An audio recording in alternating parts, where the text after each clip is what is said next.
This is Mission Control Houston at a mission elapsed time of 8 days, 17 hours, 51 minutes into the flight of Integrity on the Artemis II mission. The astronauts were awakened aboard Integrity about an hour ago. They're in their post-sleep period, reviewing morning messages, getting a bite to eat, completing the stowage of items in their crew cabin. As everything is all set, the stage is set for their return to Earth this evening with a splashdown of the Pacific off the coast of San Diego 7 hours and 40 minutes from now. Here in the flight control room, known as the White Flight Control Room, a shift handover has been completed. The entry team of flight controllers now on duty, led by Flight Director Rick Henfling. Henfling has trained with this team for more than 2 years for this day. He will be joined on console by spacecraft communicator Jackie Mahaffey. Astronaut Stan Love also will be by her side as a second set of eyes as Integrity barrels home, completing a mission that will have spanned 694,481 miles from launch to splashdown. In the shift handover, no significant issues were reported. The vehicle is in great shape, and the weather at the splashdown zone couldn't be better. Winds are forecast to be 10 knots at splashdown, wave heights less than 4 feet, and the wave periodics against the capsule as it bobs in the Pacific Ocean about 17 seconds. We are expecting a few broken and scattered clouds, but that is not an issue. Integrity is coming home through the law of orbital mechanics.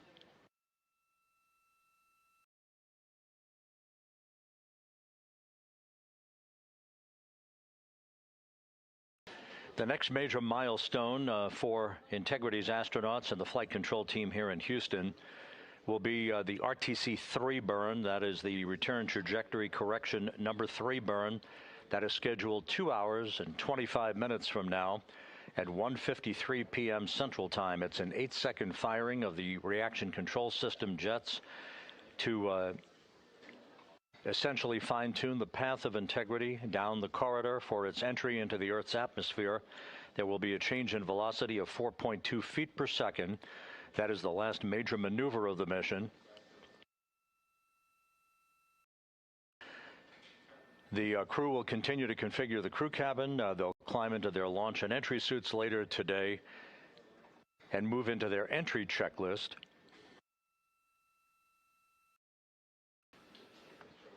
So this is a good time for us to run down all of the key milestones and all of the key numbers that you'll be hearing reported as we move into the final phase of this 9-day mission.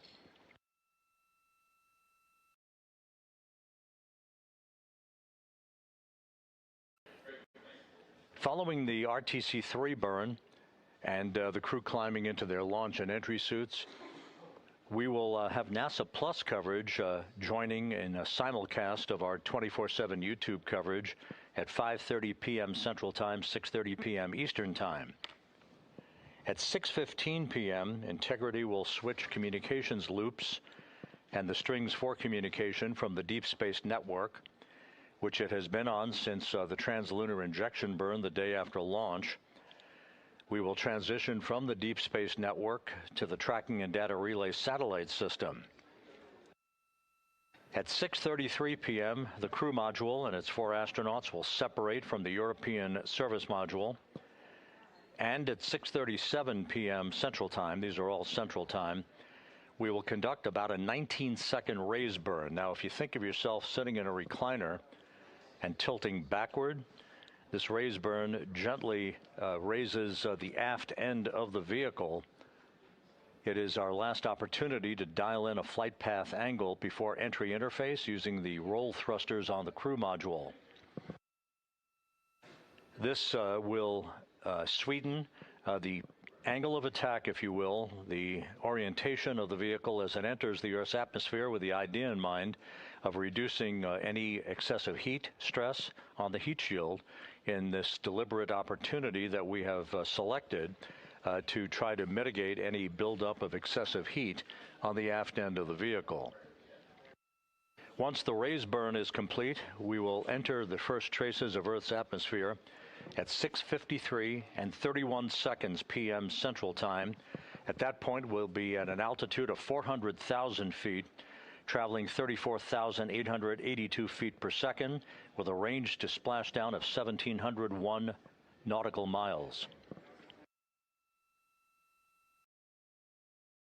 Just 24 seconds after entry interface, traveling at that velocity, we will begin a 6-minute blackout period due to the ionization, the buildup of plasma around the spacecraft that will prevent communications and data from being received here in Mission Control.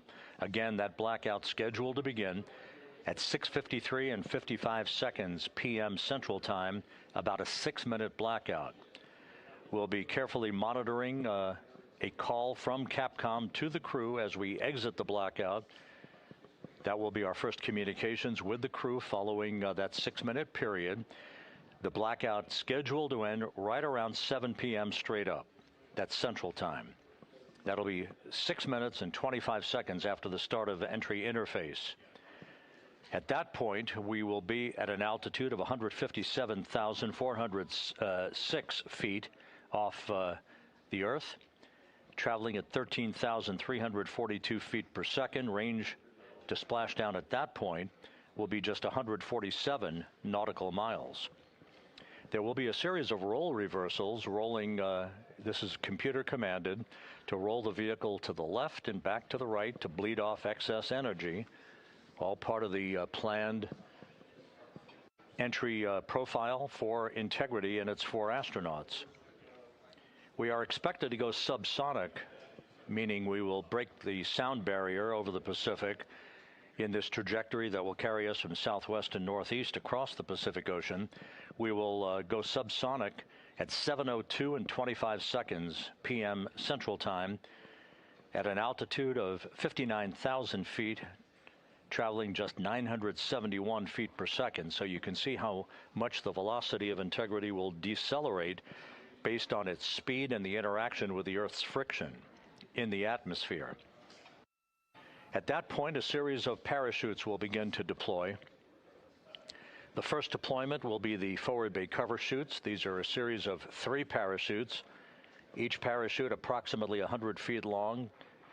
The first forward bay cover parachute deployment will occur at an altitude of 24,000 feet. As the spacecraft has descended to a velocity of just 479 feet per second, and we will be within a mile, 1 nautical mile of splashdown at that point. In rapid fire succession then, we'll deploy 2 drogue parachutes used to slow and stabilize the crew module during descent to establish the proper conditions for main parachute deployment that will follow.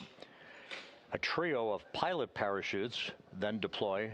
They'll be used to lift and deploy the main parachutes from the forward bay of the crew module. That's the top portion of the crew module. And finally, 3 large main parachutes will deploy. The main chutes are scheduled to deploy at 7:04 and 44 seconds p.m. Central Time at an altitude of just 5,400 feet from splashdown. The velocity for the astronauts aboard Integrity at the time of splashdown expected to be just 19 miles an hour. So in just 13 and a half minutes from the start of entry interface to splashdown, we will have decelerated from what is expected to be a peak velocity of some 23,783 miles an hour to just 19 miles an hour for a gentle splashdown.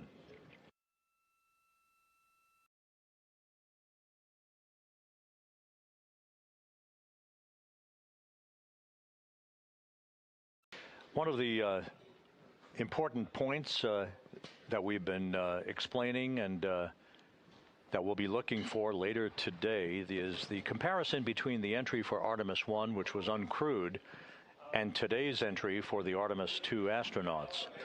On Artemis I, we had an entry range of 3,178 nautical miles, and we used what was called a skip entry profile, where we dipped into the atmosphere, then dipped out, and then dipped back in. That lasted about 20 minutes for entry, and it induced a higher total heat load on the vehicle. Now, on Artemis I, we flew that trajectory, and as part of the routine post-flight inspections and video analysis, there were areas of mechanical char liberation that were observed, which was not expected. As we explained yesterday, it's worth explaining again today, and we'll do later today as well. The chemical decomposition of ablative heat shields is fully expected. The mechanical liberation of the char was not expected. The chemical decomposition occurs as the heat shield material heats up and decomposes, the process called pyrolysis, which generates gases during entry. The generation rate of that gas is a function of the temperature of the heat shield material, which is known as avcoat.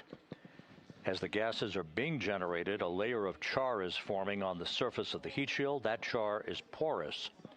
Now, ideally, what you want to have happen is for the gases to escape through the pores in the char layer faster than new gas is generated. But on Artemis I, we found that the temperature profile experienced by the heat shield and on the heat shield was such that this was not happening on areas of the heat shield with less porous avcoat. That resulted in a pressure buildup under the surface of the char layer, and when the pressure gets high enough, the portions of the char layer would liberate from the heat shield. That's what we observed.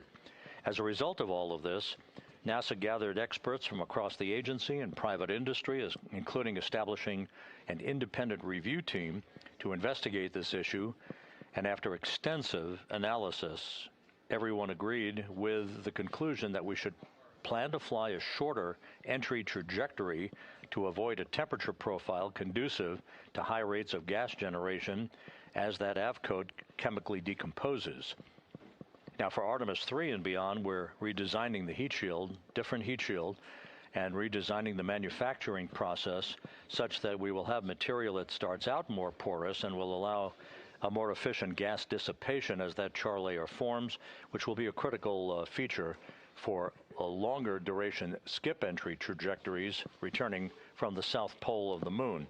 The bottom line of all of this is today, instead of a 3,178 nautical mile entry range, we're targeting a 1,701 max entry range to our splashdown zone off the coast of San Diego, 1,701 nautical miles. We're using a lofted entry profile. That's being done through the raise burn. The duration of the entry is about 14 minutes rather than 20 minutes, and that induces a much lower heat load on the heat shield to allow it to do its job to maximum efficiency.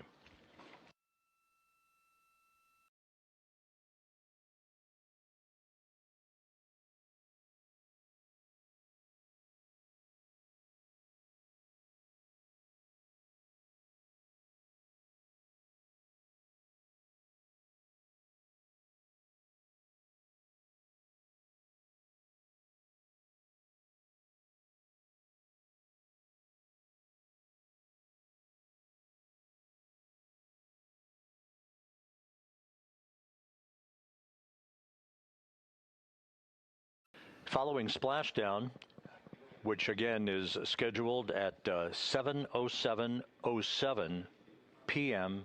Central Time. That's 7:07 and 7 seconds p.m. Central Time, 5:07 p.m. Pacific Time, 2.5 hours before sunset at the splashdown site. Following splashdown, we will get a call from the crew. The communications will transition to what you'll hear called VLDR.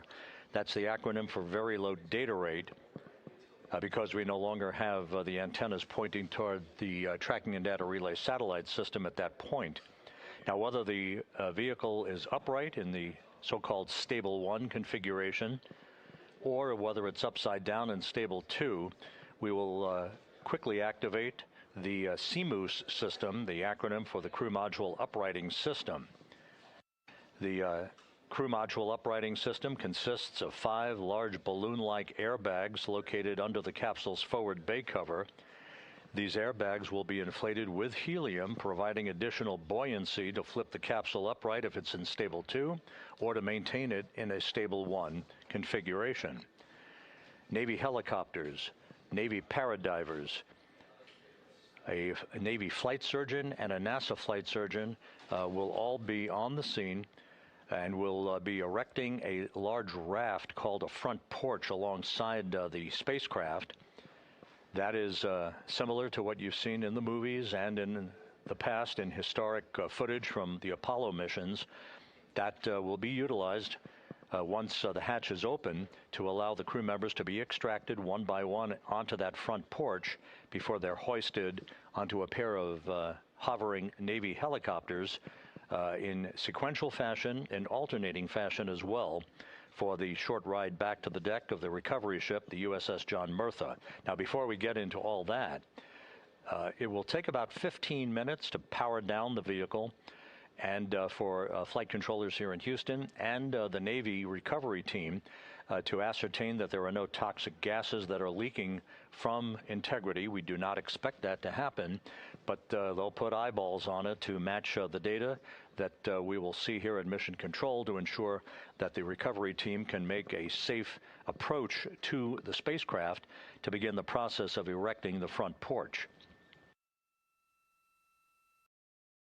The current order of extraction from the vehicle that we received from the ship called for Christina Cook to be extracted first, followed by Victor Glover, then Jeremy Hansen, and then Reed Wiseman last. The hoisting of the crew members to these two helos, Christina Cook is scheduled to be hoisted first into helicopter number 1, or the helicopter A as it is being termed by the recovery team. Jeremy Hansen would be second to be hoisted. He'll go into helo number 2. Victor Glover will be hoisted third and will go into helo 1 to join Cook. And Reed Wiseman will be hoisted into helo 2 to join Jeremy Hansen for the ride back to the ship. The recovery position would put the ship about 2,000 yards away from the spacecraft, assuming an on-target splashdown.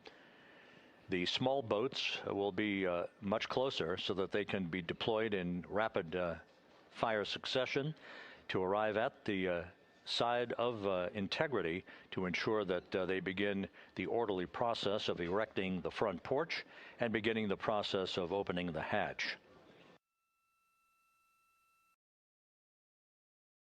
The John P. Murtha, the recovery ship, is expected to be about 5 miles away from the spacecraft at the time of splashdown. That will expedite the helo flight for the two helicopters back to the deck of the ship. Once on the ship, the crew will emerge from the helos, and they'll be brought into the medical bay on the ship for comprehensive medical exams that will set the stage for them to be flown off the ship at a subsequent hour. We just don't know exactly what that hour will be at this point. It will depend on the condition of the crew and other factors. But once they depart the ship, they'll be flown by helicopter to the San Diego Naval Air Station to board a NASA plane to fly back to the Johnson Space Center in Houston. So that's your snapshot rundown of the activities that lie ahead. The next major activity just over 2 hours from now, that will be the RTC-3 burn, the return trajectory correction burn number 3, the final in the series of fine-tuning maneuvers to pinpoint Integrity's precise path down the middle of the corridor for entry into the Earth's atmosphere.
This is Mission Control Houston. This computer-generated visualization based on real-time telemetry from Integrity showing the distance from Earth decreasing with each passing second, now just 54,000 miles from Earth, and the distance traveled by Integrity's astronauts since they arrived at the moon earlier this week. We are currently 7 hours, 10 minutes away from splashdown, a high-speed entry back into the Earth's atmosphere, awaiting Reed Wiseman, Victor Glover, Christina Cook, and Jeremy Hansen to wrap up a mission that will have logged from launch to splashdown 694,481 miles. That, of course, includes that high Earth orbit that carried Integrity to an altitude at apogee of about 43,000 miles above the Earth for the first 24 hours of the mission to enable flight controllers to ring out all of the systems on Integrity and collect data that gave them the confidence to give approval for the translunar injection burn that sent the crew on its way to the moon and an historic flyby of the lunar surface.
This is Mission Control Houston. 8 days, 18 hours, 39 minutes into the flight of Integrity on the Artemis II mission. Here in the flight control room, Flight Director Rick Henfling and his team of entry flight controllers on duty, joined by spacecraft communicator Jackie Mahaffey. That's the voice you'll hear talking to the crew throughout the course of the day's activities through entry and through splashdown.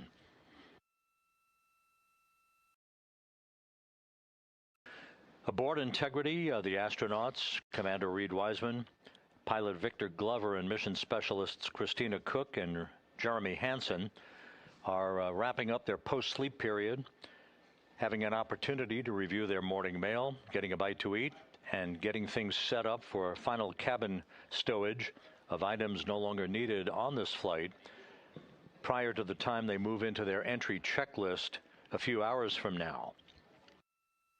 The next major milestone will be 1 hour, 38 minutes from now. That will be the firing of the reaction control system thrusters on Integrity in what is called the RTC-3 burn, the return trajectory correction number 3 burn, the final in the series of mid-course correction maneuvers to fine-tune Integrity's path so that it reaches the center of the entry corridor at the orientation we want the vehicle in, as it approaches and enters the Earth's atmosphere at an altitude of 400,000 feet later today. This will be an 8-second burn to change the velocity of Integrity by 4.2 feet per second. And again, will be the final major maneuver of this mission. After we discard the European service module, this evening at 6:33 p.m. Central Time, a few minutes later, we'll conduct a raise burn, as it is called. That is a maneuver using Integrity's thrusters, about a 19-second burn that will lift the aft end of the vehicle and provide the final angle of attack that the spacecraft will be traveling in to reach the splashdown zone some 1,701 nautical miles from the point of entry interface. In the Pacific Ocean, the USS John P. Murtha is on station, ready to begin recovery operations once Integrity has splashed down. The splashdown is scheduled at 7:07 and 7 seconds p.m. Central Time, 5:07 p.m. Pacific Time, 2.5 hours before sunset. From launch to splashdown, Integrity and its 4 crew members will have traveled 694,481 miles.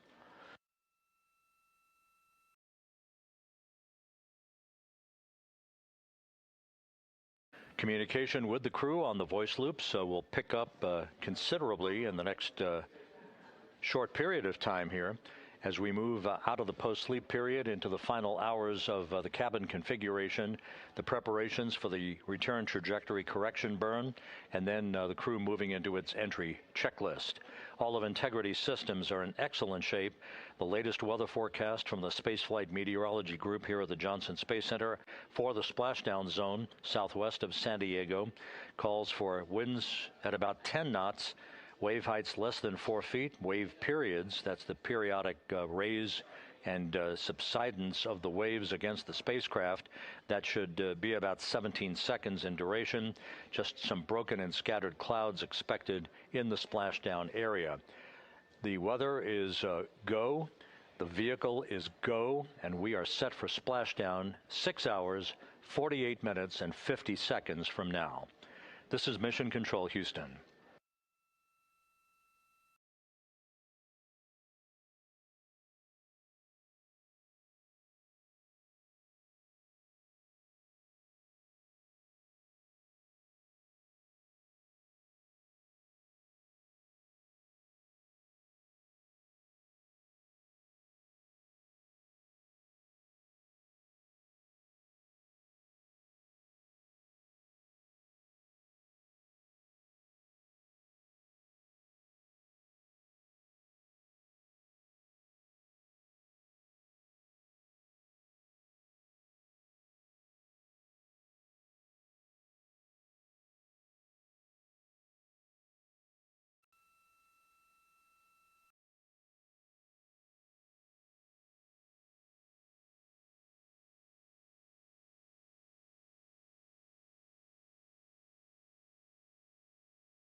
Integrity Houston, good morning. Comm check, post ACU swaps.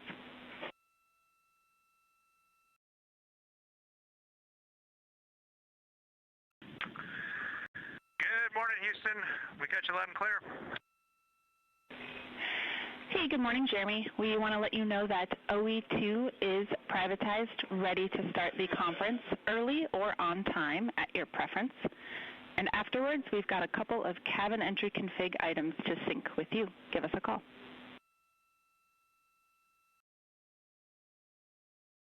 Okay, Jackie. How about we take those cabin config items right away, and then we'll do the PMC.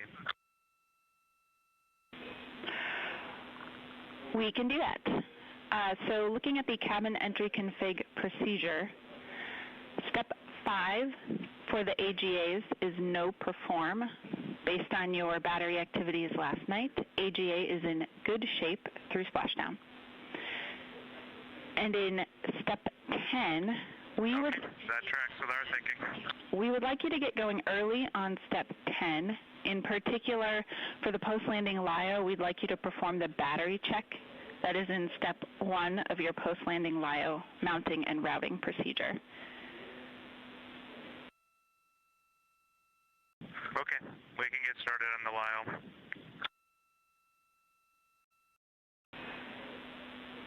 All right, that was all we had for you for cabin entry config for now.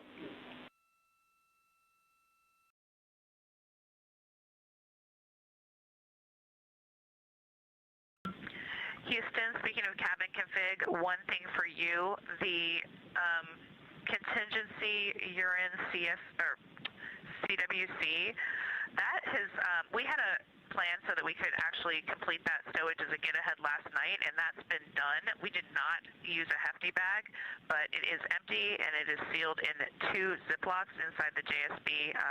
We feel that it's unaccessible now, and we'd like to keep it in that config.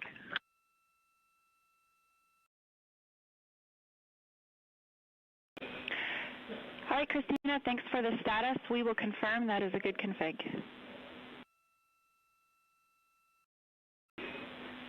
Thank you, ma'am.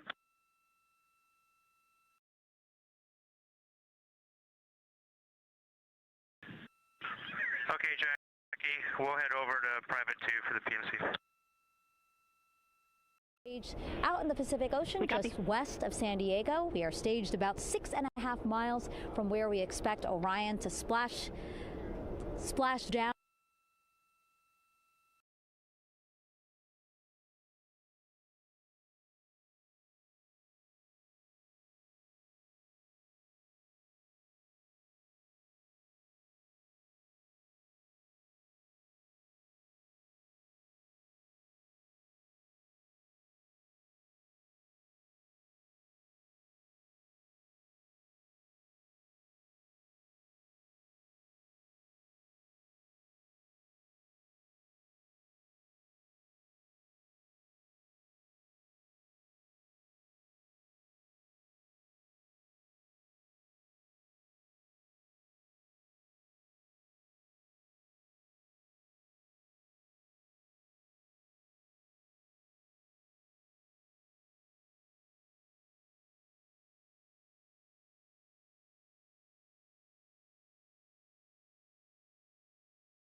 This is Mission Control Houston at a mission elapsed time of 8 days, 18 hours, 58 minutes into the flight of Integrity on the Artemis II mission. On board the spacecraft, as we slowly but surely make our way back to Earth for a splashdown later this evening, the crew on board, Commander Reed Wiseman, pilot Victor Glover, and mission specialists Christina Cook and Jeremy Hansen, are emerging from their post-sleep period. They are about to begin a private medical conference that has been planned all along with the flight surgeon here in Mission Control to make sure that there are no issues associated with their high-speed entry back to Earth later today, with splashdown scheduled at 7:07 and 7 seconds p.m. Central Time, 5:07 p.m. Pacific Time, 2.5 hours before sunset at the splashdown site off the coast of San Diego. The crew has been in great shape ever since launch, and the vehicle is in excellent condition. It's very quiet here in the flight control room, no issues being worked as we count down toward the next milestone prior to entering the Earth's atmosphere, that being the return trajectory correction burn. This short 8-second firing of the reaction control system thrusters to change the velocity of Integrity by 4.2 feet per second and slightly adjust its orientation, fine-tuning its position to properly enter the entry corridor across the Pacific Ocean later today. That burn... Integrity you can normalize too.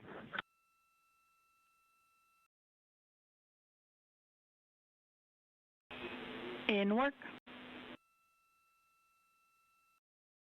That burn is scheduled at 1:53 p.m. Central Time, 2:53 p.m. Eastern Time. That'll be followed by the crew completing the configuration of the crew cabin for entry, stowing final items, and making sure all of their checklists and other post-splashdown devices that they will need are in the proper... making sure that all of their equipment is within arm's length after they splash down in the Pacific, waiting to be extracted from the vehicle by the recovery personnel that will be deployed from the USS John Murtha, which is on station out in the Pacific in the splashdown area. The weather forecast for splashdown is ideal. Winds just about 10 knots, wave heights less than 4 feet. Those are very benign conditions that will await Integrity's astronauts when they emerge from the spacecraft. Following splashdown, the 5 crew module uprighting system airbags will be inflated with helium to ensure that the spacecraft remains in an upright and rather benign situation as it bobs in the Pacific Ocean.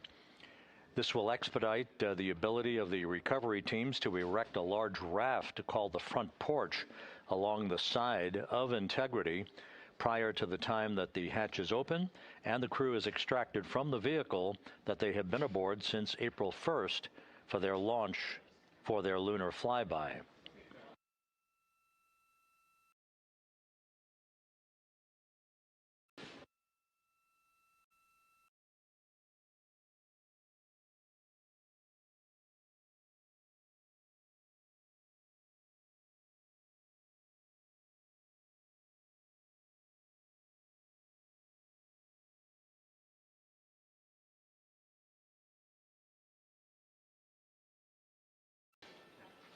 The heart of today's entry will begin.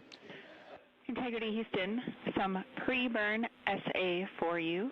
The Plus X flange heaters are on and prop avionics are configured.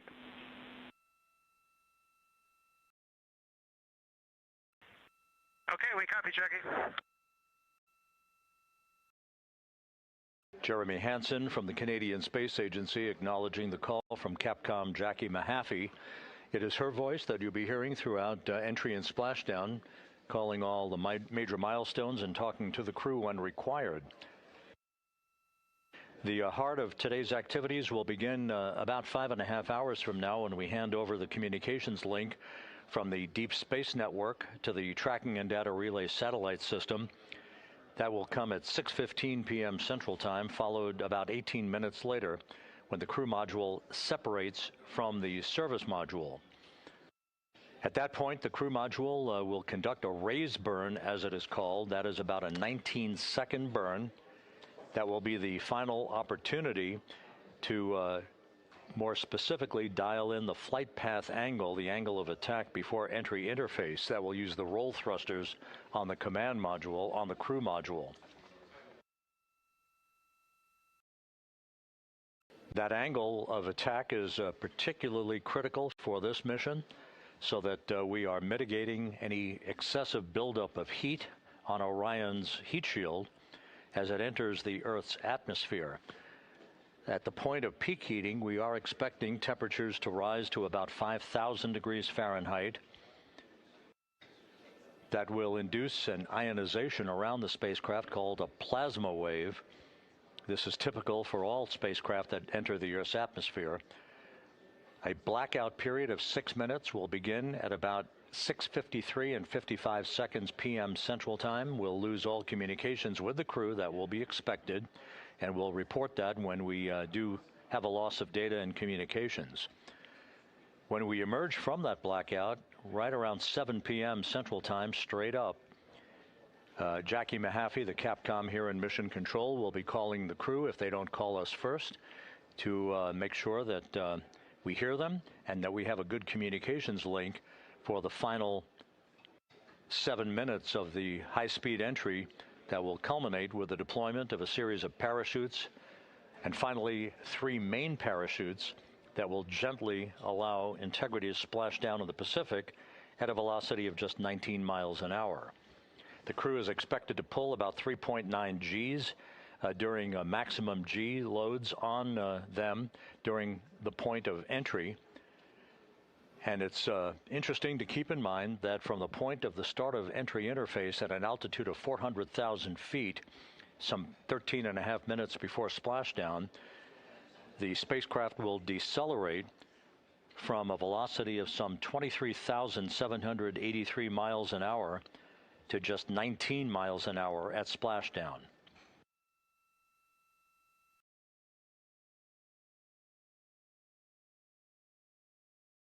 So everything is in order aboard Integrity. We have a solid spacecraft and a solid go weather forecast in the splashdown zone as the world awaits the return of Artemis's astronauts from this historic lunar flyby. Splashdown scheduled 6 hours, 25 minutes, 30 seconds from now. This is Mission Control Houston.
Houston Integrity, both LiO, or all 4 LiO battery units are fully charged.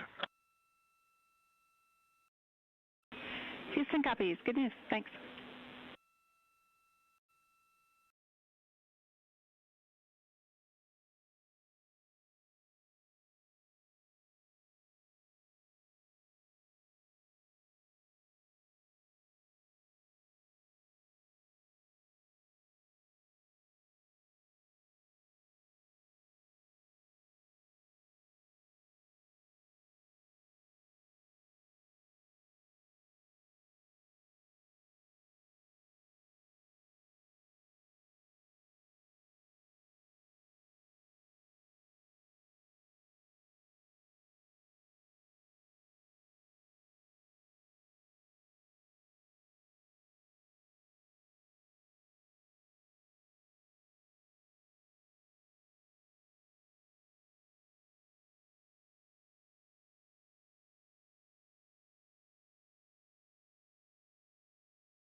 And Houston Integrity, we're ready to secure the cobalt brick and the WAP, but just want to check with you that you don't need the network on board before we do that. Check with you that you don't.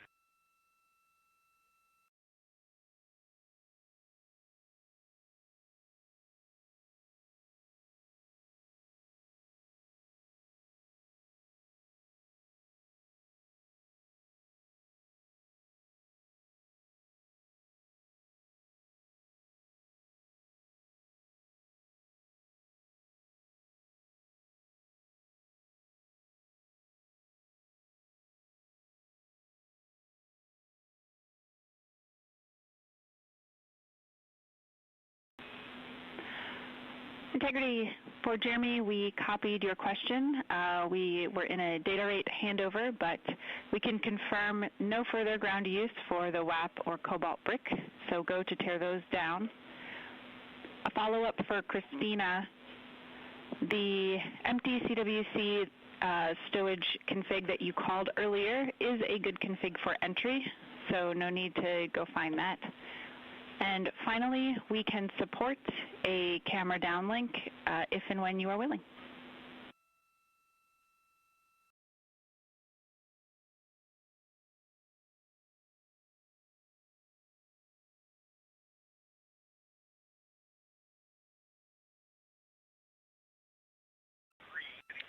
Okay, we copied all those, Jackie. And which cameras were you planning on coming on board with?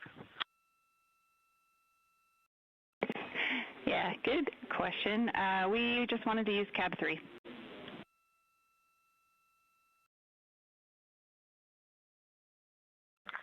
We're good with that. All right, we will join you.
Houston integrity for CBA pressure.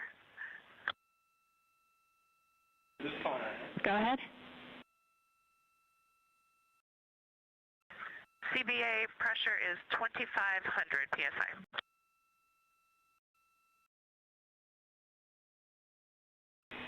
Houston copies 2500.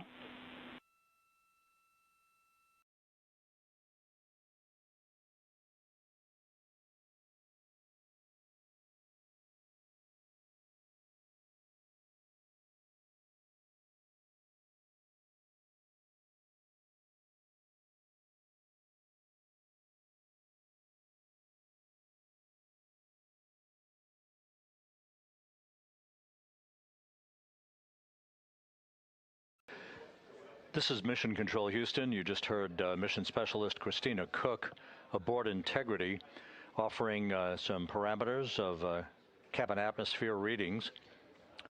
Everything on board is in great shape. We're just 56.5 minutes away from the return trajectory correction 3 burn. This will be the final major maneuver of the mission for Integrity, an 8-second burn of Integrity's thrusters to change its velocity by 4.2 feet per second. And further fine-tuning its path for the entry interface into the Earth's atmosphere later today. Just so we can identify some of the key players you'll hear and see here in Mission Control throughout the course of the day. On the front row, from left to right, that's astronaut Stan Love. He was the Ascent Capcom, or spacecraft communicator, talking to the crew and has pulled several shifts during the mission. Second from the left is Jackie Mahaffey, who will be the entry Capcom, talking to the crew during their high-speed return to Earth later today. Then to her left is entry flight director Rick Henfling, and to his left is Judd Freeling, who presided as flight director over the ascent of Integrity 9 days ago from the Kennedy Space Center. In the back row is the lead flight director for the mission, Jeff Radigan, and to his left is the chief of the flight director office, Emily Nelson.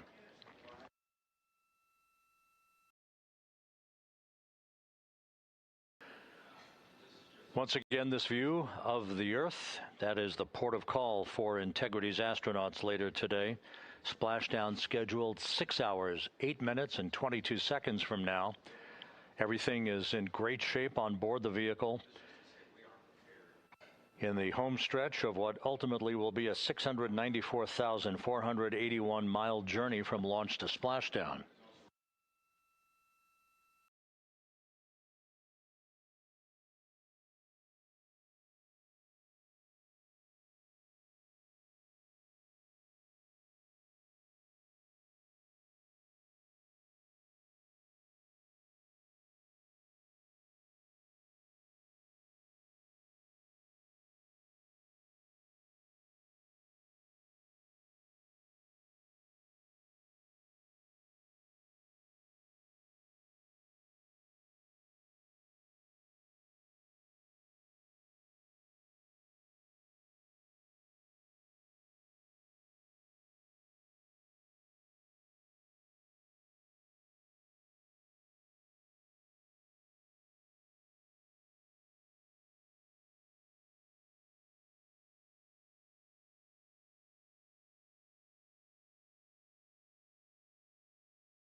This is Mission Control Houston, our first view of the crew today.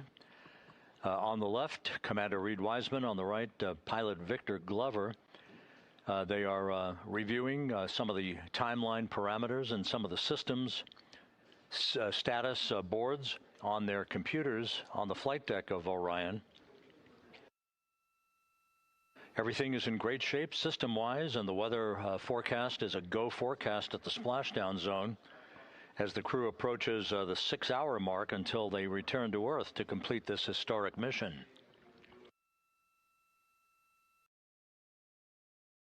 The crew will monitor the RTC-3 burn. That's just 52 minutes from now. And then we'll move into the heart of completing the configuration of the crew cabin, stowing some final items, and reviewing their entry checklist as they march down the timeline towards the point at which they will don their launch and entry suits, the Orion Crew Survival Suits, or OCSS, the OX suits as they are called,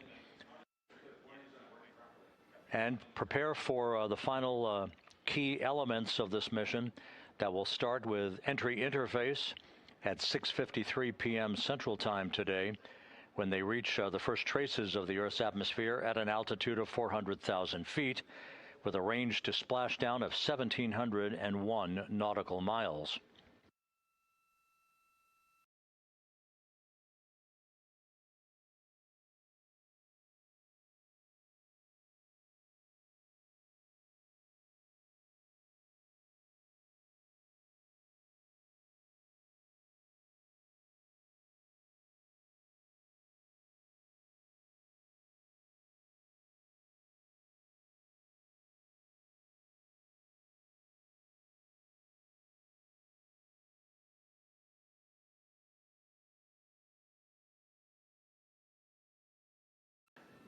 You can see down below in the lower deck of the crew cabin, if you will, Christina Cook. Jeremy Hansen is right by her. The crew will begin the suit-up procedures later today. They'll conduct leak checks on their suits to ensure that they're in a good configuration for the entry. And once again, we're struck by some of the numbers involved. At the point of entry interface, which will be about 13 and a half minutes before splashdown, the vehicle will be traveling some 23,839 miles an hour. At the point of splashdown, 13 and a half minutes later, they will have decelerated under parachutes and through the interaction of Earth's atmosphere, the friction created by Earth's atmosphere, they will have decelerated to a splashdown velocity of just 19 miles an hour.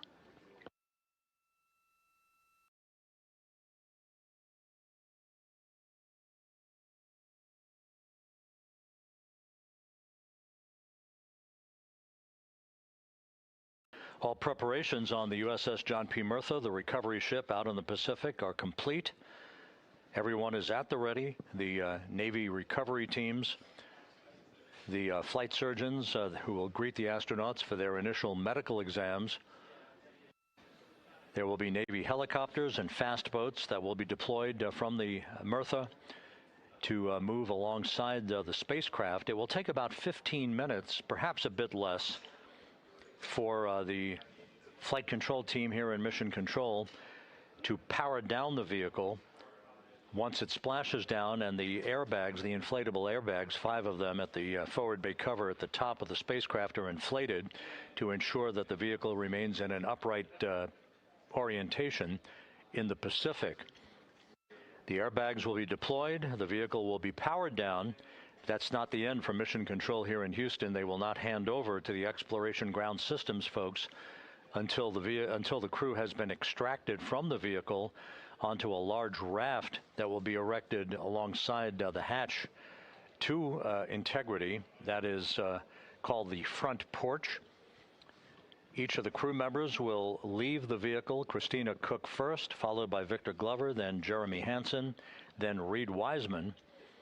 Once in the raft, they'll spend a few minutes as they get their land legs back before they're harnessed and hoisted one by one in alternating fashion to a pair of hovering Navy helicopters overhead. Christina Cook will be hoisted first into helicopter number 1, then Jeremy Hansen to helicopter number 2, Victor Glover to helicopter number 1, Reed Wiseman to helicopter number 2.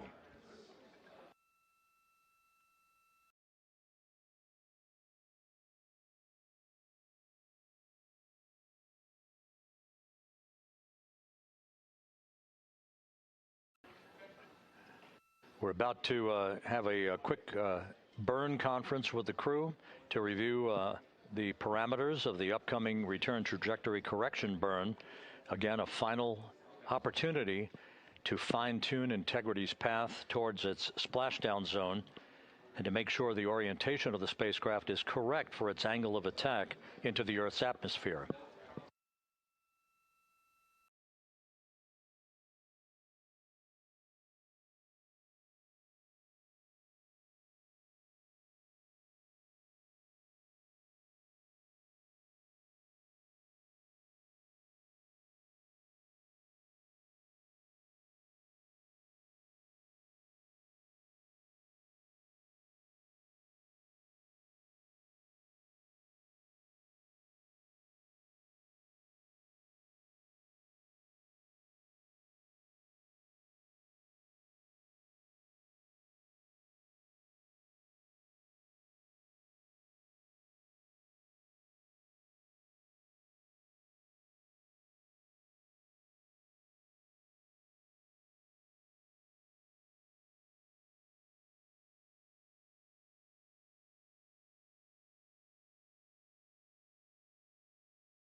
Integrity Houston, 2 minutes to Starfield maneuvers.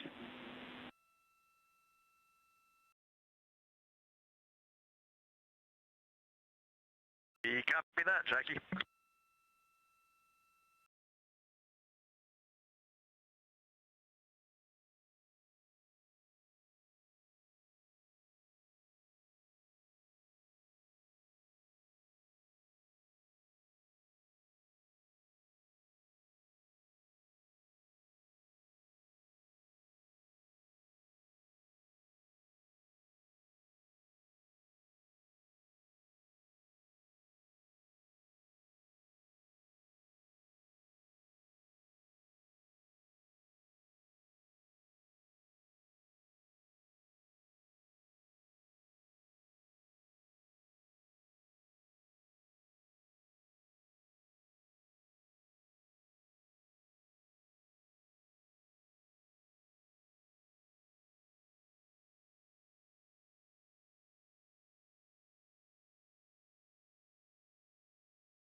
Integrity currently maneuvering to what is called the Starfield calibration orientation to set the calibration correct for our GPS system on board the vehicle, as well as other navigation aids that will be used during Integrity's plunge back through the Earth's atmosphere toward its splashdown site.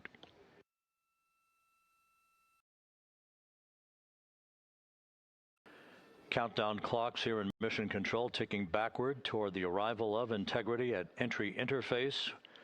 5 hours and 43 minutes mark. Splashdown 5 hours 56 minutes from now. Houston Integrity, we are standing by for the burn conference whenever you are ready. We are ready. Your final burn plan is on board, and we've got several deltas to the pad. The deltas are to version 2 uplink at day 100, 12:20. The first delta is TIG slip is 10 minutes. Secondary pointing Omicron is 2525.0. For your guidance solution, Delta V tote 4.17.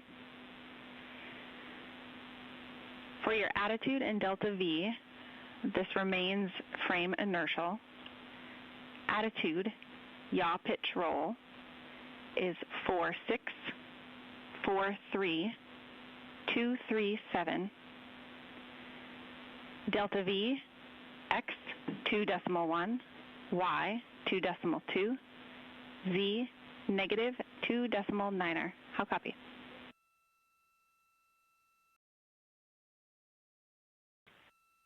Okay, Jackie, we caught the end material. Can you give us the trim number that you started with and Omicron, I believe, were the two? Or maybe TIG slip and Omicron. TIG slip is 10 minutes. Omicron is 25.0.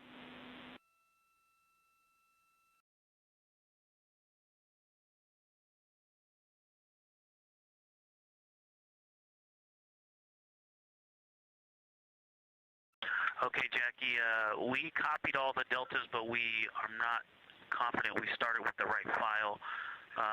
Can you confirm the date, the UTC of ground generation? Yep, that is day 100, hour 12, minute 20, 20.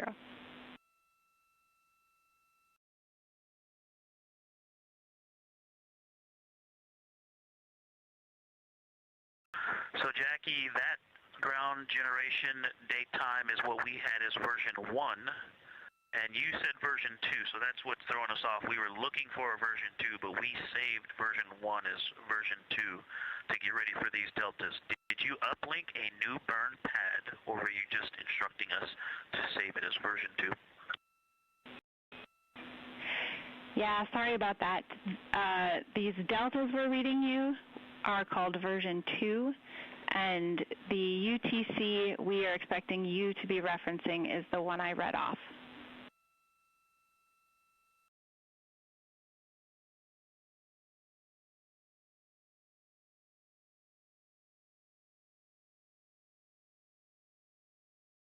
Okay, copy. We wrote those deltas on the Excel file that was labeled version 1, and we have saved it as version 2.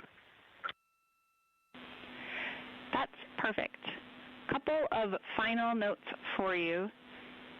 Under burn execution steps, step 8, OpNav pass. We are performing OpNav pass, and that did kick off automatically. And then in burn notes, we just want to clarify for the PCL message today, that is message 3.10.02.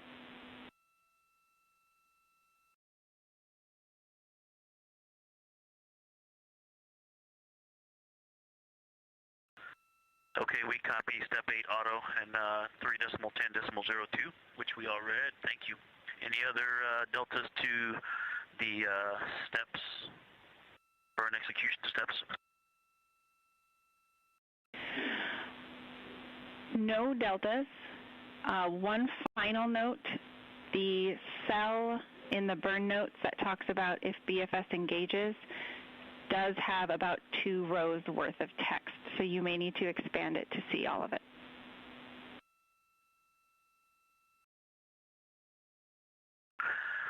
Jackie, that is a great call. Thank you for that information.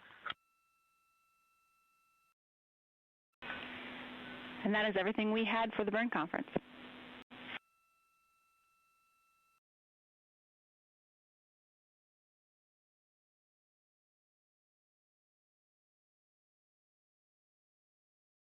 Okay, we copy. Thank you very much.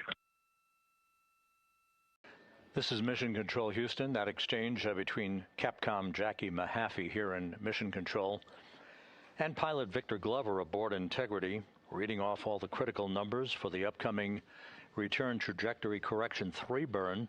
That's on tap just 37 minutes from now at 1:53 p.m. Central Time. This final major maneuver will be an 8-second burn of the reaction control system thrusters to amend the velocity of Integrity by 4.2 feet per second.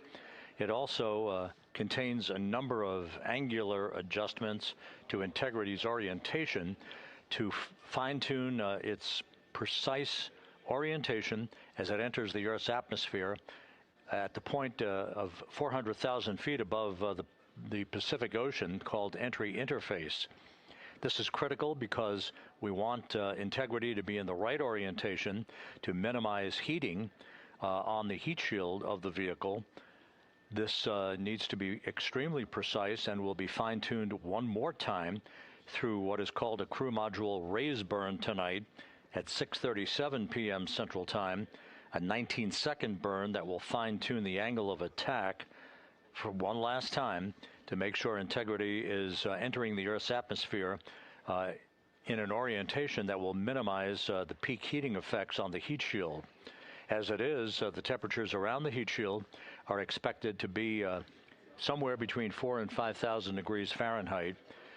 However, at the angle at which we are entering the Earth's atmosphere, it is a much more benign heating effect on the heat shield than what was experienced during the Artemis I mission.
Houston Integrity, are we go for secondary wastewater line dump?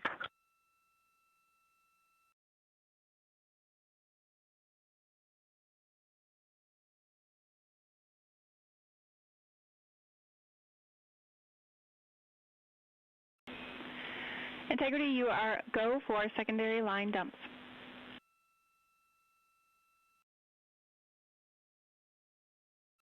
We copy, thank you.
Integrity Houston, for the burn, SM prop helium ISO valves are configured.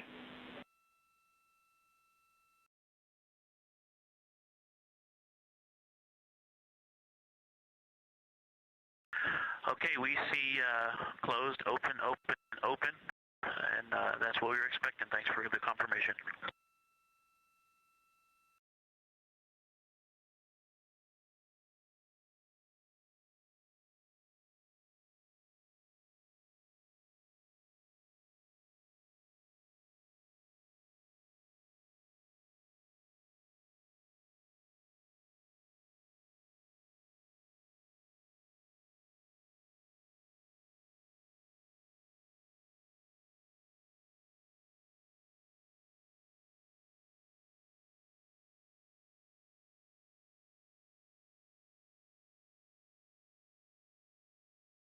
This is Mission Control, Houston.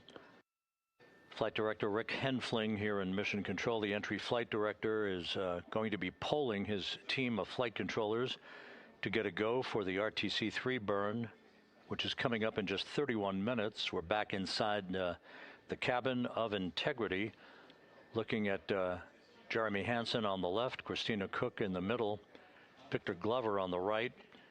The crew, and there's Reed Wiseman, the commander of the ship. Everything is in great shape as we await splashdown 5 hours and 44 minutes from now.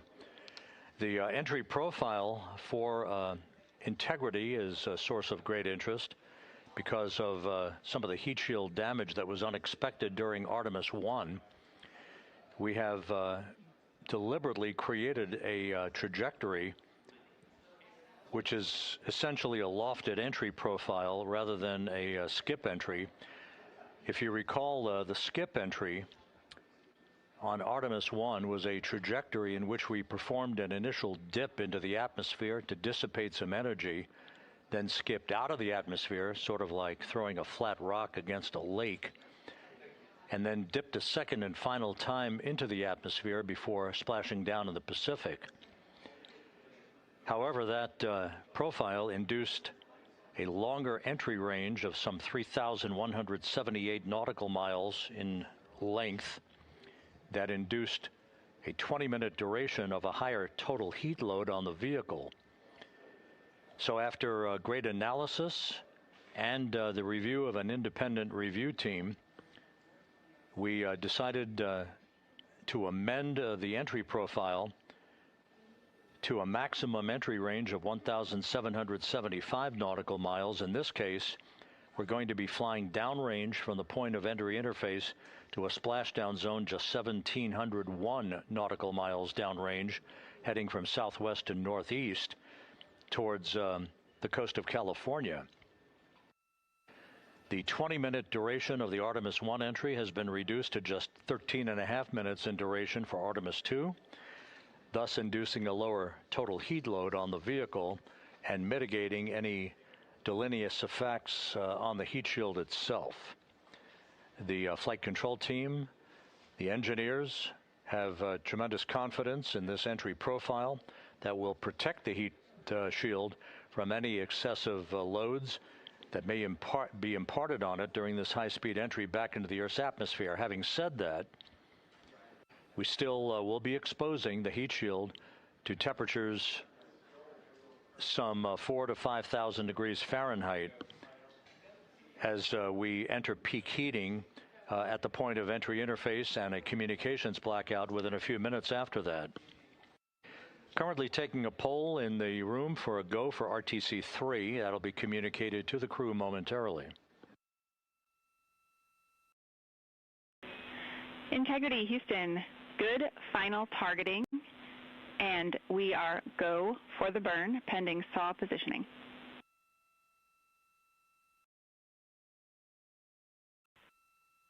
We copy.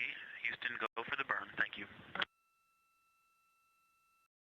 And again, the burn that's coming up, RTC 3, just 27.5 minutes from now, will be an 8-second firing of the reaction control system thrusters to change the delta on the velocity to about 4.2 feet per second, and refining Integrity's path to reach entry interface at the correct angle and at the correct time and orientation. If you think of a cone across the Pacific Ocean, that's the entry corridor. We want to hit right into the middle of that corridor. I said yesterday it was like splitting the uprights, and that's exactly what it is. We want to make sure that we're right down the pike, heading toward the splashdown zone off the coast of San Diego. This burn and the subsequent crew module raise burn, that will be a final amendment to the angle of attack of Integrity, all designed to minimize heating effects on Integrity's heat shield.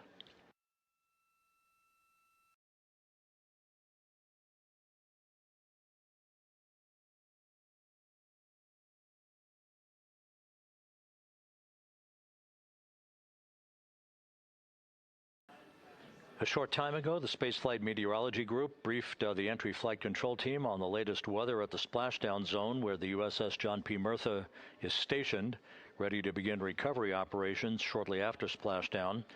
The weather is ideal, not an issue in the terms of the winds, just 10-knot winds and wave heights less than 4 feet expected to greet the crew. There will be some broken and scattered clouds that Integrity will be descending through, but that's not a factor. We are committed, of course, to splashing down today at 7:07 and 7 seconds p.m. Central Time, 5:07 p.m. Pacific Time, 2.5 hours before sunset.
At this hour, Flight Dynamics reporting that Integrity is 45,534 nautical miles away from Earth, continuing to close in. Its velocity will be accelerating over the next several hours. At the point that we reach the top of the Earth's atmosphere at entry interface at an altitude of 400,000 feet, Integrity and its astronauts will be traveling some 34,882 feet per second with a range to splashdown of 1,701 nautical miles. That velocity will increase slightly to 34,965 feet per second, or 23,839 miles an hour at peak velocity. There will be a series of roll reversals. Those are computer-induced maneuvers that will occur after we complete the blackout period. Actually, there are 2 before, while we are in the blackout period, and 3 more afterwards. Those roll reversals designed to dissipate energy, reducing the speed through the laws of physics to bleed off excess energy as the vehicle points itself toward the splashdown zone prior to going subsonic and then inducing the beginning of the parachute deployment sequence. The crew is expected to pull just under 4 Gs during the maximum G loads on themselves and the vehicle. We have 3 spaceflight veterans and 1 first-time flyer in Jeremy Hansen. Unlike an International Space Station flight of 6 months or more in duration, these are well-skilled astronauts and test pilots. Christina Koch, of course, having returned to Earth, as did Reed Wiseman from his first flight in Soyuz vehicles for parachute-assisted landings in Kazakhstan. Victor Glover flew on a Crew Dragon vehicle.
For those keeping track, once again, one of the key periods during the entry into the Earth's atmosphere will be this 6-minute communications blackout that is predicted and is typical. Integrity. Tank pressures are good for the burn.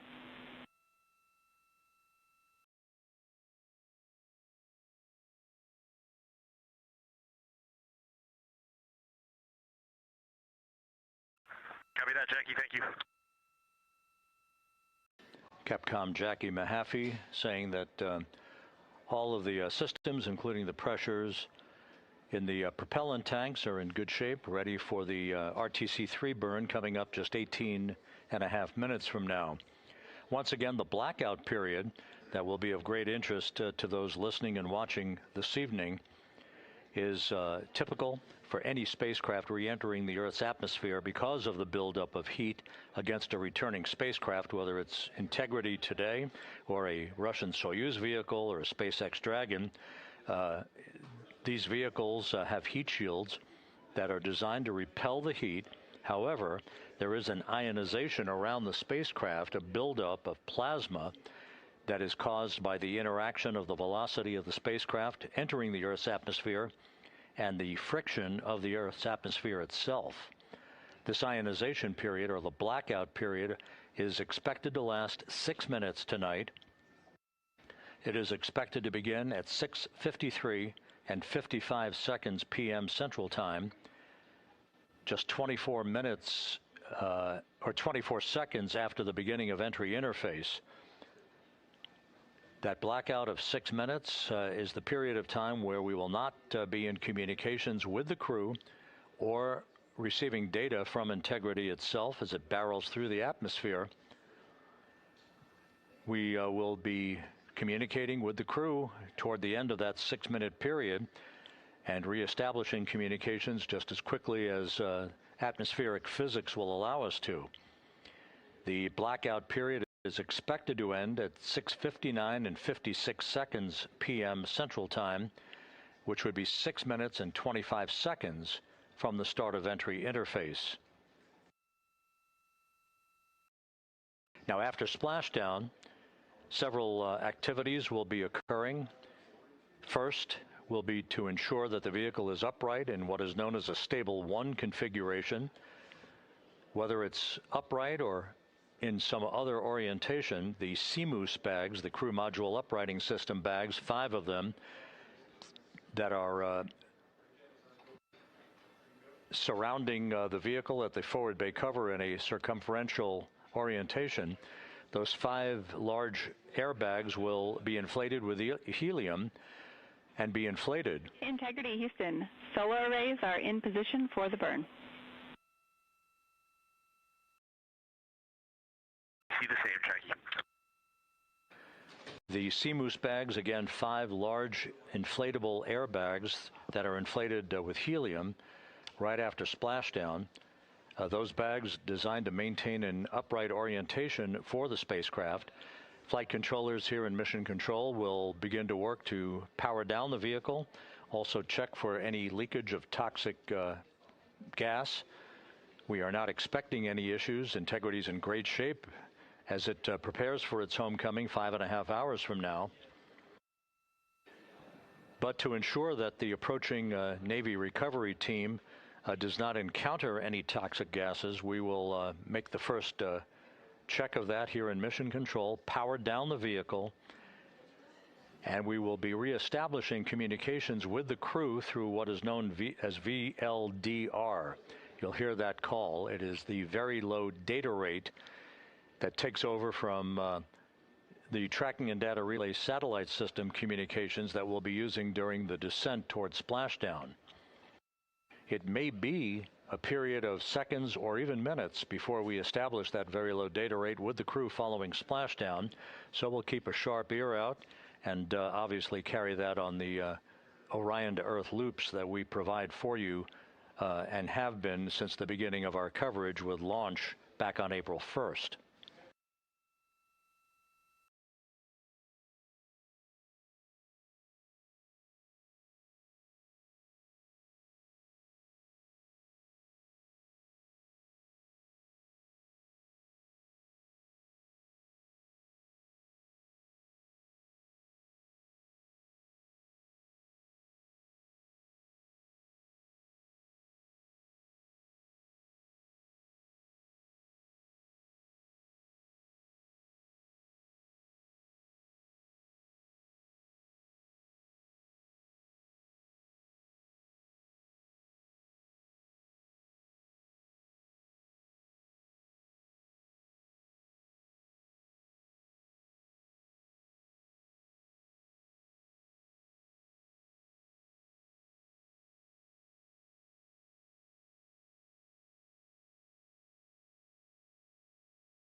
Here in Mission Control, the focus of attention is the upcoming return trajectory correction 3 burn.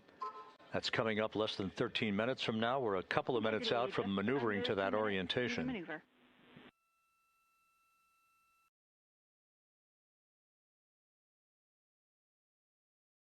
Copy that. All is calm on board, Jackie. Thank you.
This is Mission Control Houston. While we wait for the burn, this view from the deck of the USS John P. Murtha showing some of the armada of helicopters. There will be Navy helicopters hovering over Integrity following splashdown. 2 of them to be employed in the hoisting of the crew members off of the front porch raft that will be erected alongside the vehicle following splashdown.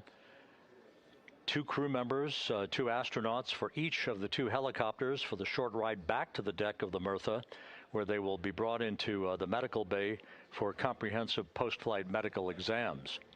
We'll have a lot more from the ship once we begin our NASA Plus coverage that will be simulcast with our continuing YouTube 24/7 coverage, the NASA Plus coverage beginning at 5:30 p.m. Central, 6:30 p.m. Eastern Time.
Continuing with the view of the crew in the cabin of Integrity, as we are almost 7 minutes away now from the return trajectory correction number 3 burn.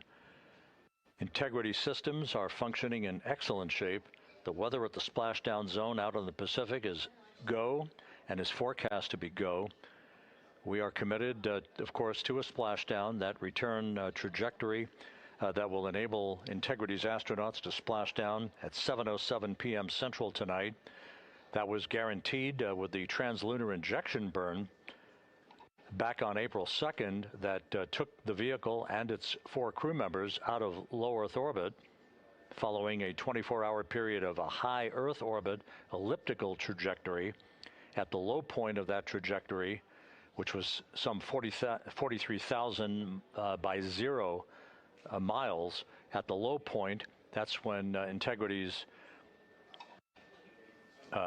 engine fired, the service module engine fired to break out of our Earth orbit and send humans en route to the moon for the first time since December of 1972.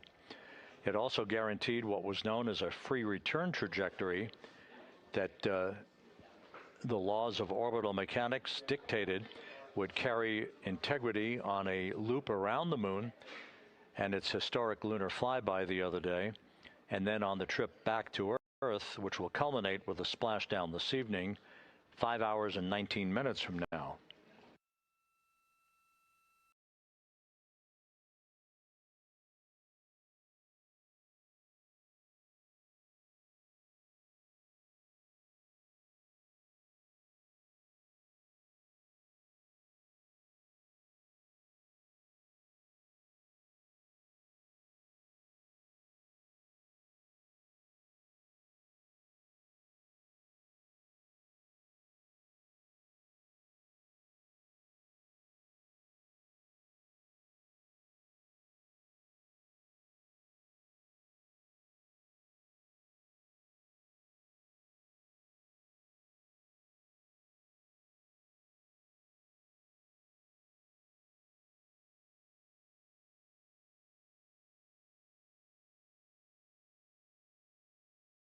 As you can see, the maneuver to the burn attitude has induced quite a bit of sunlight coming into the crew cabin.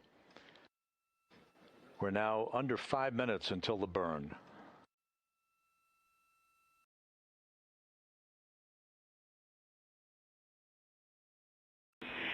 Integrity, Orion is in burn attitude.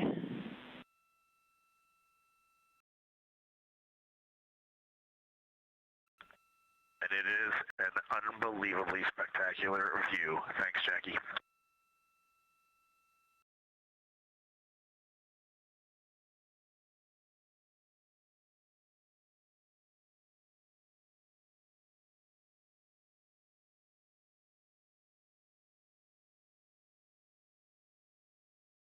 Reed Wiseman responding to Capcom Jackie Mahaffey, that attitude into the burn orientation for the return trajectory correction burn coming up in just under 4 minutes has offered the crew yet another spectacular view of the Earth growing larger in their windows.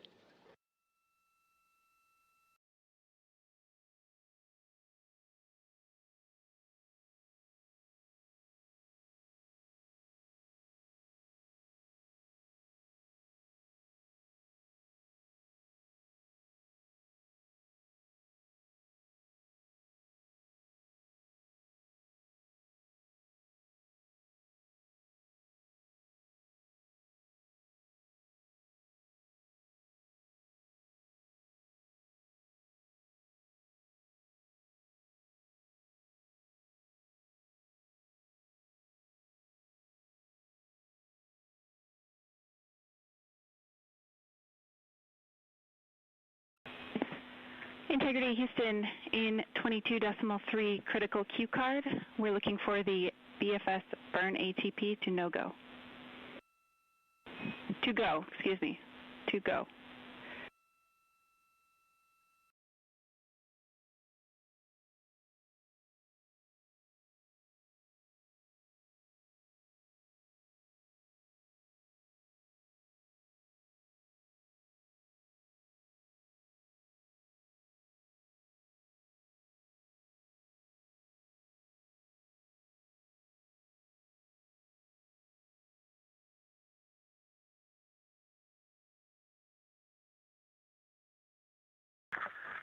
Jackie. We are BFS burn ATP go, and we do not need to command the no-go on this because we're SM plus X.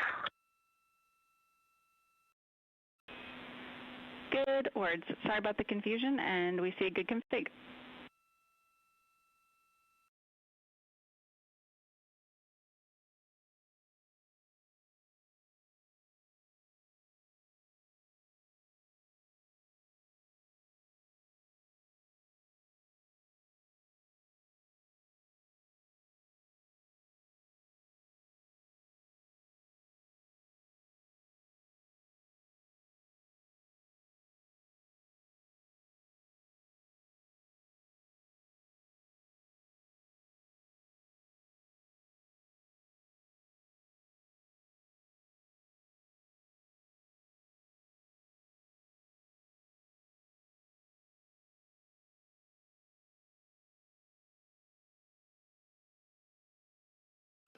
Coming up on 1 minute till the burn.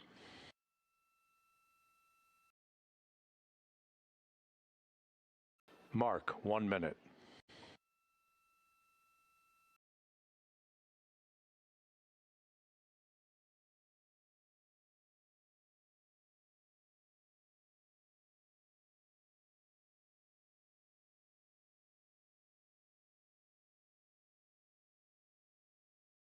This is an 8-second burn with a change in velocity of 4.2 feet per second.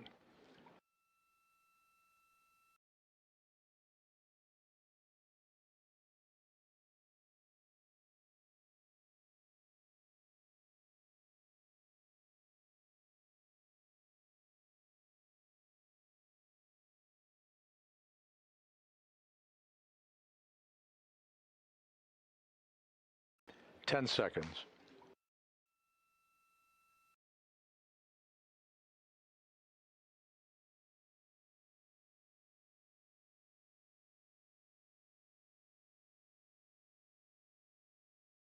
Burn underway. Good engine, good control. Burn complete.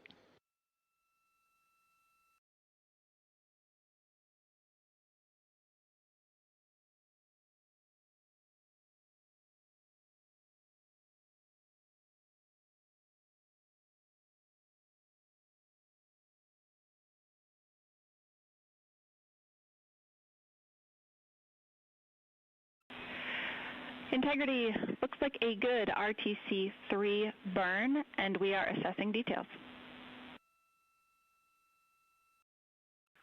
Hey, Jackie, we see the same on board, and we just wanted to give a huge shout out to that ESA Airbus team, to our friends in the Netherlands and Germany and at the Glenn Research Center. This vehicle powered us and it propelled us from the Earth to the Moon and back with extreme precision, and we are excited to be a part of your team. Houston and centers around the world, copy. Thank you.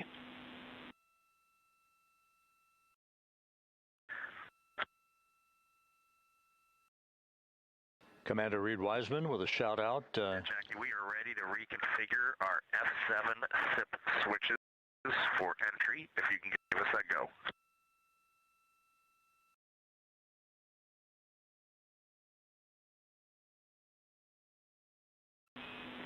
You are go for F7 switches. Reed Wiseman providing a shout out to the European engineering community. Copy the go. Which built the European service module. And you are now maneuvering back to biased tail to sun attitude. We see it. That European service module will separate from the crew module this evening at 6:33 p.m. shortly after we hand over communications from the Deep Space Network to the Tracking and Data Relay satellite system. And about 4 minutes before the crew module will use its thrusters in a 19-second raise burn to lift the aft end of the vehicle into the final angle of attack for entrance into the Earth's atmosphere and the mitigation of excessive heat loads on the heat shield of Integrity.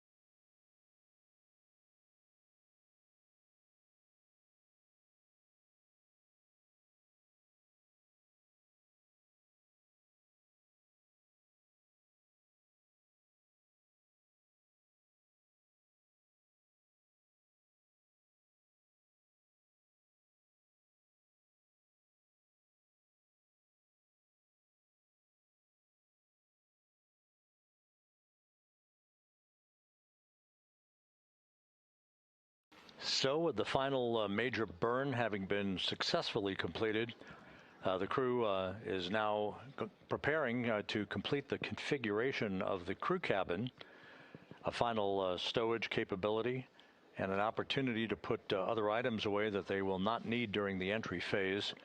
They'll move into their entry checklist about 2 hours from now at about 4 p.m. Central Time. Events will start to accelerate in terms of time as we approach the point at which entry interface will begin.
We're going to need a copy of that photo when you guys get back.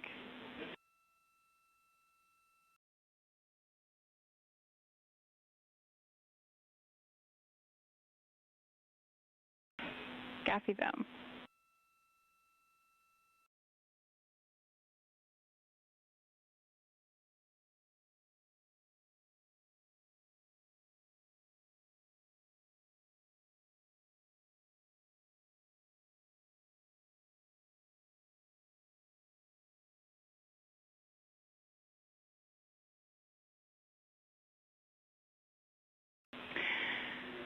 Integrity.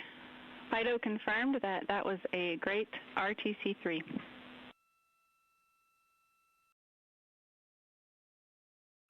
Outstanding. Thanks, Fido. And a second thanks to the team. That's awesome.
Integrity prop post-burn reconfig is complete.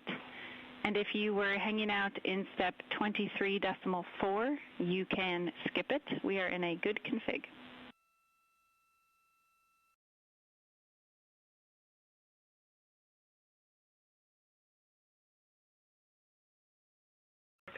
And Jackie, we were talking about seats. I'm in instruction 337 of 392, and then can you repeat that call?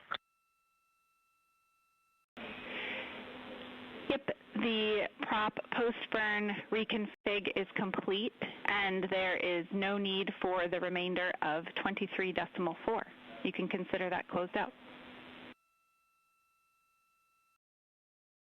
Remainder of 23.4, closed out, copy.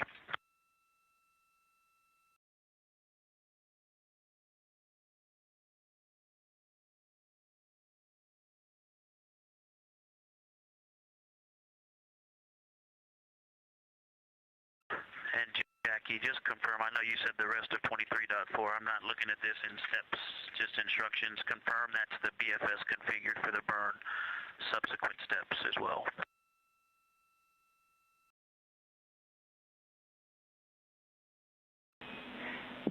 Affirm, all the way through instruction 347 can be skipped.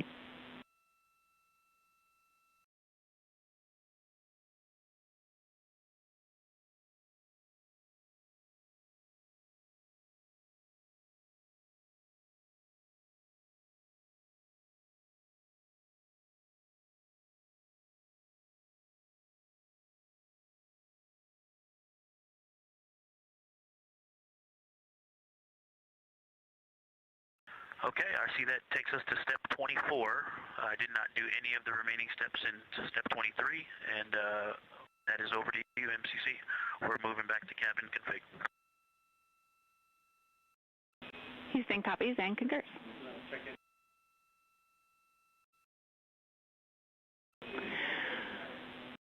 And Victor and the rest of the Integrity crew, the only DPC-related topic we had for you this morning was to sync up on cabin config and get a status of where you are in the procedure. Okay, Jackie, we're with you on that. We are complete through step 7. Actually, step 8 now is complete as well. And step 15 is complete.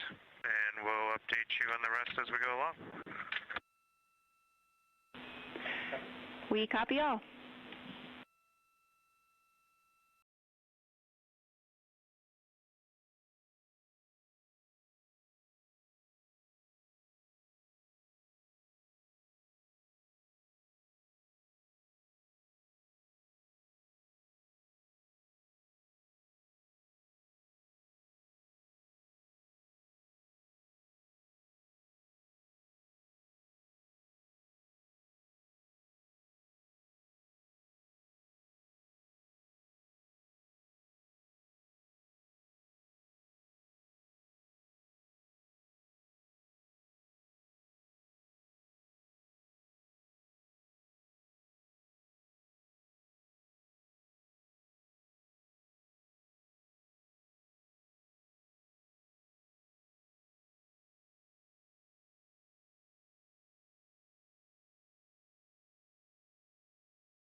This is Mission Control, Houston. 8 days, 20 hours, 33 minutes into the flight of Integrity on the Artemis II mission. We are under 5 hours now from the splashdown of Integrity in the Pacific off the coast of San Diego to wrap up this lunar flyby mission. Integrity systems are in excellent shape. The recovery team on the USS Mertha out in the Pacific is at the ready. The ship is basically parked in the right position to be able to expedite a recovery of the crew following splashdown and after the vehicle has been powered down. Navy helicopters, divers, other recovery personnel will move alongside the capsule to set up a large inflatable raft called a front porch that will be used to extract the crew members in one by one after the hatch is opened. That process of extracting the crew is timelined at least and has been practiced to occur some 45 minutes to an hour after splashdown. The weather conditions out in the Pacific are ideal for today's splashdown. We're talking winds just 10 knots and wave heights less than 4 feet. You couldn't ask for better weather for this homecoming for Integrity, the first time that a crew will have splashed down in the vehicle in the Artemis program. We completed the final major maneuver of the mission using the European Service Module's thrusters a short time ago. That was the return trajectory correction number 3 burn that basically fine-tuned ever so slightly the trajectory and the path of Integrity and sweetened the angle of attack so that we hit the right corridor coming in over the Pacific Ocean with onboard computers honed in on the splashdown zone some 1,701 nautical miles downrange from the start of entry interface.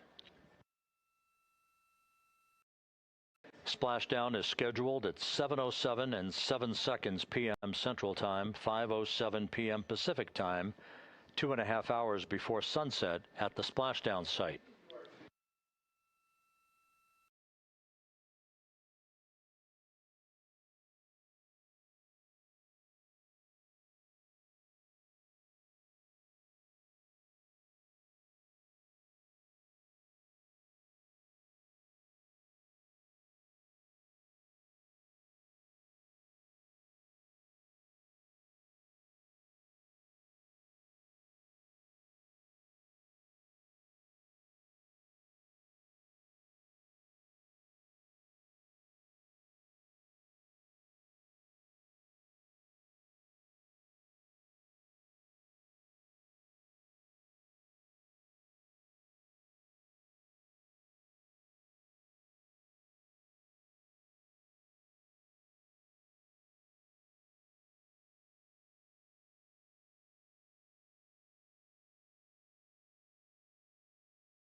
This is Mission Control Houston at a mission elapsed time of 8 days, 20 hours, 39 minutes into the flight of Integrity on the Artemis II mission. There is our planet growing larger in the field of view with each passing minute. We are currently 34,900 nautical miles from Earth and beginning to accelerate toward a splashdown in the Pacific for this four-person crew. 4 hours and 52 minutes from now. Everything on board Integrity is in great shape. All the systems are functioning perfectly. The crew is in the process of wrapping up their cabin configuration, stowing final items that they no longer need for the remainder of their journey. They will also move into an entry checklist in about an hour and 45 minutes, reviewing entry procedures and the latest uplink messages to them before we begin the process of getting the crew suited up prior to the crew module, service module separation. All is well aboard Integrity, and the weather is go for splashdown. The USS John P. Murtha is in place in the recovery zone, ready to begin deploying its assets for imagery as well as for the recovery operations themselves.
Integrity Houston, for the TLT unconverged caution, we were running orb guide post-burn to look at post-burn targeting, and that particular sequence did not include running TLT. That is what triggered the caution. We have no concerns. Okay, outstanding. Thank you.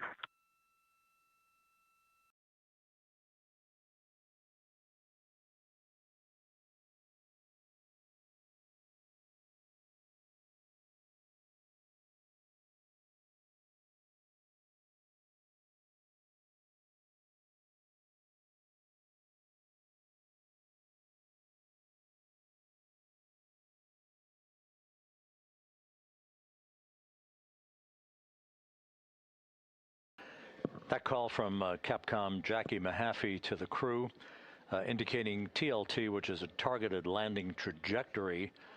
That is simply a value that was placed on board on the onboard computers, but is not being used for today's entry by the crew.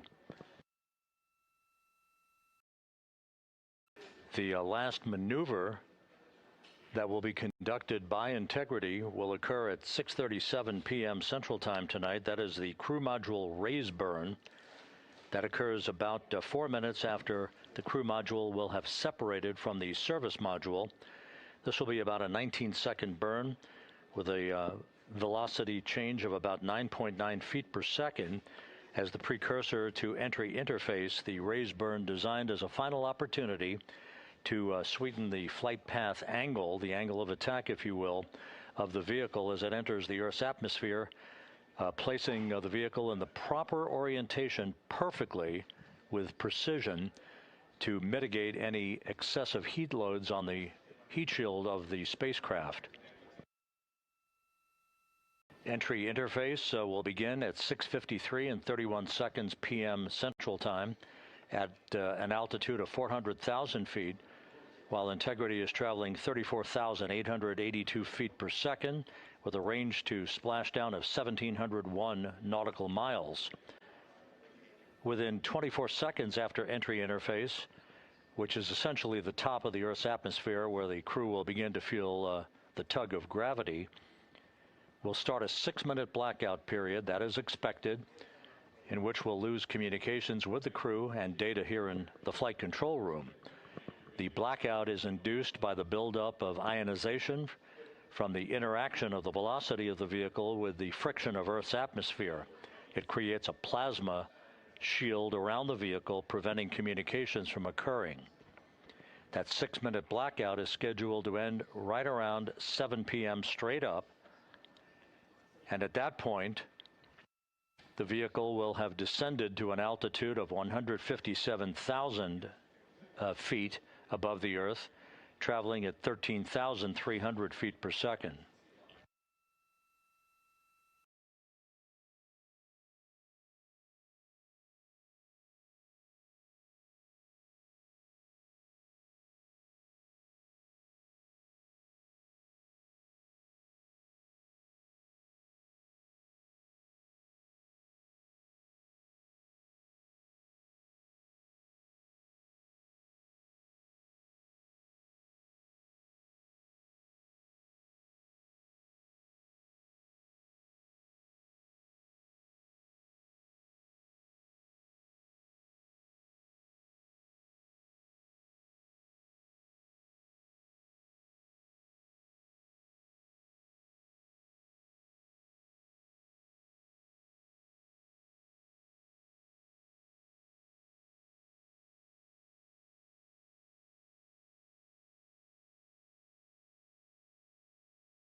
Houston Integrity, could you go off board on the cameras for a couple, please? In work.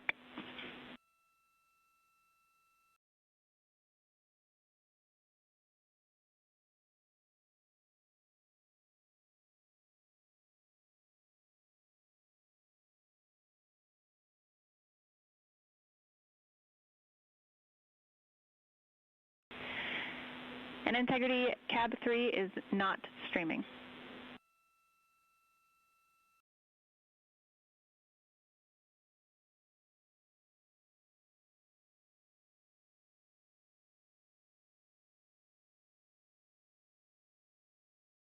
Thank you, Jackie.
Houston integrity, step 9 is complete. The seats are configured. Houston, copy. Seats.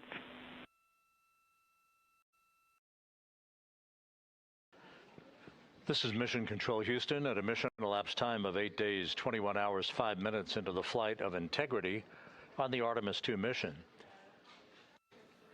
Several countdown clocks are ticking backward here in the flight control room as the Earth grows larger and larger in the field of view.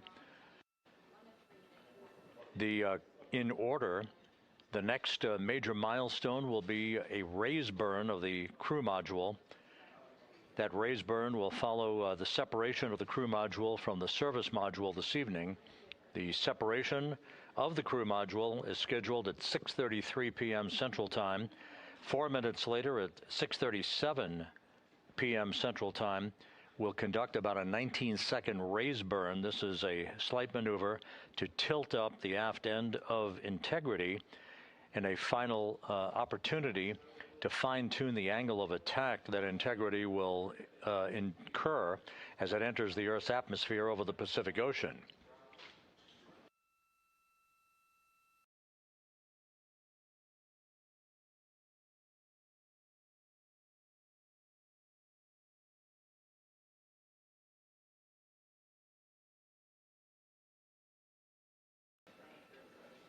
The entry path for Integrity today is portrayed here in this graphic.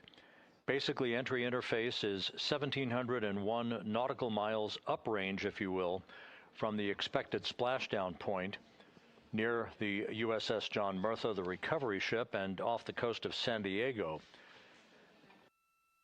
The entry interface point is critical because what we want to do is put Integrity in an orientation that will mitigate peak heating on the heat shield.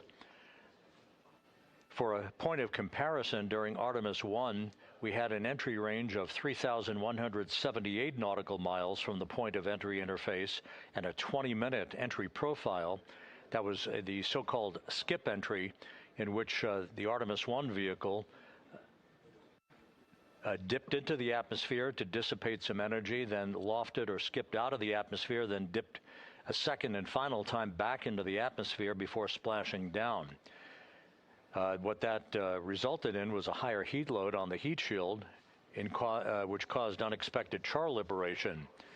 So rather than design the heat shield or replace it for Artemis II, we elected to go into a different trajectory profile. This one with a max entry range of 1,775 nautical miles, or in today's case, all of our maneuvers and orbital mechanics will take us 1,701 nautical miles downrange from the point of entry interface. This will only be a 13.5-minute entry profile for Integrity and its astronauts, and results in a much lower heat load on the heat shield. This is deliberate so that we have the lessening effect of charring on the heat shield, should there be any at all, and we do expect some. But this will more than protect the astronauts from the effects of peak heating, which will be some 4,000 to 5,000 degrees Fahrenheit during the maximum peak heating around the vehicle. That will also cause a 6-minute blackout because of ionization as heat is repelled or thwarted from the heat shield while the vehicle flies in the direction of travel towards splashdown. The raise burn that places us in our final orientation for angle of attack into entry interface, that raise burn is scheduled at 6:37 p.m. Central Time. Entry interface itself is scheduled at 6:53 and 31 seconds p.m. Central Time, when we hit the top of the Earth's atmosphere at an altitude of 400,000 feet, traveling about 34,800 feet per second. We expect our peak velocity just a few moments later, and that peak velocity is forecast by flight dynamics to be 34,965 feet per second, or 23,839 miles an hour. Now, this all occurs after we begin the blackout period of 6 minutes. We will lose communications with the vehicle just 24 seconds after we enter the Earth's atmosphere or entry interface, as you see there. This is an expected 6-minute blackout that will begin at 6:53 and 55 seconds p.m. Central Time and will last almost until 7 p.m. straight up Central Time.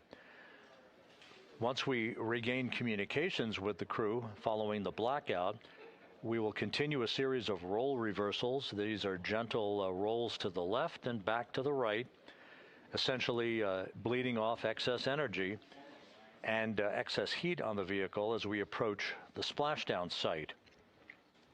The vehicle is expected to go subsonic at 7:02 and 25 seconds p.m. Central Time.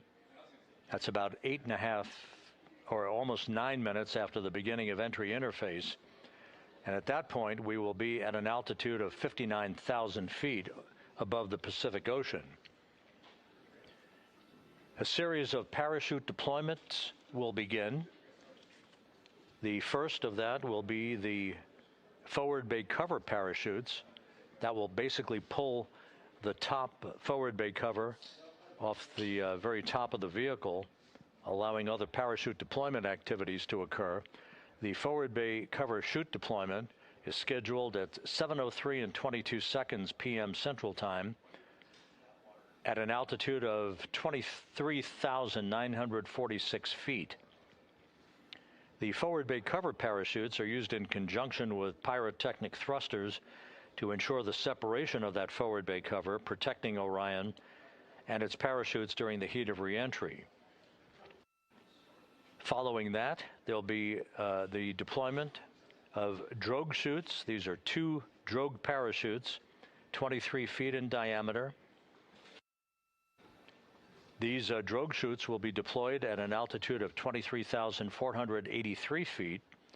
At this point, our velocity will have slowed from almost 24,000 feet per second to just 470 feet per second in a matter of minutes. 3 pilot parachutes will be used to lift and deploy the main parachutes from the crew module forward bay. Those main parachutes, 3 of them, are used to slow the crew module down to a splashdown at a speed that ensures astronaut safety. Each main parachute 265 feet in length from the crew module attachment to the top when inflated. The main chute deployment is scheduled at 7:04 and 44 seconds p.m. Central Time. Now that's just 11 minutes and 13 seconds after the start of entry interface.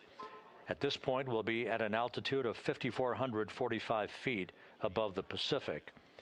And splashdown to complete this mission is scheduled at 7:07 and 7 seconds p.m. Central Time, 5:07 p.m. Pacific Time, 2.5 hours before sunset. The crew will splash down in the Pacific southwest of San Diego at a gentle rate of just 19 miles an hour.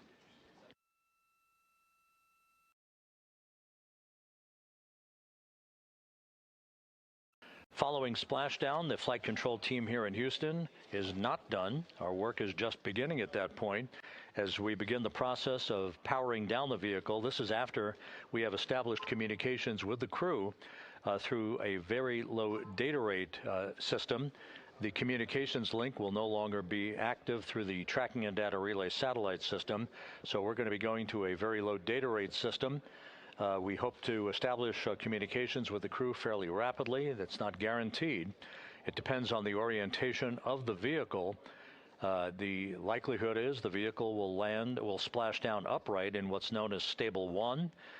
Whether it's upright or in some other orientation, we'll begin the process of inflating 5 inflatable airbags that are positioned in a circumferential manner around the forward bay cover at the top of integrity. These airbags will be inflated through helium. Those 5 airbags will guarantee the proper orientation upright for the spacecraft through the rest of the process of extracting the crew, which should take some 45 minutes to an hour to complete. Navy divers, fast boats, a pair of Navy helicopters, other recovery personnel will come alongside the vehicle to begin erecting an inflatable raft called the front porch that the crew will be extracted into. You've seen that in movies. You've seen it in the Apollo program and archival footage. And one by one, the crew will be hoisted in alternating fashion to two hovering Navy helicopters for the trip back to the deck of the USS John Murtha, where they will leave the helicopters and move into medical bay on the ship for comprehensive medical examinations.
As the astronauts aboard Integrity are in the process of stowing final items in the cabin before they move into their entry checklists, a final review of the procedures and the timelined activities for the rest of this mission. The next major milestone, once again, will be the separation of the European service module, which has performed valiantly throughout the course of this flight, from the crew module. That pyrotechnic separation scheduled 3 hours and 41 minutes from now. Just 3.5 minutes after that will be the crew module raise burn. That raise burn is scheduled at 6:37 p.m. Central Time. It's expected to be about a 19-second firing of the crew module thrusters in one final opportunity to fine-tune the angle of attack for Integrity as it enters the Earth's atmosphere. Splashdown 4 hours, 14 minutes from now, southwest of San Diego, where the weather is forecast to be ideal. Just some broken and scattered clouds expected, 10-knot winds, wave heights less than 4 feet. You couldn't ask for a better day out in the Pacific for the homecoming of the first crew to fly aboard the Orion spacecraft. At a mission elapsed time of 8 days, 21 hours, 18 minutes into the flight, this is Mission Control Houston.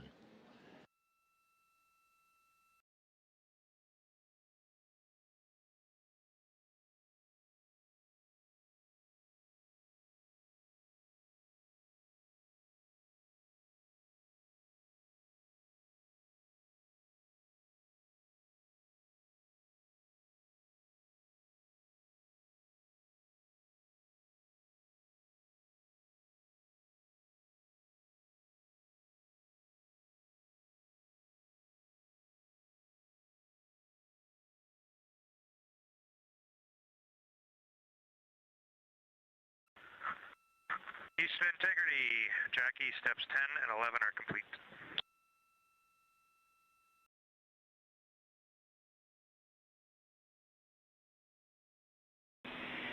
Houston copies steps 10 and 11. You guys are on track, looking great.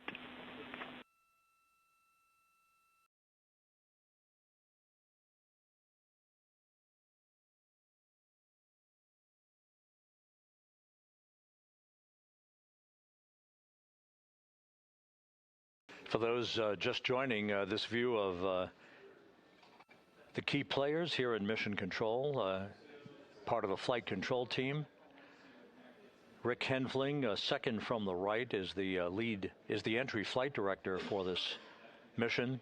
Seated to his left is Judd Freeling, who was the flight director for Ascent back on April 1st. Jackie Mahaffey is second from the left. She is the Capcom whose voice you'll be hearing throughout the course of the afternoon and evening, talking directly to Integrity's astronauts through splashdown. Stan Love, a veteran astronaut, is on the far left of your screen. He was the Ascent Capcom. He's joining Mahaffey today as a second set of eyes on all the data that we'll be discussing and hearing from the crew during the course of their high-speed entry back into the Earth's atmosphere.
And this is Mission Control Houston. You can see one of the helicopters that will be involved in the recovery operations, having taken off from the deck of the USS John P. Murtha.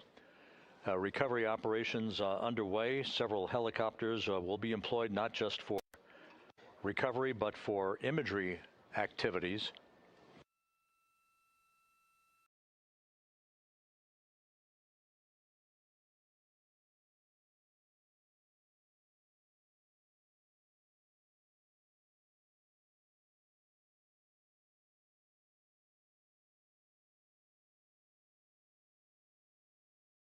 On the deck of the John P. Murtha, a view of multiple views, camera views, that are being provided to us courtesy of the USS John P. Murtha that we'll be utilizing throughout the course of the evening in our coverage. Once we start the NASA Plus coverage at 5:30 p.m. Central Time, 6:30 p.m. Eastern Time, that's a simulcast of our 24/7 YouTube coverage. My colleague from the Kennedy Space Center, Megan Cruz, is on the Murtha, and she'll be providing updates and interviews as well as we continue our operational coverage of the recovery of the Integrity astronauts following their lunar flyby mission.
Houston integrity for toilet configure for return. Go ahead. We have an empty canister. Can you confirm that I don't need to do steps 1.2 to 1.4?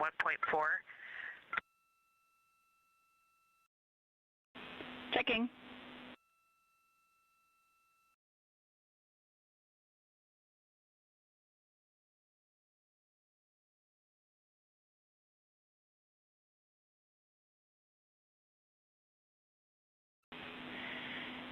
And Christina, we concur you do not need to perform the steps you listed. Thanks, Jackie.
This is Mission Control Houston, 8 days, 21 hours, 38 minutes into the flight of Integrity on the Artemis II mission.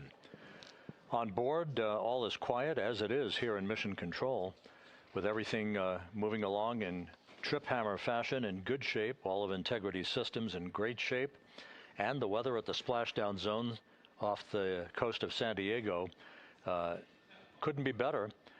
A forecast of go conditions with winds of just 10 knots, wave heights less than 4 feet, ideal conditions for the recovery of Reed Wiseman, Victor Glover, Christina Cook, and Jeremy Hansen following their splashdown, which is just 3 hours and 53 minutes from now. The next major milestone coming up in 3 hours and 19 minutes, that will be the separation of the crew module from the European service module that has performed perfectly during the course of the flight. The service module separation from the crew module scheduled at 6:33 p.m. Central Time. Just 4 minutes later, there will be a slight maneuver, a raise burn as it is called. This will tilt the aft end of the crew module upward ever so slightly in one final opportunity to refine the flight path angle, the angle of attack, if you will, as Integrity enters the Earth's atmosphere at the point called entry interface. That is at 6:53 and 31 seconds p.m. Central Time, or some 16 minutes after the raise burn itself. All of these events will be happening fairly rapidly as we move over the next few hours toward a splashdown of the crew and a completion of a mission that will have totaled 694,481 miles from launch to splashdown.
Houston integrity for timeline.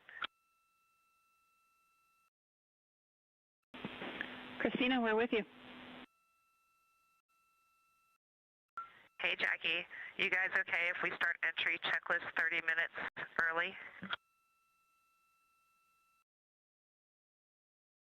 Checking.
And Integrity Houston for entry checklist.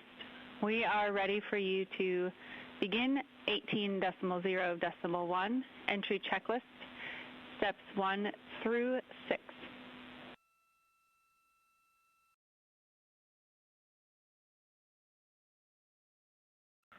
Copy. We're go entry checklist 1 through 6. Thanks.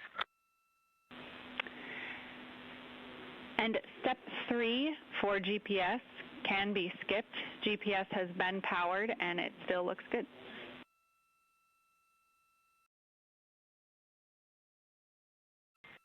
Copy. Step 3 is a skip.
This is Mission Control Houston at a mission elapsed time of 8 days, 21 hours, 50 minutes into the flight of Integrity on the Artemis II mission.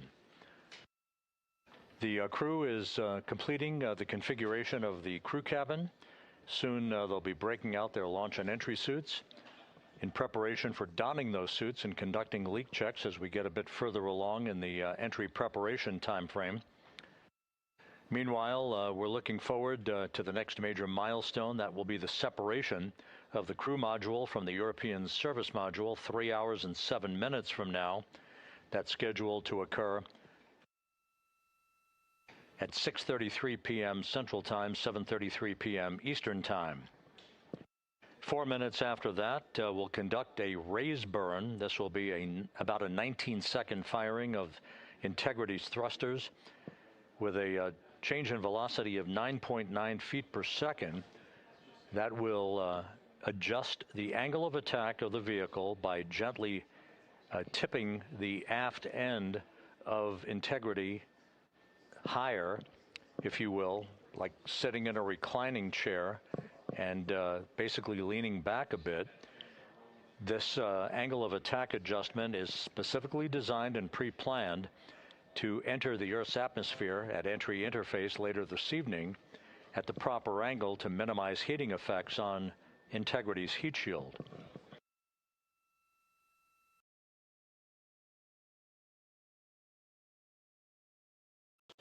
It's worth mentioning once again that the difference between this entry and the uncrewed entry of Artemis I is that on Artemis I, we flew a trajectory known as a skip entry, which involved an initial dip into the atmosphere to dissipate some energy.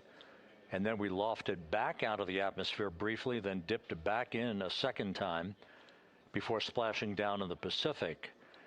After the flight, the post-flight inspection and video analysis showed that there was an area of mechanical char liberation that was not expected. And so after extensive analysis and the review of an independent review team, it was determined to adjust the entry profile for Artemis II, minimizing the range of entry from 3,178 nautical miles to a distance of just 1,775 nautical miles across the Pacific. So instead of 20 minutes of exposure to heating effects, today we're going to only encounter 13.5 minutes of heat loads on the vehicle. Our intended splashdown target is about 1,701 nautical miles downrange from the point of entry interface. It will be about 13.5 minutes from the time that we enter the Earth's atmosphere at an altitude of 400,000 feet at 6:53 and 31 seconds p.m. Central Time to the point of splashdown at 7:07 and 7 seconds p.m. Central Time.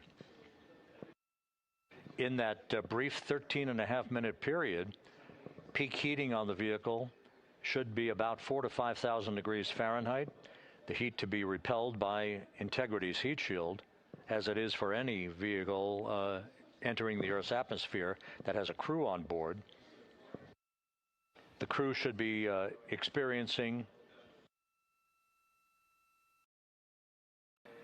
a G load on their bodies of about 3.9 Gs at peak loads on the crew members, feeling the tug of Earth's gravity for the first time in 9 days.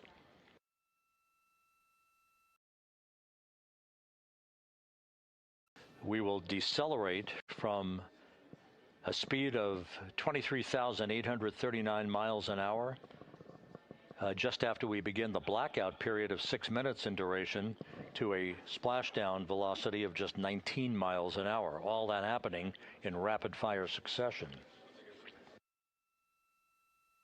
Splashdown now 3 hours and 36 minutes from now, 7:07 p.m. Central Time, 5:07 p.m. Pacific Time. The USS John P. Murtha is on station. Some of the airborne assets, helicopters and fixed-wing aircraft, are taking off in sequential fashion from the deck of the ship. These are imagery assets the actual Navy recovery helicopters that will hoist the crew out of the front porch inflatable raft that will be erected alongside the hatchway to Integrity. And there's a view, a live view from the deck of the USS John P. Murtha. It is a bit overcast. We do expect those clouds to lift a bit over the next few hours. We should have some broken and scattered clouds. It won't be crystal clear blue skies out there in the Pacific, but the weather is go and forecast to be go by the Spaceflight Meteorology Group. The Navy helicopters will be hovering over the spacecraft once it is powered down, and once it is guaranteed to be uprighted through the inflation of the 5 crew module uprighting system airbags that will take place shortly after splashdown. The Navy divers and a Navy flight surgeon will pull alongside the spacecraft to begin the process of erecting the front porch. Then they will open up the hatch and begin to extract the crew members one by one. They'll have an opportunity to get their land legs back a bit before they're hoisted one by one in harnesses up inside the 2 awaiting helicopters. They'll be hoisted up in alternating fashion. So there'll be two crew members for each helicopter for the short ride back to the Murtha. Once they arrive on the deck of the ship, they'll be brought into medical bay for comprehensive medical exams. That is all part of the post-flight medical evaluation of these crew members as they complete their mission around the moon and back to Earth.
Integrity Houston for entry checklist.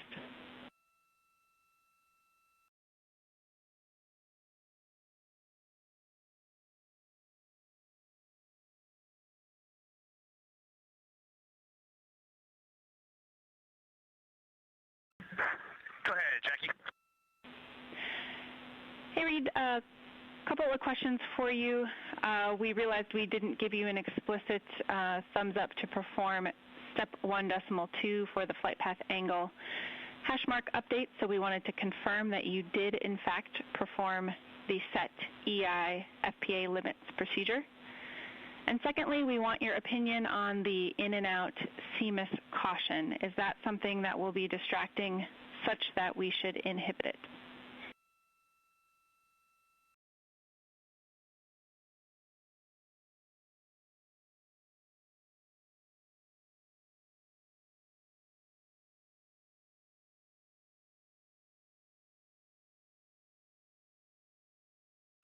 Okay, we are going to go execute 1.2. We had skipped that, and we would prefer to inhibit the CMIS caution on board. Okay, we copy, and just to close the loop on that, that will mean on flight.landing you would not have a yellow or down arrow indication if that does stay below the threshold.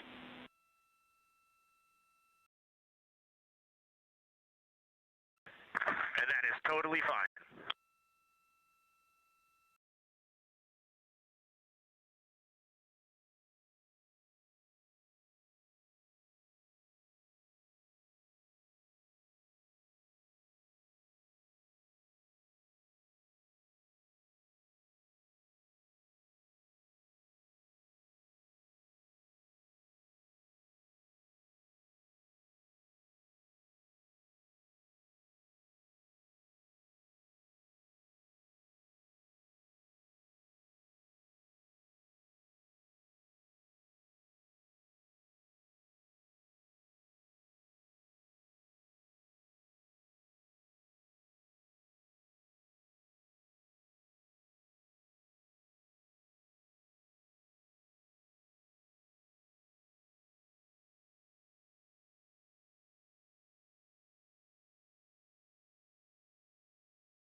integrity for toilet deactivation. Integrity, Jackie had to step off for a second. Go ahead for toilet.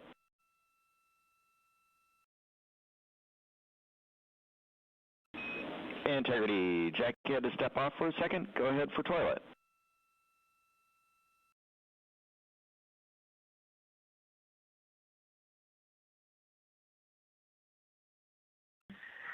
Yes, sir. Hey, Stan. Great to hear your voice. We are ready for MCC to deactivate the toilet.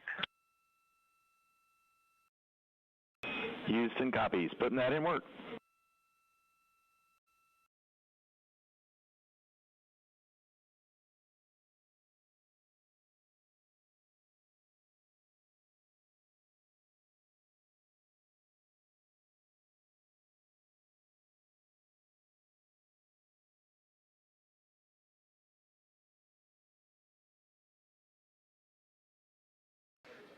This is Mission Control Houston. That communication from Christina Cook on board Integrity to spacecraft communicator Stan Love. Integrity for burn telemetry on CM raise burn. 2 questions.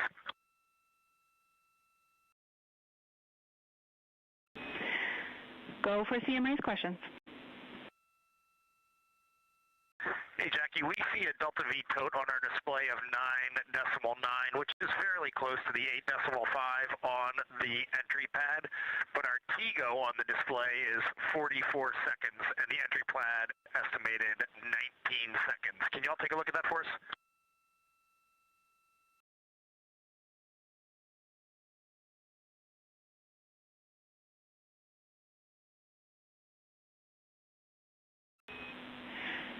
Hey, Reed, good catch.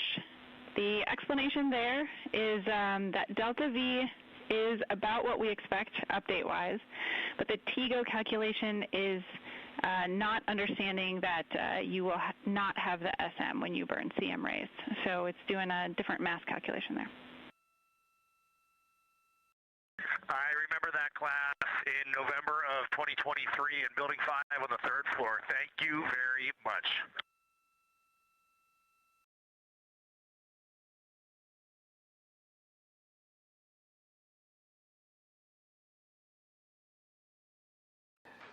This is Mission Control Houston. Commander Reed Wiseman inquiring about the values for the upcoming crew module raise burn. Again, as we've explained, this burn that's scheduled 2 hours and 51 minutes from now is designed to tilt the angle of attack a bit upward, basically raising the aft end of the vehicle prior to entry interface to improve the angle of attack and minimize heating effects on the heat shield for the Orion vehicle. The crew module raise burn will occur about 4 minutes after the service module is separated from the crew module, and we're expecting about a 19-second burn. Integrity, Houston, the toilet is unpowered.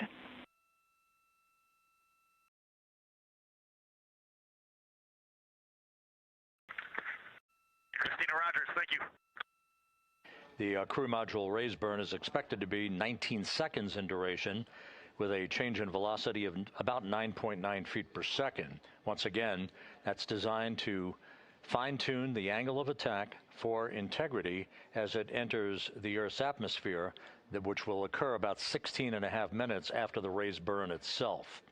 And as you heard, spacecraft communicator Jackie Mahaffey relaying that we have sent commands to turn off the ship's potty, so it is no longer to be used for the remainder of the mission, with splashdown schedule 3 hours and 19 minutes from now.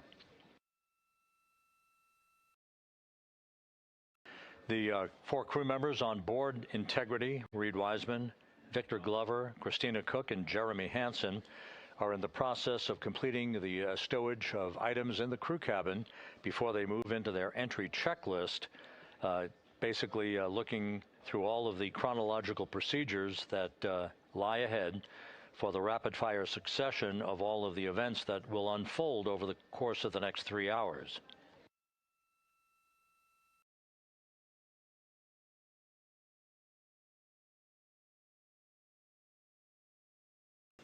Integrity is about 25,000 nautical miles from Earth, continuing to accelerate towards a splashdown in the Pacific 3 hours and 18 minutes from now. All of Integrity's systems are in excellent shape. The crew is great, feeling well, and the weather in the splashdown zone in the Pacific, although a bit cloudy with broken and scattered clouds, is a go forecast with just 10-knot winds and wave heights less than 4 feet.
Views from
Integrity Houston for a post-RTC3 tracking update.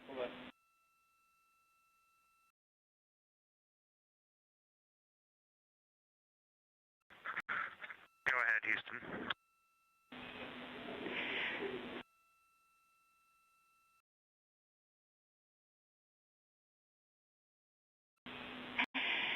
Hey, the post-RTC3 tracking looks great.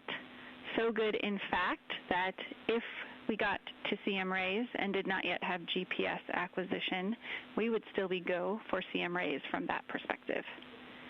And so overall, I can confirm the post-RTC3 trajectory is within EI limits. All right, Jackie, we love that. That says a lot about our FIDO folks in this vehicle.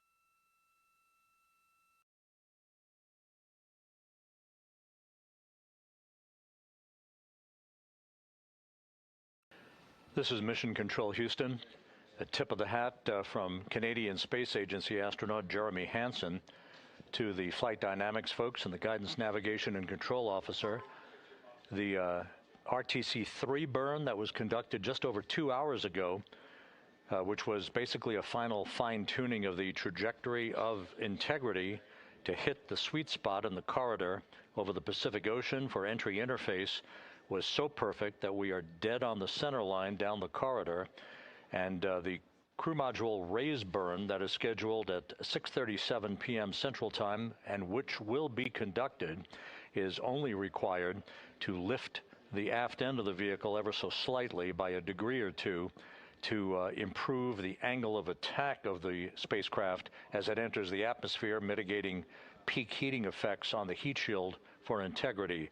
But our trajectory is dead set, right on the money, right down the pike, heading for a splashdown 3 hours and 10 minutes from now at 7:07 p.m. Central Time, 5:07 p.m. Pacific Time.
Houston integrity com check from seat 1. Seat 1, have you loud and clear coming down on both OE 1 and 2? How me on 1? Gotcha, loud and clear on 1, Jackie. We're going to stay in this config on both 1 and 2, and Reed and Victor are in our seats, slowly proceeding along.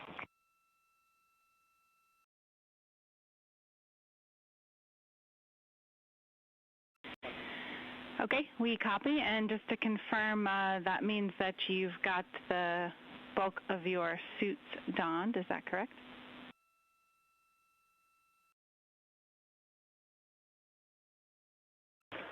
Just for Reed and Victor, A-firm. We're not gloved, not helmeted yet. Copy all. Thanks.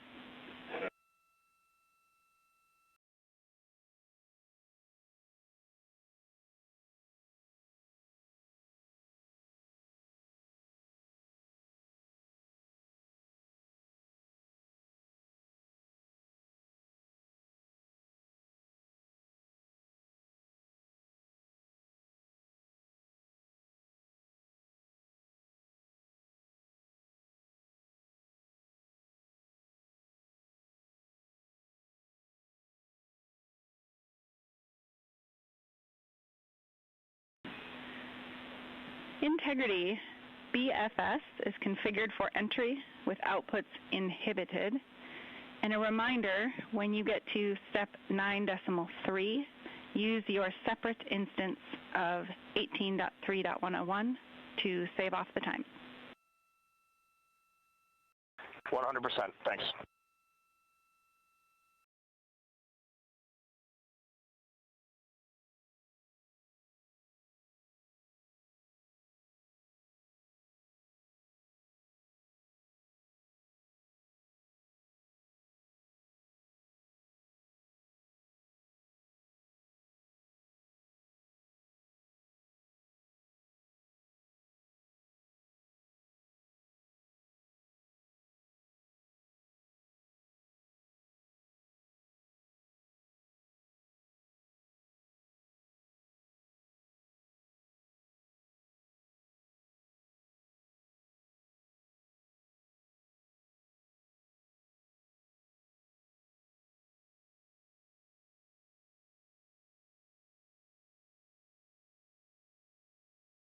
Houston integrity com check from C2. Victor, have you loud and clear? I'm coming up on 1. How me?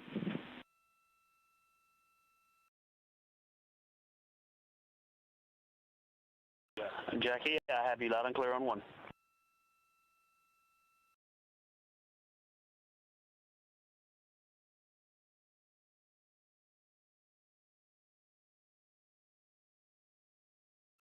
You are loud and clear on 2, Jackie.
Houston integrity steps 12, 13, 14, and 15 are complete. Jeremy, Houston copies. Thank you.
This is Mission Control Houston, 8 days, 22 hours, 55 minutes into the flight of Integrity on the Artemis II mission.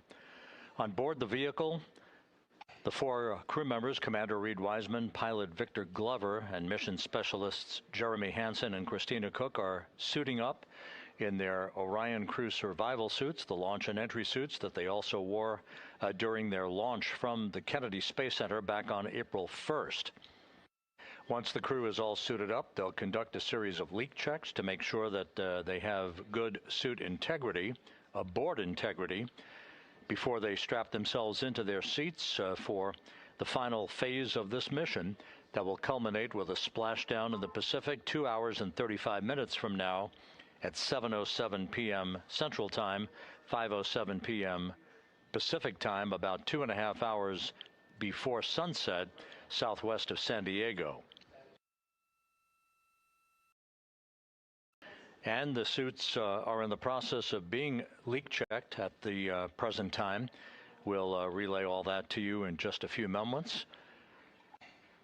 Right now, integrity is just about 20,000 nautical miles from the Earth, continuing to accelerate towards the next major milestone, which will be the separation of the crew module from the European service module 2 hours and 1 minute from now. That separation maneuver, pyrotechnically, will occur at 6:33 p.m. Central Time. That will be followed just 4 minutes later by a raise burn, a 19-second burn of Integrity's thrusters to induce a change in velocity of 9.9 feet per second, slightly raising up the aft end of the vehicle to improve its angle of attack as it enters the Earth's atmosphere, and in the process mitigates the peak heating effects on the heat shield of the vehicle. Out in the splashdown zone, out in the Pacific Ocean, the weather is forecast to be go by the Spaceflight Meteorology Group here at the Johnson Space Center. Winds of just about 10 knots and wave heights less than 4 feet, which should be ideal for the recovery forces that are being deployed from the USS John Murtha to recover the crew, extract them, hoist them into 2 Navy helicopters, and fly them back to the deck of the Murtha to be brought into medical bay for post-splashdown medical checks. We now have a report from the environmental systems officer here that we have good suit leak checks. All 4 suits have passed the leak check, so we are in good shape here for entry and splashdown coming up just over 2.5 hours from now. One data point, just an update on some numbers that we've just received from Flight Dynamics, and these are unofficial and will not become official until post-flight.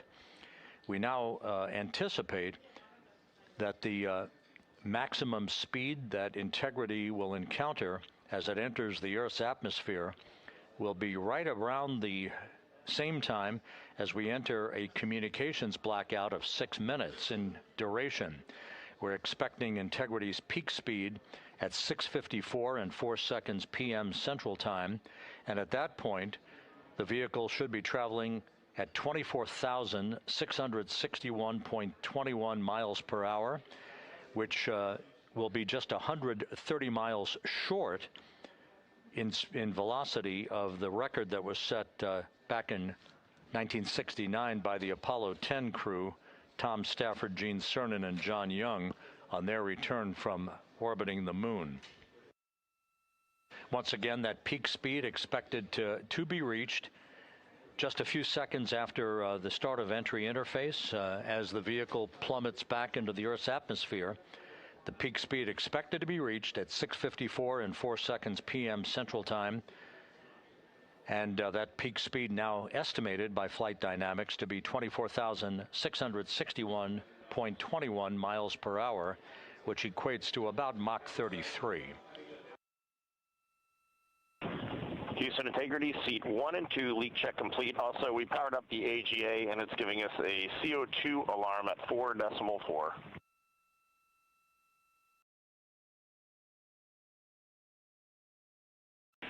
We copy leak check. We saw it as well. And copy CO2 at 4.4. We are discussing. We also on the AGA have a bit A of 16. We've seen that in the past. Should go away.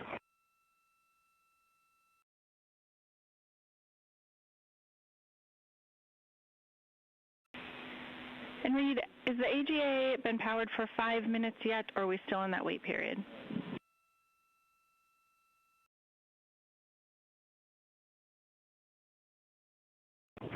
We are in the wait period. We expect that bit will go away. We copy, and that bit can also indicate that we cannot trust the other values, so we'll check back with you after the 5 minutes on the CO2 levels. A firm.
This is Mission Control Houston. Mission elapsed time of 8 days, 23 hours, 2 minutes into the flight of Integrity on the Artemis II mission. While we have a moment here, just an opportunity to run down some of the chronological highlights that lie ahead over the next 2.5 hours before Integrity splashes down in the Pacific Ocean.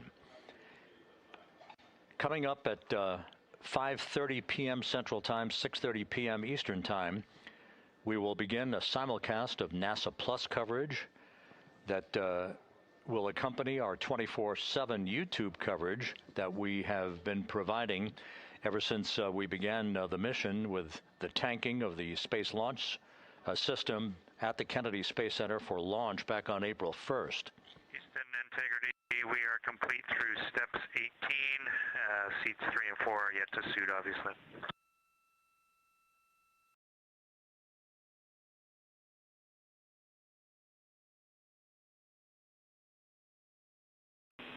Jeremy, we copy you completed 16 through 18 and confirm for us whether you needed any adjustments of CIAS in step 17.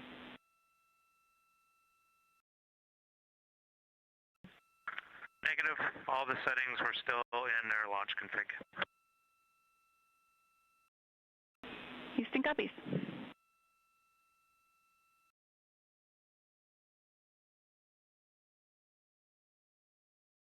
Once again, with the leak checks having been successfully completed on the 4 launch and entry suits for the crew members on board Integrity, once again we'll begin our NASA Plus coverage as a simulcast to our 24/7 YouTube coverage in less than an hour at 5:30 p.m.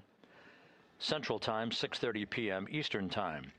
At 6:15 p.m., we're going to hand over communications from the Deep Space Network to the Tracking and Data Relay Satellite System as Integrity continues to approach the Earth. Currently, Integrity is less than 20,000 nautical miles from its destination and a splashdown in the Pacific. We will separate the European service module from the crew module at 6:33 p.m. Central Time. And just 4 minutes later, we'll conduct a raise burn, a 19-second burn of the Integrity thrusters to slightly tilt the vehicle's orientation upward, with the aft end being tilted upward. That will also change the velocity by 9.9 feet per second and complete the orientation of the vehicle for its angle of attack as it enters the Earth's atmosphere. Entry interface, where we reach the first traces of Earth's atmosphere and where most of the dynamic operations will then begin. Entry interface is scheduled at 6:53 and 31 seconds p.m. Central Time, where Integrity will be at an altitude of 400,000 feet above the Earth, traveling at about 34,882 feet per second with a range to splashdown of 1,701 nautical miles.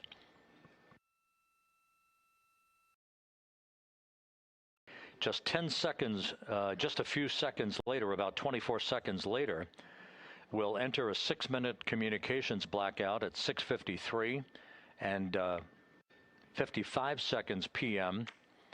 That communications blackout will be due to the buildup of plasma around the vehicle, the ionization of the interaction of the velocity of Integrity with the friction of the Earth's atmosphere.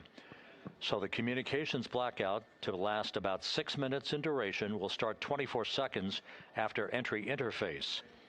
At 6:54 and 4 seconds p.m., we'll reach our peak velocity. This is an estimation from Flight Dynamics. We should be reaching a peak velocity of 24,661.21 miles per hour, or somewhere around Mach 33. This will fall about 130 miles per hour short of the speed record set by the Apollo 10 command module, the Charlie Brown, during the Apollo 10 mission of Tom Stafford, Gene Cernan, and John Young back in the spring of 1969.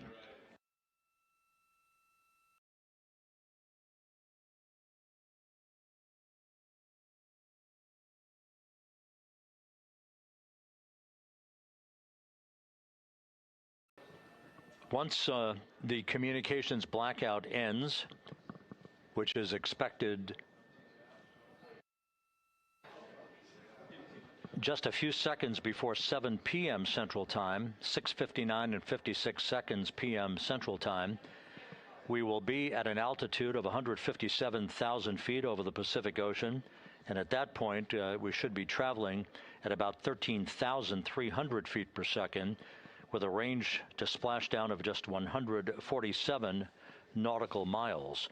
There will be a series of roll reversals, first to the left, allowing Integrity to bank to the left. These are computer-commanded, not crew-commanded, but computer-commanded roll reversals to bank the vehicle first to the left, then to the right.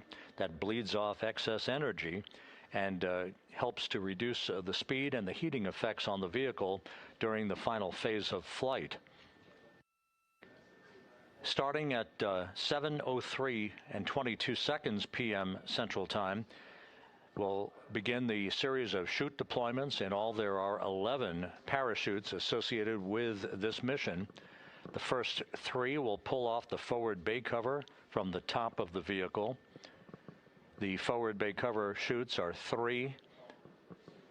That'll be followed by the deployment of the drogue chutes at 7:03 and 23 seconds p.m.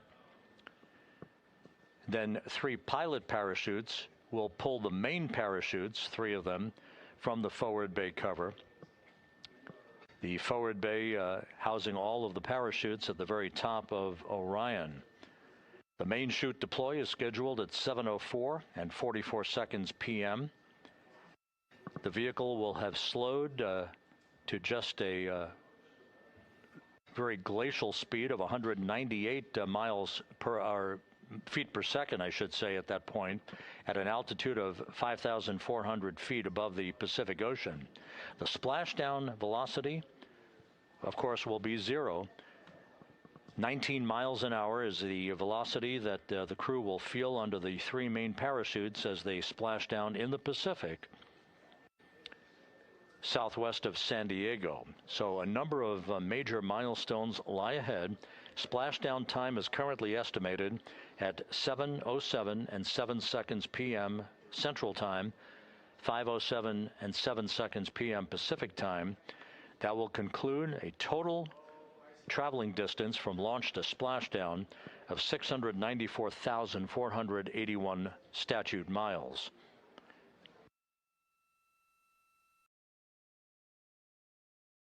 We're just 1 hour and 48 minutes away now from crew module, service module separation.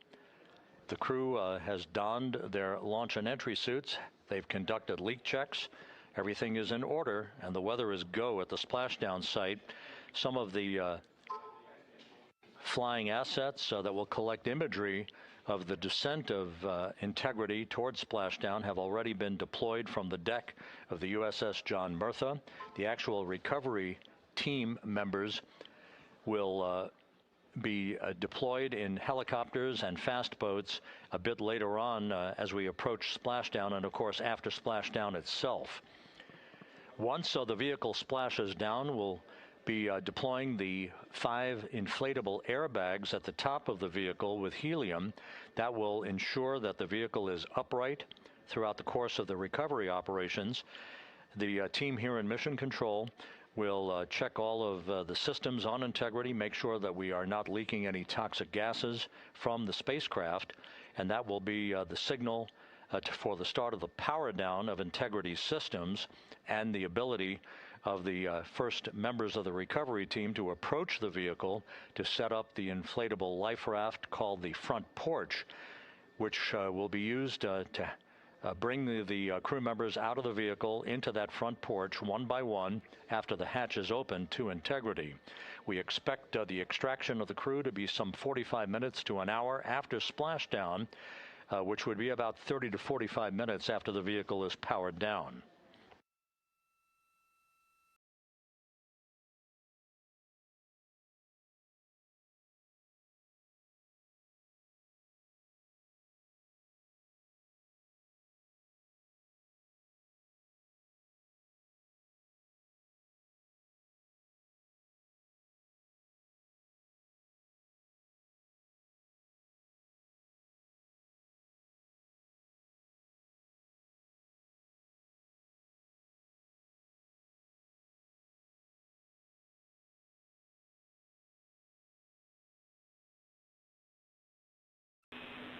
Integrity, Houston, we are ready for another CO2 reading on the AGA.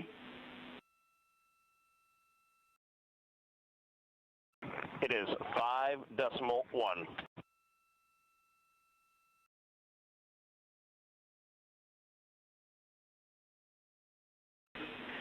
Houston copies. And Reed, earlier I did misspeak. The CO2 reading specifically would not have been affected by that particular bit.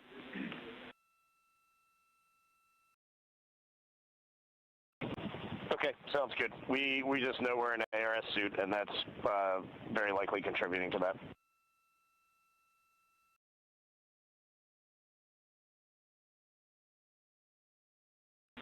We concur.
Integrity, Houston, for CO2.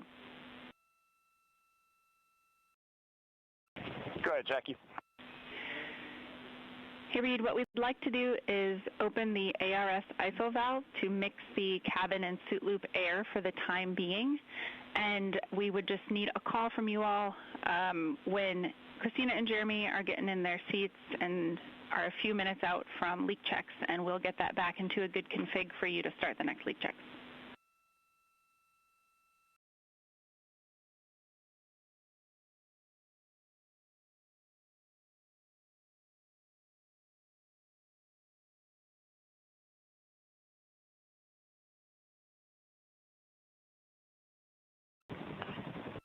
Hey, Jackie, that's a reasonably good idea. Can we just hang on that for a little bit and see how we're doing?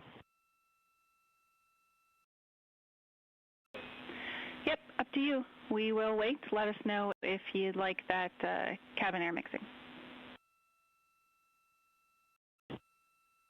Is there a CO2 number where you guys would advise that?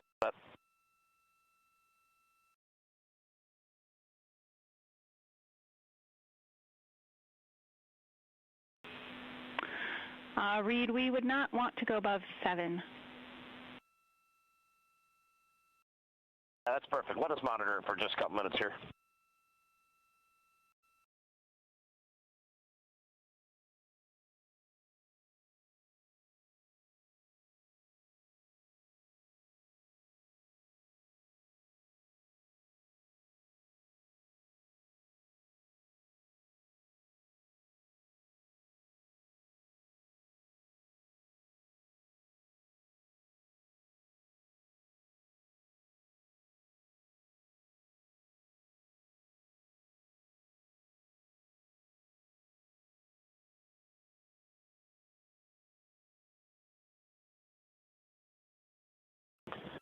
Houston, cabin entry config is complete, and Christina and Jeremy are about to start suit done. Excellent on cabin config and copy suit down. That call from Commander Reed Wiseman aboard Integrity indicating that following the successful leak checks on the 4 launch and entry suits, the crew will begin to actually don those suits now, and then they'll climb into their respective seats, both on the flight deck and the mid deck of the Integrity, in preparation for crew module service module separation that's scheduled 1 hour and 40 minutes from now.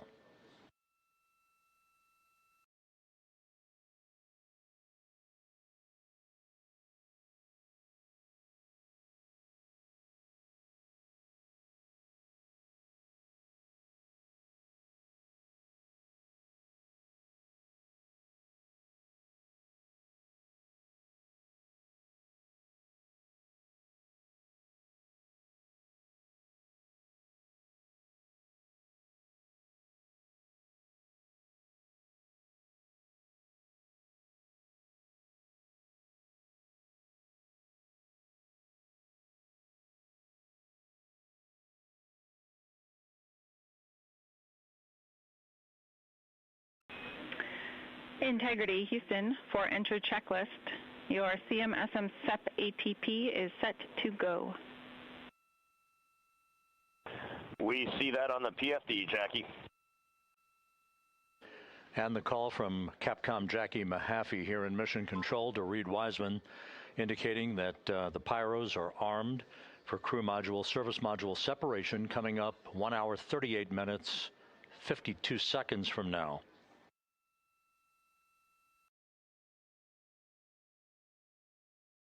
Integrity now squarely facing the planet Earth, 17,600 nautical miles away, headed for a splashdown 2 hours 12 minutes from now.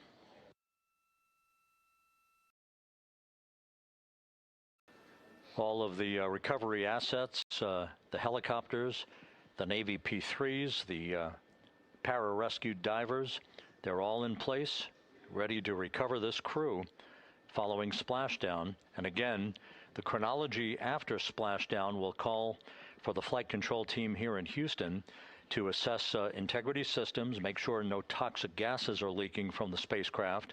And first order of business will be the command to inflate the crew module uprighting system bags, the 5 inflatable airbags that will be inflated with helium to maintain its upright position as it bobs in the Pacific before the recovery forces reach the crew. About 15 minutes after splashdown is when we expect the green light to be given to power down integrity systems, at which point the recovery teams will begin to make their way toward the vehicle to set up that inflatable life raft called the front porch, buttressed alongside the spacecraft.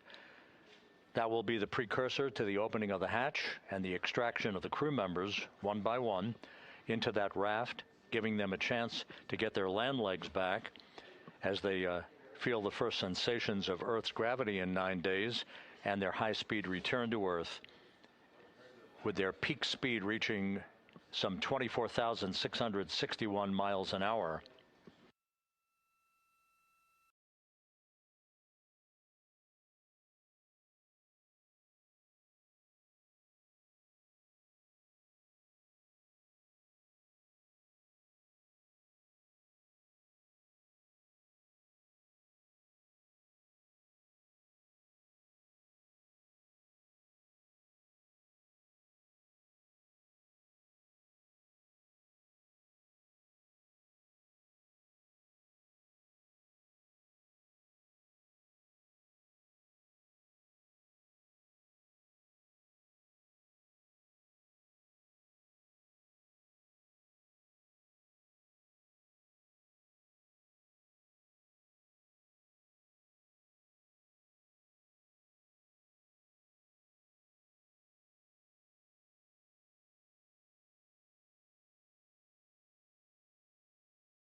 Houston, Christina's got an amazing view of home planet out the side hatch window, and it's lighting up the cabin, and it's just a great blue hue to it. It's beautiful.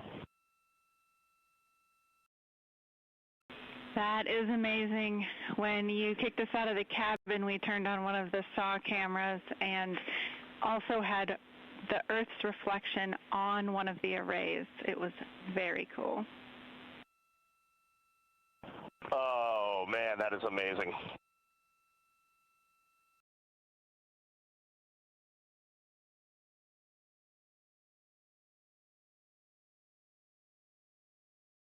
This is Mission Control Houston. Commander Reed Wiseman reveling about the view of the Earth from a distance of less than 17,000 nautical miles now. The cabin audio cable and boom mic are in F3 large stowed. We copy. The view that Reed Wiseman is describing is the view you're looking at right now as the Earth grows larger in the field of view with each passing moment.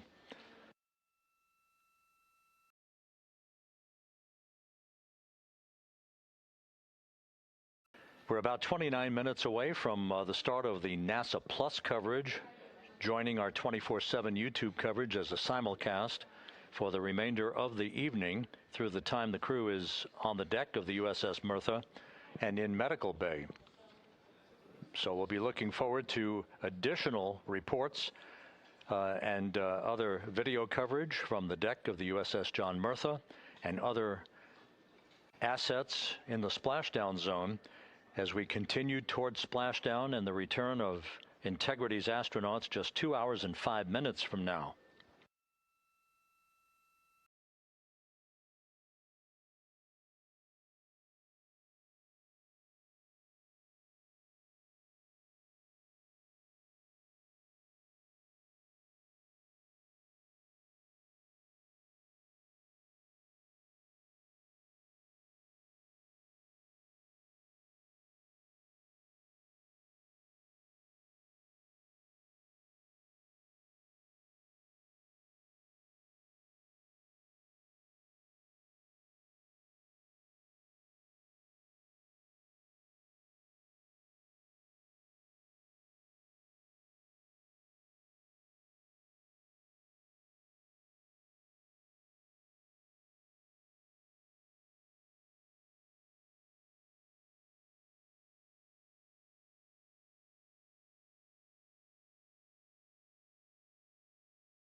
Couple of minor updates, just tweaks by a second or so for some of the key activities that will be coming up. Flight Dynamics providing us with some updated information. The start of the blackout period, just a 1 second change. It's going to be estimated now at 6:53 and 54 seconds p.m. Central Time. The duration remains 6 minutes. That blackout will end at 6:59 and 55 seconds p.m. all Central Time.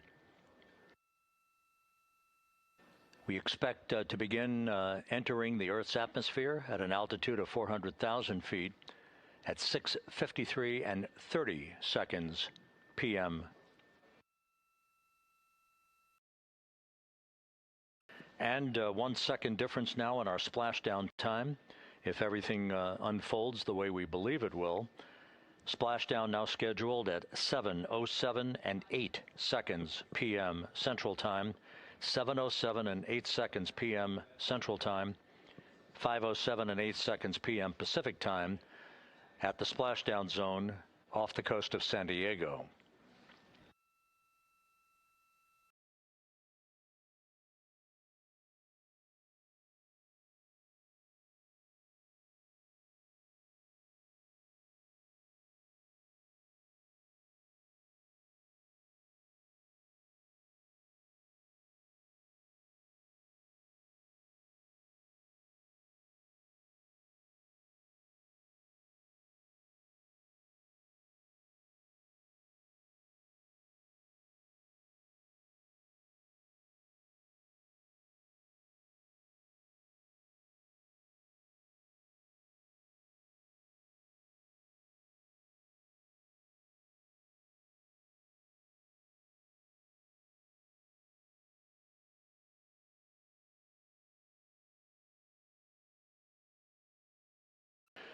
And one other update, the latest weather forecast from the Spaceflight Meteorology Group passed on to Flight Director Rick Henfling, calls for the clouds in the splashdown zone to be in the process of dissipating.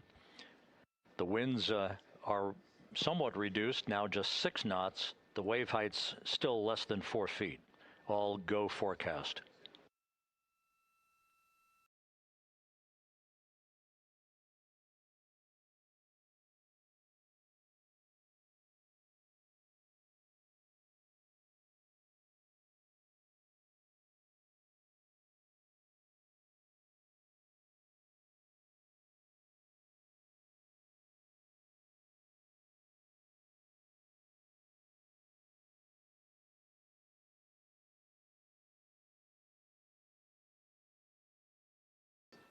So once again, the stage is set as Integrity continues its inexorable march toward a splashdown in the Pacific 2 hours from now. 16,000 nautical miles away from the Earth. We are just 1 hour and 26 minutes away from crew module, service module separation, followed by a raise burn to tilt the aft end of the vehicle up ever so slightly and improve its angle of attack into the Earth's atmosphere as a mitigating action to reduce heat loads on the heat shield of the vehicle. This is all pre-planned, pre-flight. There's no differentiation between what we had designed this mission to do. We are expecting to reach the first traces of Earth's atmosphere at entry interface and 400,000 feet above the planet 1 hour and 45 minutes from now.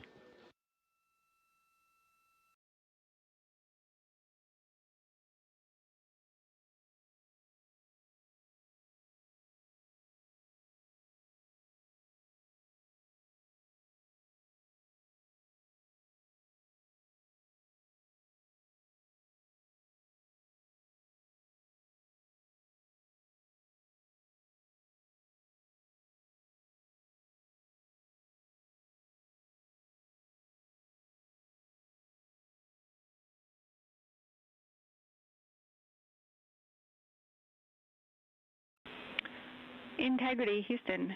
Cabin temp cold soaking is initiated. Copy that, Jackie. CO2 is 5.5, and we are still doing good on board. Christina and Jeremy are beginning suit on. Houston copies all.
Integrity Houston for entry checklist.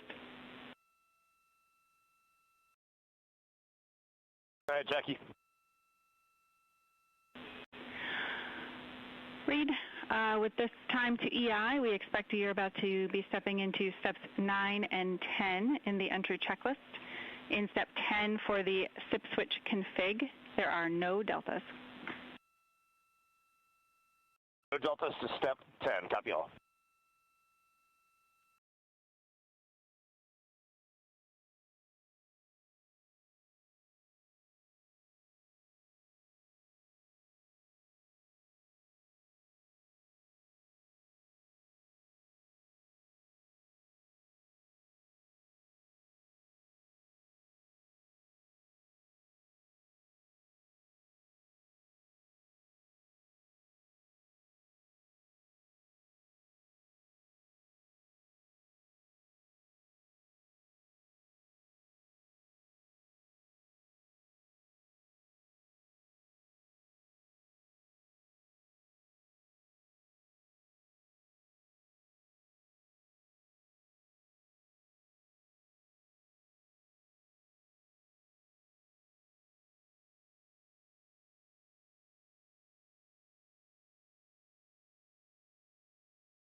This is Mission Control, Houston.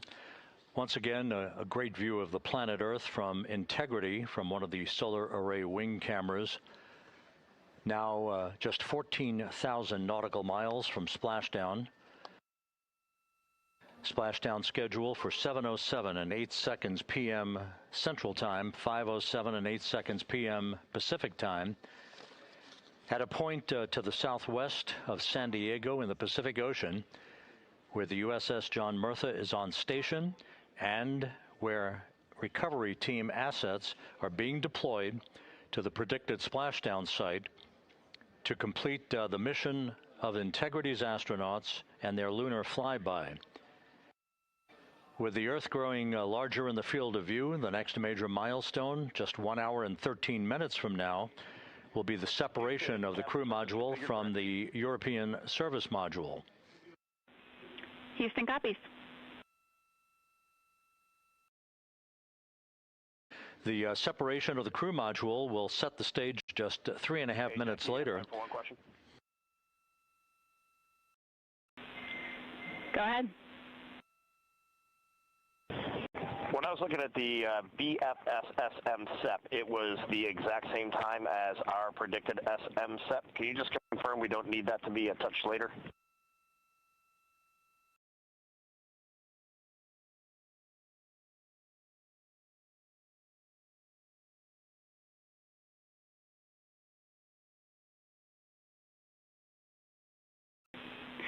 And Reed, matching is expected. That's when the sequence will begin for that whole SEP config. Outstanding. Thank you for the verification. Here in Mission Control in the Artemis Flight Control Room, Capcom Jackie Mahaffey confirming some of the timeline activities with Commander Reed Wiseman aboard the vehicle. The crew has suited up in its launch and entry suits, ready to begin the critical phase of this mission. Their homecoming to a high-speed entry and a parachute-assisted splashdown in the Pacific. Once again, the next major milestone, 1 hour, 11 minutes from now, the separation of the crew module from the European service module as Artemis's astronauts head home to complete this historic flight.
Houston, we are ready for entry pad deltas if you got them.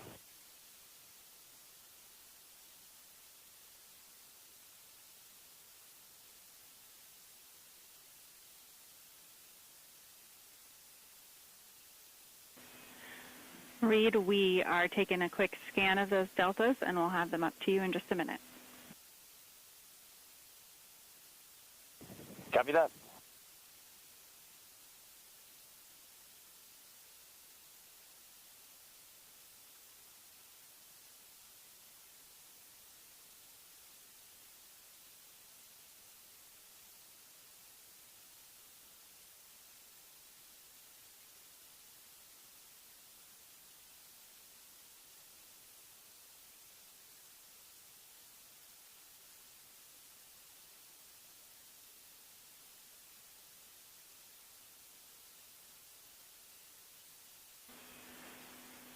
Integrity Houston with entry pad deltas.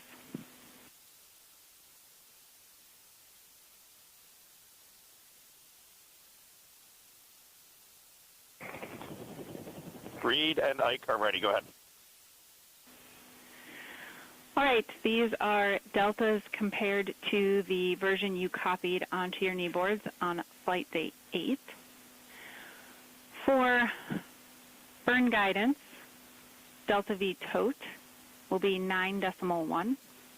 TIGO, 20 seconds.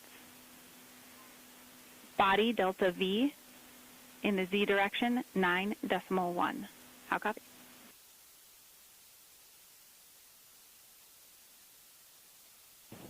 Copy all. In the entry section, total duration, 13:38. That's 1338. And splashdown time, 9 days, 013157.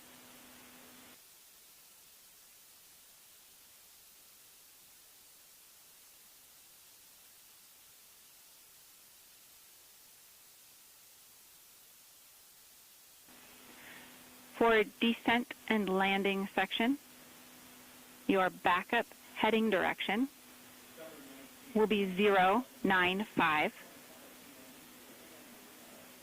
And for the landing site, a couple of changes to weather.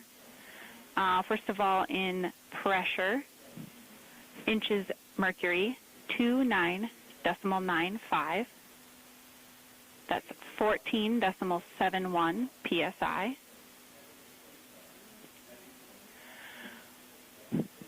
Sky conditions, clouds, few to scattered, 010.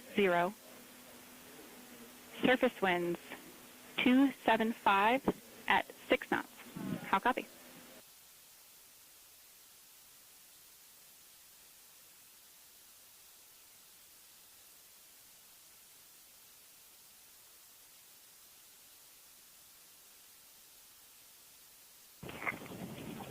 Jackie, we don't remember if the number is 06 or 08 for you, but we copy all on the entry pad. I copy all. And with that, it's a good entry pad, and we can continue in the procedure. Integrity.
Houston integrity, although we've already confirmed it per procedure. Instruction 115 of entry checklist. SM separation ATP is go. Houston copies. Christina and Jeremy are fully zipped and they're working on EBS and then seating up. We copy. Thanks for the status.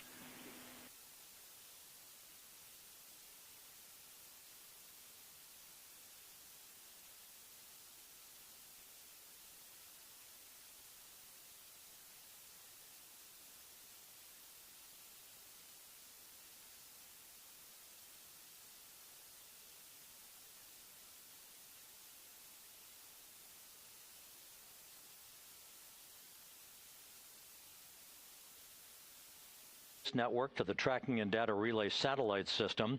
The Deep Space Network came into play after the translunar injection burn back on April 2nd that propelled Integrity toward its lunar flyby. We'll be back on the TDRS network here in about 41 minutes. Following that, the next activity will be the pyrotechnic separation of the crew module from the European service module. That is scheduled at 6:33 p.m. Central Time, followed 4 minutes later by one final critical maneuver. That will be a 19-second burn of Integrity's thrusters in what is called the crew module raise burn. Now, what that does is it basically acts. If you were sitting in a reclining chair, you'd basically tilt yourself back.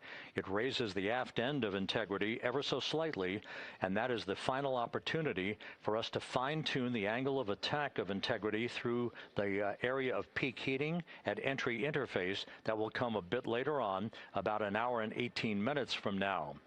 So after the raise burn, we will be in the final orientation that will minimize any peak heating on the heat shield of Integrity and prior to the time the crew enters the Earth's atmosphere at an altitude of 400,000 feet. Entry interface.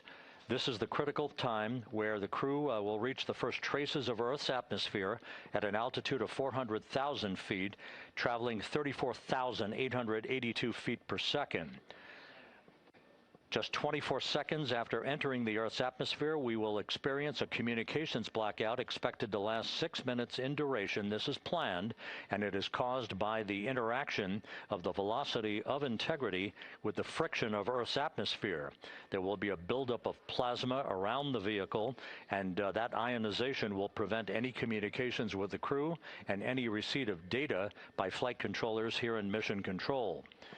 That blackout is scheduled to begin at 6:53 and 54 seconds p.m. Central Time. Again, a 6-minute blackout that will end, if all goes as planned, at 6:59 and 55 seconds p.m. Central Time.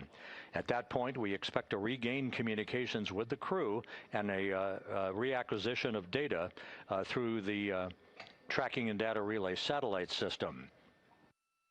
We will have a series of roll maneuvers. These are computer commanded that will roll the vehicle slightly to the left, then back to the right. That will bleed off excess energy as we begin our peak period of velocity. We expect to reach a maximum velocity of 24,661.21 miles per hour, equivalent to about Mach 33 times the speed of sound shortly after we enter that blackout period. Once we exit the blackout period, of course, we're in the denser regions of the Earth's atmosphere, and then we get set up for the parachute deployment sequence. First, the deployment of 3 forward bay cover chutes that will pull essentially the top forward bay cover off the very top of the Integrity vehicle. That will be followed by the deployment of drogue chutes, and then the final deployment of a series of 3 main parachutes at 7:04 and 44 seconds p.m. Central Time. From that point on, it is about 3 minutes or so until splashdown. Splashdown scheduled at 7:07 and 8 seconds p.m. Central Time at a gentle speed of 19 miles an hour. So just to give you some perspective, at the time that we enter the Earth's atmosphere, we're traveling somewhere around Mach 32. We will splash down at a speed of about 19 miles an hour. The G-forces that will build on the crew members inside Integrity will build to about 3.9 Gs. That is what is expected and what they have trained for and what the spacecraft is designed to support.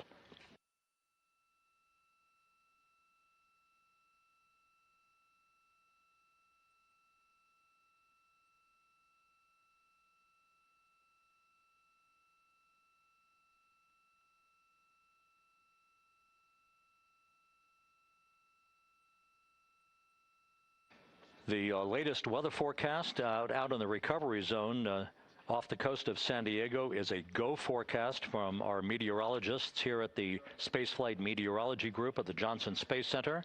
And standing by on the deck of the USS John Murtha is my colleague from the Kennedy Space Center, Megan Cruz. Megan?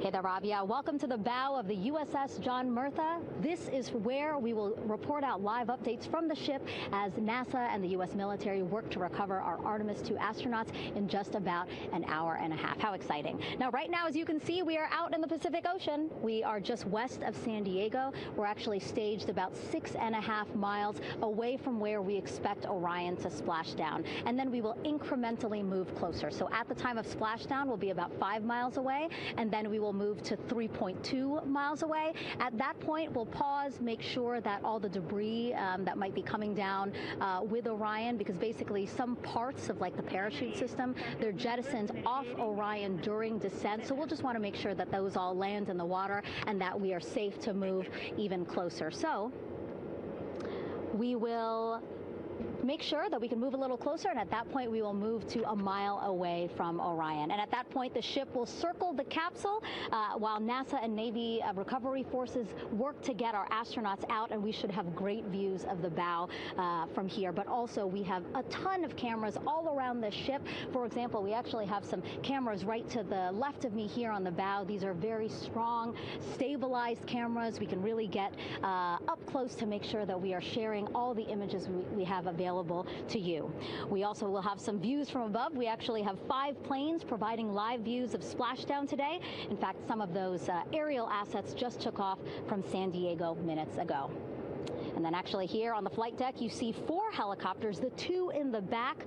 Those will take off in about 30 minutes from now, also with live cameras. So again, lots and lots of imagery that we hope to share with you today. And then those 2 helos in the front, those 2 will pluck the crew out of the water and fly them back to our ship. Now, the combined team here on the ship, more than 550 people, left San Diego 4 days ago, and since then I've watched different teams train every day, train, rehearse, final preps to make sure that they're ready for today. So to give us more of an update about how recovery is going on right now, why don't we turn over to Paul here, Paul Sierpinski. He is the Assistant Artemis Recovery Director. Great to have you here, Paul. Great to be here. Thanks. Absolutely. So you just left the landing forces operations center here on the ship. How are we looking for recovery? Right now, it's looking great. When I left, they were just about to get into weather briefing with Mission Control Center in Houston. But listening to the loops this morning and everything that's been going on, the reentry trajectory correction burn, the return trajectory correction burn went great. They were right down the money, right on the money, right down the middle where they should be coming back. Our forces here are teams out in the water. All our boats are launched or will be imminently. So yeah, it's just coming along great. Yeah. It's really nice to see. We did see some of those boats float behind us. We were hoping to give you a live view, but of course they floated right out of the camera shot as you came to us. But so basically the team right now here on the ship, basically like monitoring mode, but really things will pick up about 15 minutes after splashdown. Yeah, so a couple minutes before splashdown, things start happening really, really fast. Mm-hmm. Some events during the re-entry, they're maybe a second or 2 apart, and so it just takes a whole lot of effort and a lot of updates back and forth between us and Houston to try to keep track of everything that's happening, all in real time. And then after splashdown, that's when the recovery team really kicks into high gear. We have our boat teams, our boat crews going out, our divers doing hazardous assessments as they get progressively closer to the capsule, making sure, you know, it's safe for all of our people to go in, and it's also safe for the astronauts to come out, because really at the end of the day, that's what we're here for, is we're to make sure that the astronauts get home safe after their tremendous journey to the moon and back. But then also we have, like you mentioned on a minute ago, all of our imagery helicopters are taking imagery, camera shots of it as it's coming in all the way through splashdown. I mean, they'll see it as soon as it crosses the horizon, all the way to the ocean here. And then afterwards, we have to recover actually Orion to bring it into the well deck of the ship. Absolutely, yeah. And so once the astronauts are safe on board, then those same dive teams are going to transition into securing the capsule. They'll position some equipment around it to kind of facilitate that. The ship will move into position. We'll attach a really big winch line to it, and then a bunch of tending lines. We'll pull the capsule around behind the ship and then start to slowly bring it in. And then, yeah. Orion comes in, goes hard down, and everyone cheers. Yeah, great day. Great day, exactly. Lots to coordinate, a lot to manage. Basically, planning for this recovery, Artemis II recovery, started a month after Artemis I launched. That was the uncrewed test flight of the Space Launch System rocket, as well as the Orion spacecraft. That was November 2022, a month later, all the planning for this. How does it feel to be so close to welcoming our friends, our astronauts, home? I mean, for the whole team, I walked around the ship this morning, just kind of visiting with a lot of people, a lot of groups, and just kind of get the feel of them. And everyone has that same kind of mentality. Everyone's excited, everyone's thrilled to see all that work that we've been doing, like you said, for the last 3 years, since right after the last one came back till now. And some people even further back, some of them go back a decade or more. So everyone is just excited, and they're ready. They're really ready for this, and just to be able to see our crew come back, that's going to be a thrill for everyone. How are you feeling? Are you ready? Is this something you ever thought you'd be doing? I'm ready. I'm excited. This has been the pinnacle of my career so far. It really has. I've seen a lot of firsts, a lot of lasts, but I can't think of ever topping seeing the first crew to go to the moon and back in 50 years, and to be here and be a part of that. And it's just a tremendous privilege. And on behalf of the whole team, I'm thrilled, and so are all of us. We're ready. Yeah, I definitely think that those words really embody how everybody on the ship is feeling. So thank you so much, Paul. I appreciate you being here. And so, Rob, we'll toss it back to you again. We will continue to join you with live updates from the ship as much as possible. Thank you, Megan. Back here at the Johnson Space Center, the entry team of flight controllers looking over the shoulders of Reed Wiseman and Victor Glover there on the flight deck of Integrity, and again just below their feet in the mid-deck area, if you will, Christina Cook and Jeremy Hansen of the Canadian Space Agency. They're in the final review of their entry procedures and all of the activities that will follow here very shortly in trip hammer fashion. We should note that after splashdown occurs, the flight control team here in Houston will be monitoring the orientation of the Integrity spacecraft. We are expecting it to splash down upright in what is called the Stable 1 configuration, with the top of the spacecraft pointed upward. Stable 2 would indicate that it is upside down in the water. Regardless of the orientation, there will be 5 inflatable airbags called the CMOOS system. That's the acronym for Crew Module Uprighting System. We are suit on complete. Houston copies. Reed Wiseman acknowledging that the final steps in suit donning are now complete for the crew. Leak checks have been completed earlier. The CMOOS system, those 5 inflatable airbags, will be inflated with helium. Those airbags will ensure that the vehicle remains upright. While that activity is going on, the flight control team here will be checking the systems on Integrity, also making sure that there's no leakage of toxic gas from the spacecraft. It should take about 15 minutes from splashdown to the power down of all of the systems on Integrity. And at that point, assuming everything is in a nominal fashion, then the green light will be given for the Navy recovery teams to begin to make their way closer to Integrity to begin the erection of a large inflatable life raft called a front porch that will be buttressed up alongside the hatchway to the spacecraft. That life raft will be used to bring the crew members out of this vehicle once the hatch is open, one by one.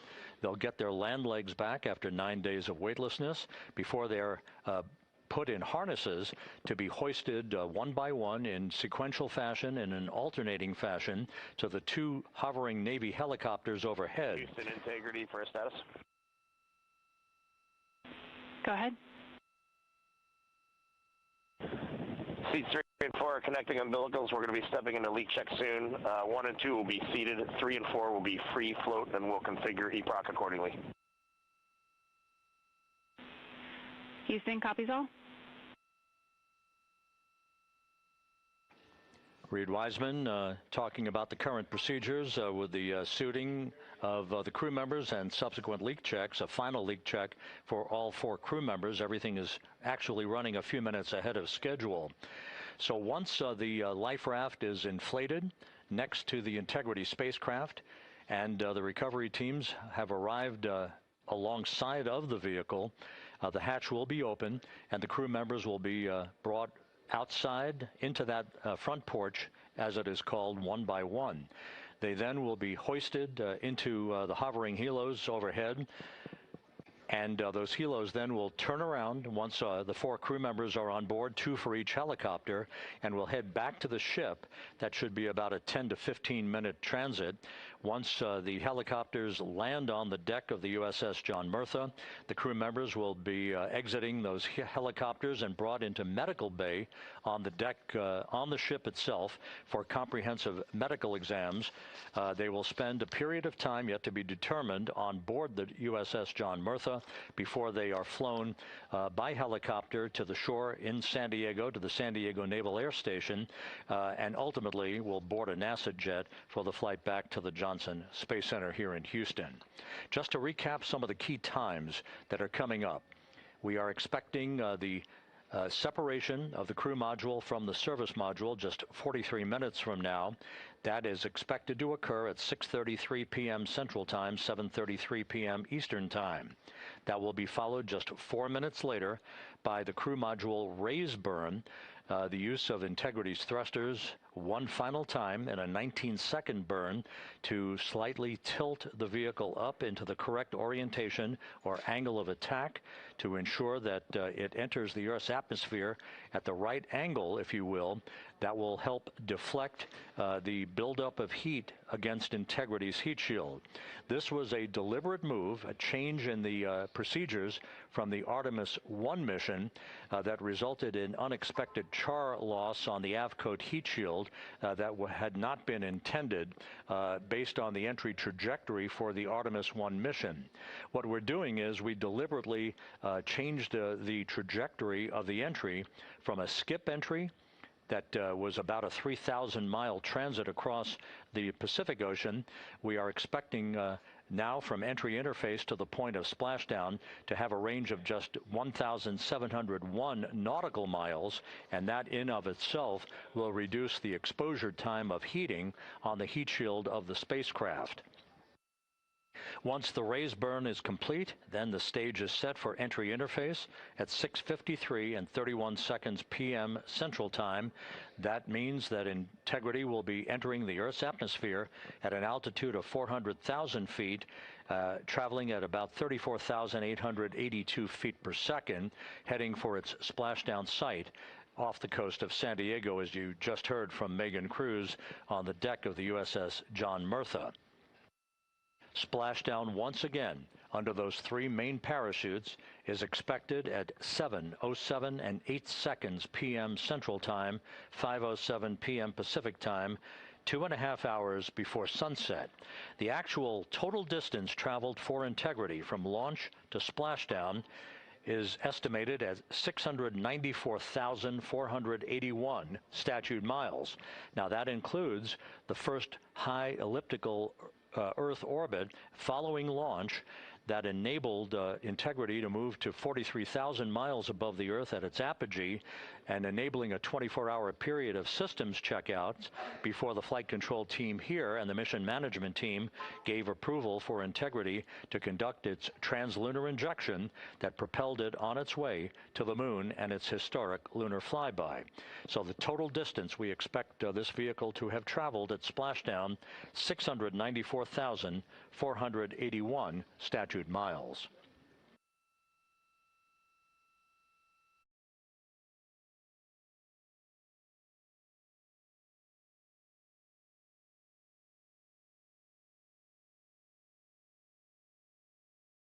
With everything proceeding on track and on time aboard Integrity, the vehicle system is in excellent shape as the Earth grows larger in the field of view. Let's go back to the USS John Murtha and Megan Cruz, who is standing by.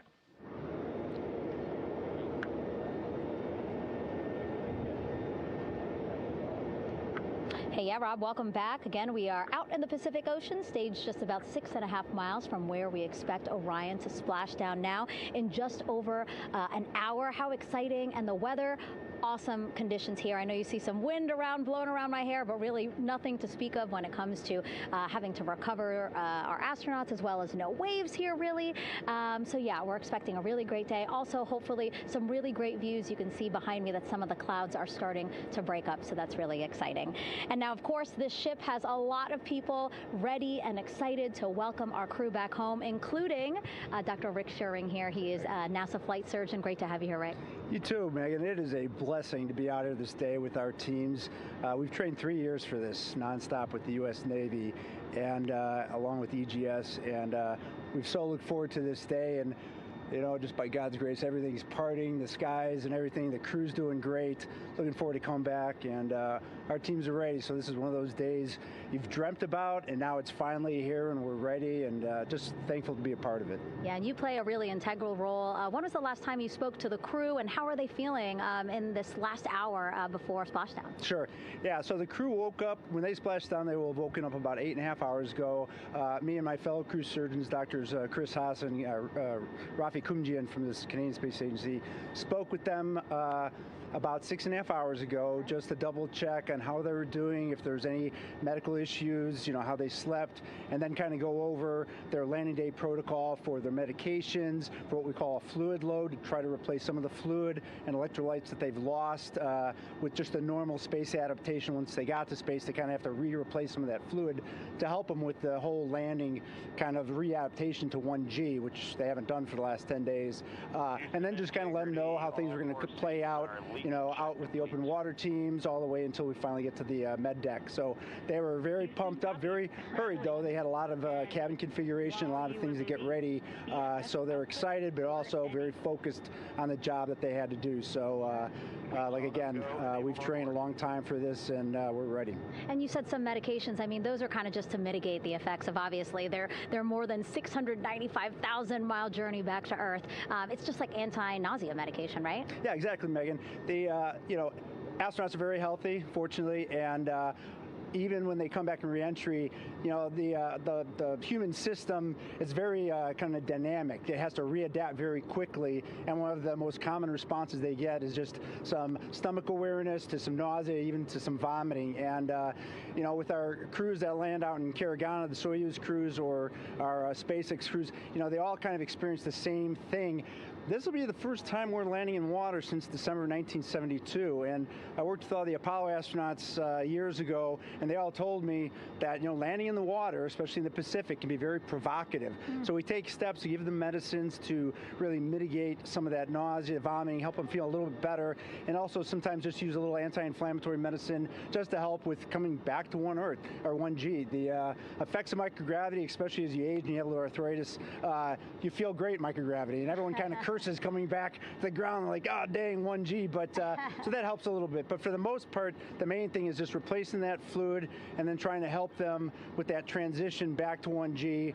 and then we're ready to go. Yeah, and their health is assessed almost immediately after they splash down. Yeah, so we have Dr. Jesse Wang, and we have our independent duty corpsmen, who are the Navy version of paramedics, extremely highly trained, highly experienced Navy medics and divers who will go out there, open the capsule about 25, 28 minutes after splashdown and do the first initial assessment. So Jesse and his team will go out there and look at each crew, kind of do their assessments, get vital signs, report back to Drs. Haas and Kumji and I back in the med bay, let them know how they're doing, and then if they've got the normal kind of space adaptation kind of things, we expect that they're good to go on that. If anything, didn't go the way we want, they're all prepared for that as well. And Jesse and his team, I mean, this is their full-time job, taking care of, sailors and folks who might be injured. We don't expect any injuries, but coming back, going 25,000 miles an hour down to, 20, miles an hour is still a dynamic process. I've heard it described as, kind of like a car crash. And then the crew will be ready to go, and Jesse and his team will make that transition to get them out to the front porch, do assessments on them again, call it to our med bay, and then once we have that and they're all good to go and the crew's feeling okay, we'll hoist them up in the helos. It's about a 3-minute flight back to the flight deck, and that's where me and the astronaut chief Scott Tingle will actually meet them. I'll get eyes on them, make sure they're all good, just take very slow transitions, and then one by one we'll either get them out with the SMTs, the SAR med techs under each arm, just kind of just walk them very slowly to med bay, which actually helps them acclimate back to 1G. Or if they really don't have their sea legs back yet, then we might put them in what we call a stair chair, which will be right behind them, and then just very slowly kind of get them back into med bay to start our full assessments for the team. Yeah, so a really great team here to support them as soon as they get back, and also all throughout the mission, of course. You talked a little bit about this, but obviously, we have seen astronauts return from the International Space Station for over 25 years, so we kind of know that that journey, how it affects the body. But yes, we're talking about humans returning from the moon for the first time since 1972. How is this different from your perspective? So it's different in one very significant respect. On Apollo, for exercise, they had something called the Apollo Exergenia, which was basically just a little canister with some ropes, and they would have some resistance and kind of do that. And the Apollo astronauts really liked that. They liked the ability to exercise, because you decondition from a musculoskeletal standpoint, you lose your strength and your stamina very quickly. We had something called the Orion flywheel, which was able to impart much greater loads in terms of resistance, so they're able to do squats, deadlifts, different things, not dissimilar to what the ISS astronauts do, but with a lot less room to do it. And they also did rowing activities for cardiovascular health, and the crews loved it.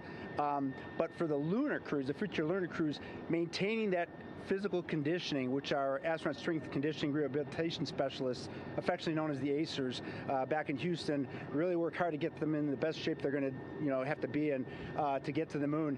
That device hopefully will maintain that. And Apollo only had about a 4.3-day journey to the moon. Our astronauts are going to have about a 10 to 14-day journey. Right. So maintaining that physical fitness, that strength and stamina is going to be crucial for the success of being able to do those very physically demanding lunar EVAs. Right. So we're very excited about what the astronauts have said about the device and what they have to say about the role exercise plays, going to the moon. And also the mental benefit. Sure. They just really like sweating, breaking the sweat, and actually just feeling like they're just getting a workout. Right. Thank you so much, Rick. I really appreciate it. I know they're going to be in good hands, so we'll let you get back to it. Thank you so much. Megan, thanks for the time. Back to you, Rob. Okay, Megan, back here in Mission Control in Houston, everything is moving along in order. This view of Reed Wiseman on the left, Victor Glover on the right. We have good suit leak checks. Everything aboard integrity is in excellent shape. The vehicle, with the Earth growing larger and larger in the field of view, we're now just about 8,200 nautical miles away from Earth and closing in for a splashdown just 1 hour and 5 minutes from now.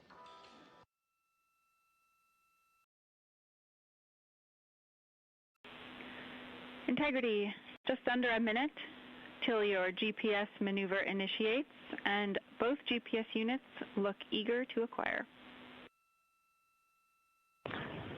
Outstanding. Seats 3 and 4 are working on seat strap in now. Houston copies. Once again, as we start to close in on some of the major milestones, the first one coming up in just 31 minutes. And Integrity, just confirming the LCG gas trap was able to be closed out. Affirmative. Copy. Crew module, service module separation scheduled just 31 minutes from now. The key point of interest, of course, will be the performance of Integrity's heat shield during its high-speed entry back into Earth and the peak heating that is expected around the spacecraft of some 4,000 to 5,000 degrees Fahrenheit. On Artemis I, as I think most folks know by now, we flew a trajectory known as a skip entry, in which we performed an initial dip into the atmosphere to bleed off some energy. Then we skipped out of the atmosphere and dipped back into the atmosphere before splashing down in the Pacific. But after the mission was over with, we noticed unexpected liberation of some of the charring effects on the heat shield known as AVCOAT. Before the flight, we had an opportunity to sit down and talk with Entry Flight Director Rick Henfling to get a perspective on what this all means and how the mission was redesigned to try to protect Integrity's heat shield to a higher extent. Let's take a look at that interview. Returning from the moon is a lot different than deorbiting from low Earth orbit. When we return from the moon, we expect to achieve velocities upwards of 36,000 feet per second. And in order to slow down to a nice, graceful splashdown in the Pacific Ocean, the flight crew is going to experience between 3 and 4 times the force of Earth's gravity. On Artemis I, pressure buildup inside the char layer of the heat shield resulted in the char losses we saw.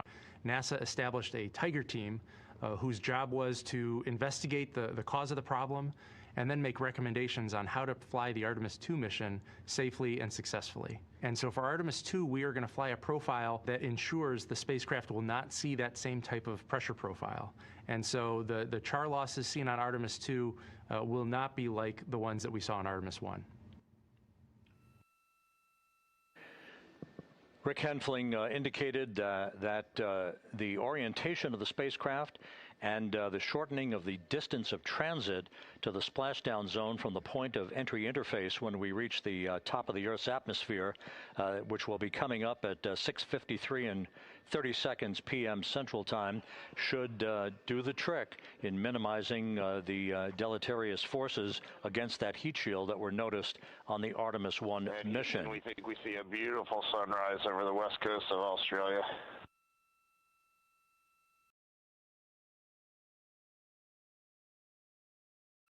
We copy. Commander Reed Wiseman reveling in his final hour in space on this mission as Integrity is passing over the southwest coast of Australia now at an altitude of some 7,600 nautical miles. That will begin the southwest and northeasterly transit across the Pacific Ocean. Let's talk a little bit more about some of the highlights and some of the numbers associated with the points of interest here. We are 27 and a half minutes away from crew module, service module separation. That will be followed about 3.5 minutes later by the raise burn that we've discussed, a 19-second burn of Integrity's thrusters to fine-tune its angle of attack as it enters the Earth's atmosphere. Entry interface is scheduled 47.5 minutes from now. That's the point at which we will reach the top of the Earth's atmosphere, traveling about 34,882 feet per second at an altitude of 400,000 feet. Just 24 seconds after entry interface, we will begin a blackout period of 6 minutes in duration at 6:53 and 54 seconds p.m. Central Time. Now, right about 10 seconds after the blackout period begins, we are expected to reach peak speed, which would be 24,661 miles an hour. That'll be about 103 miles an hour short of the velocity record set by the Apollo 10 astronauts, Tom Stafford, Gene Cernan, and John Young, when they returned from the moon on the Apollo 10 mission in 1969. That blackout period is expected to last 6 minutes in duration At 6:54 and 52 seconds p.m. Central Time, we'll reach our peak heating period of about 4,000 to 5,000 degrees while we're in a communications blackout from Integrity and its astronauts. That blackout should end at 6:59 and 55 seconds p.m. Central Time, at which point we expect to regain communications with the crew. Capcom Jackie Mahaffey here in the flight control room will be talking to the crew, calling them, and we'll await a response from the crew as they come out of that blackout period. And at that point, their altitude will be just 157,000 feet above the Earth, traveling at 13,000 feet per second with a range to splashdown of just 147 nautical miles. From that point on, the next key series of events will be the deployment of a series of parachutes that we discussed before. First, the forward bay cover chute deploy that will pull the forward bay cover away from the top of Integrity, followed by drogue chute deploy, and then the main chute deploy that's expected at 7:04 and 44 seconds p.m. Central Time. That will begin the gentle descent of Integrity towards its splashdown at just a velocity of just 19 miles an hour, and that will begin the recovery operations that you just heard Megan Cruz discuss with her folks on the USS John Murtha. All of Integrity's systems in great shape. The crew is suited up. Leak checks complete as we stand by for the next major milestone, which will be the crew module service module separation just 24.5 minutes from now.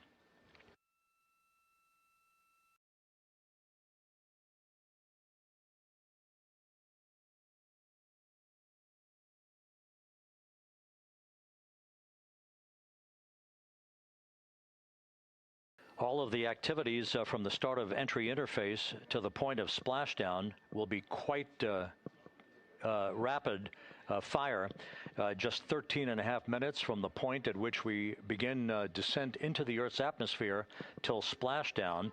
And just to show you, as Rick Shearing, the flight surgeon, alluded to in his interview with Megan Cruz, all of this happens to decelerate the vehicle from traveling around Mach 33 to just 19 miles an hour at splashdown. All of that happening in just 13.5 minutes.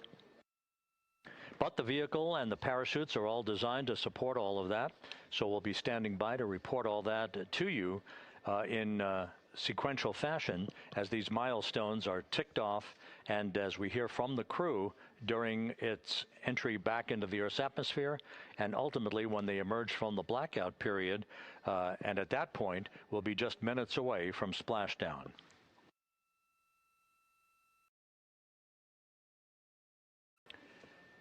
So with all of those preparations ongoing, we can return here briefly for another report from the USS John P. Murtha and Megan Cruz. Megan?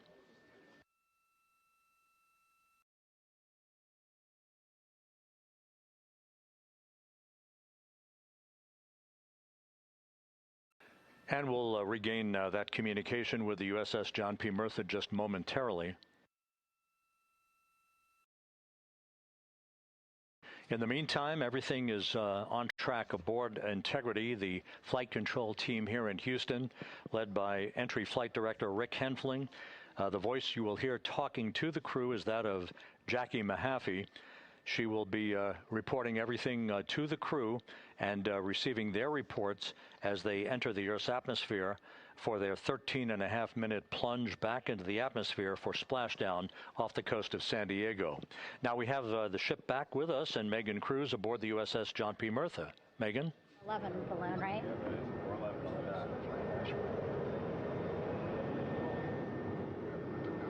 Hey, Rob, yeah, the excitement is really building here on the ship. I'm watching right now one of the weather balloons being lofted up from the ship. Again, weather balloons, very important for us to make sure that we are tracking the right kind of weather and also the data that's needed for what's called our Sasquatch team. Again, it's a team out of NASA that basically makes sure that the debris that comes off of Orion, again, some of those pieces of the parachute system, make sure that they don't fall on us here in the sea and also our aerial assets, our folks in helicopters. So watching that float away right now. But with me right now is Captain Eric Kenny. He's the commanding officer of the John P. Murtha naval ship. Thank you so much for being here. There are so many moving parts that you have to keep an eye on. That's absolutely right, yeah. But first of all, on behalf of the crew of USS John P. Murtha, Megan, thanks for having me on today. Happy to tell you what we're doing and excited to get the interview started. Yeah, absolutely. Why don't we actually take a look at the flight deck here? We'll start there. Basically, we also, while watching this weather balloon float away, we noticed all 4 helicopters leave the flight deck. We now have an empty flight deck. We had 2 imagery helos as well as the 2 crew helicopters that will go recover the crew. This is just one of the many things that, again, our ship of 550 people, it's something that you oversee as commanding officer. Yeah, absolutely. Every commanding officer, I would say really every naval service member, our priority is always safety. And as the commanding officer, I take that as one of my primary roles here on board. Mission accomplishment is important, safety always. So my day really has, I would say my message to the crew has sort of changed over the past 24 hours. As we're leading up to today, we've been building up the excitement and motivating the team for the training that we've executed. But really over the past 24 hours, now I'm trying to get us to slow down a little bit.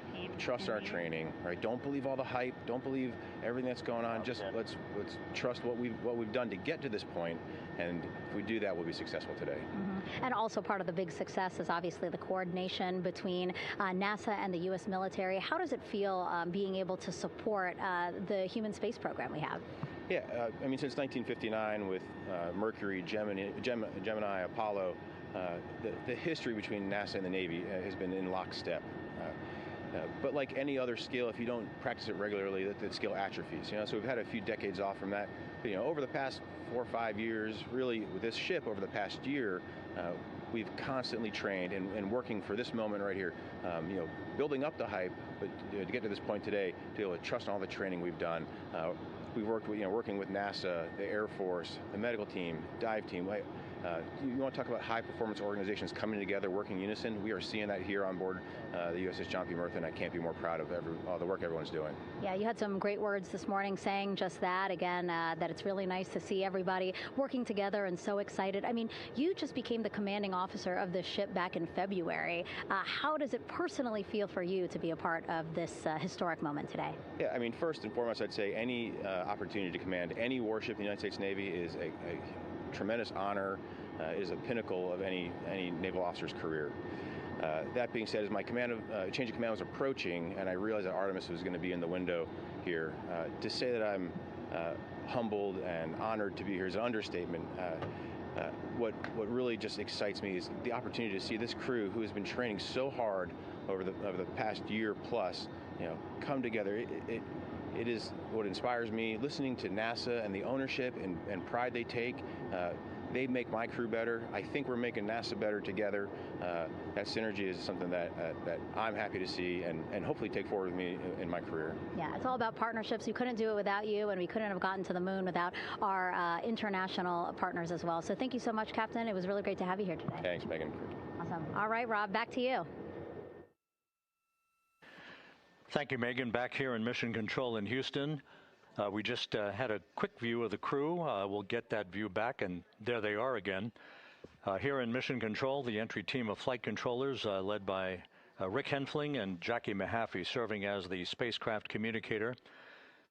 We have just handed over communications links from the Deep Space Network that we communicated with the crew through from the time of the translunar injection burn back on April 2nd. We've just handed back to the Tracking and Data Relay satellite system as we prepare for the crew module service module separation that will take place just 17 minutes from now. With the Earth looming in front of Integrity as it barrels back for a splashdown of the Pacific just 50 minutes from now, we're just 5,700 nautical miles from splashdown. Just one other quick note about the comparison from the Artemis I entry profile to the Artemis II entry profile and how that is serving as an extra layer of protection for Integrity's heat shield. The Artemis I entry had an entry range of some 3,178 nautical miles, a very long down track, and a very longer period of exposure to heat loads than we're experiencing tonight. It also had that skip entry profile that we discussed earlier, dipping into the Earth's atmosphere, then back out, then back in. It was about 20 minutes of exposure. Integrity, Houston, comm check on TDRS. Jackie, we have it loud and clear on TDRS. We have you the same. And there's one of the weather balloons being deployed from the USS John P. Murtha.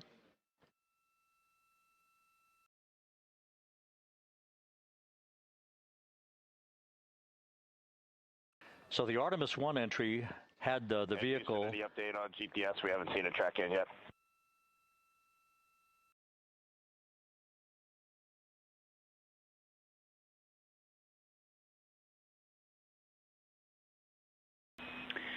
Reed, we are watching. We are starting to get into the window where they may start acquiring, so should be within the next 10 minutes.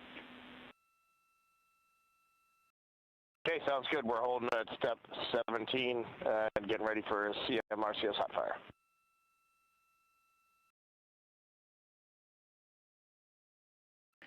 And that exchange indicating that we are expecting to acquire data from the GPS system on board. That'll be a navigational tool that will basically tell Integrity's computers that they're on track down the center line of the corridor for the entry interface that will lead them to their splashdown point.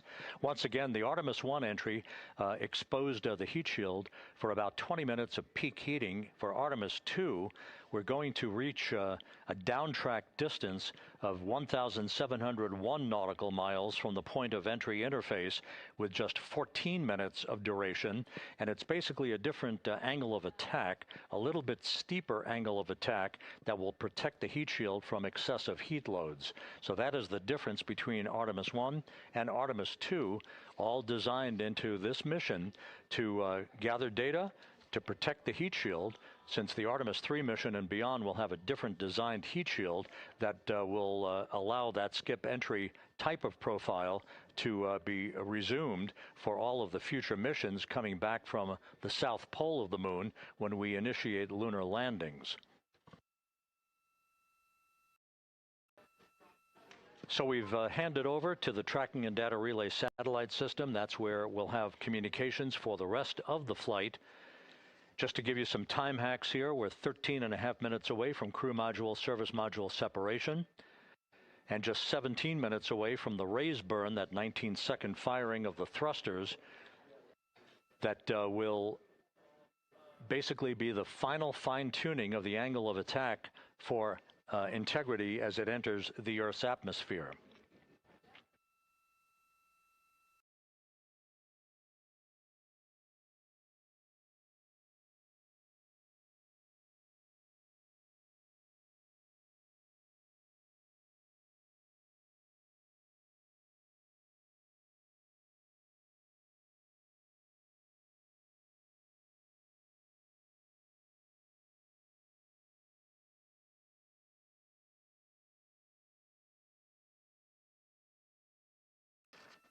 And once again, a dueling box view of some of the assets that are involved in recovery operations today. The Integrity, cabin configured, all crew suited and seated.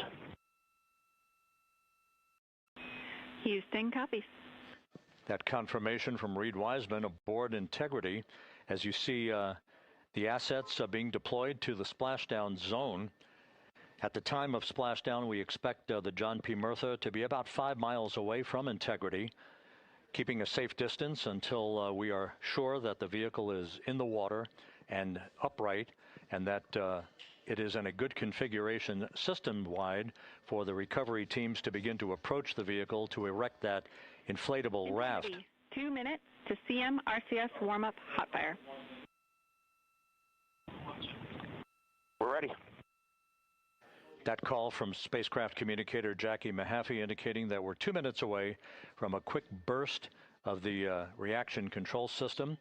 Thrusters, that will be a hot fire test prior to the separation of the crew module from the service module. The European service module has performed flawlessly throughout this flight.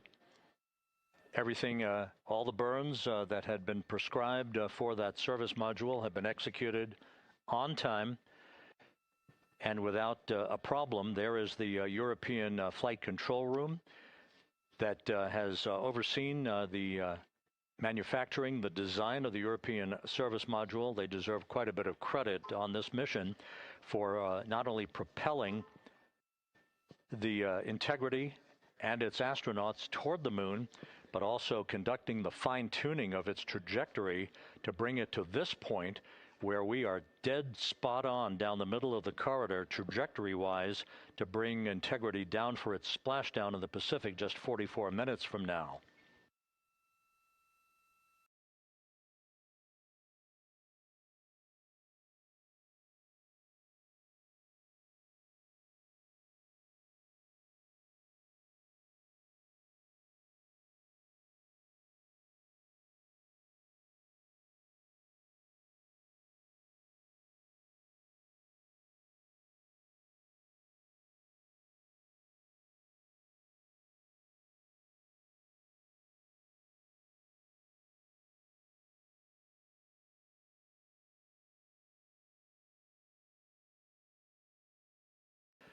What you're looking at is a computer-generated visualization based on real-time telemetry from Integrity.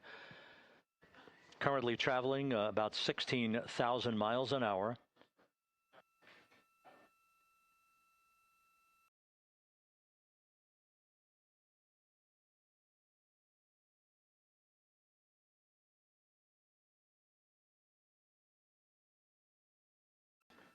Integrity traveling about 16,000 miles an hour. For the prop cautions, we're taking a look. Copy that. Now just about 5,100 miles from Earth. Splashdown scheduled 43 minutes from now. We're just 9.5 minutes away from the crew module service module separation.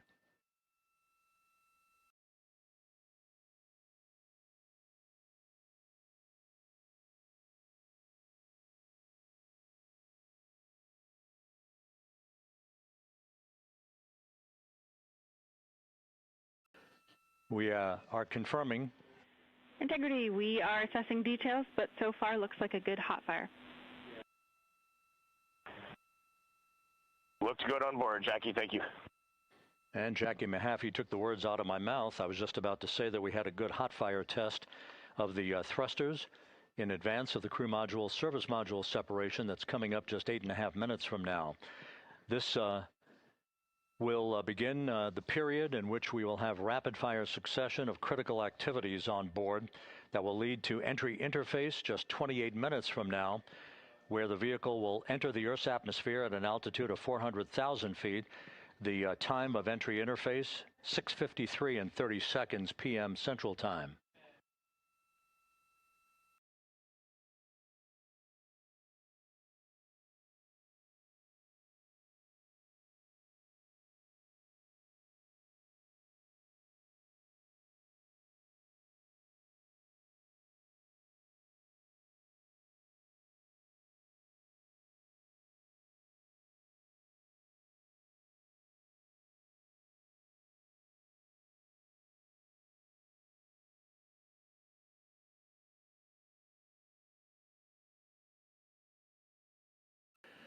Integrity's astronauts were awakened at mid-morning to begin their entry preparations. And propulsion officer now reports a good hot fire test in preparation for the crew module service module separation.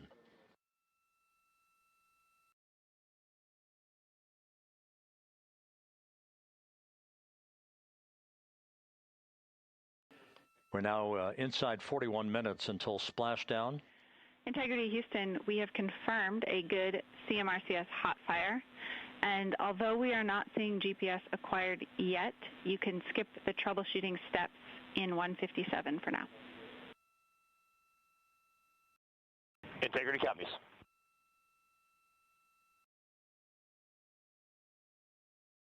That GPS discussion indicating that we will be acquiring navigational data for Integrity through the Global Positioning System equipment on board. We just don't have it yet, but we will. All of Integrity's systems are in great shape to support its high-speed entry into the Earth's atmosphere. It, once again, will reach a peak speed of 24,661.21 miles an hour. You're calling GPS. We at least have GPS 1 looking good on board.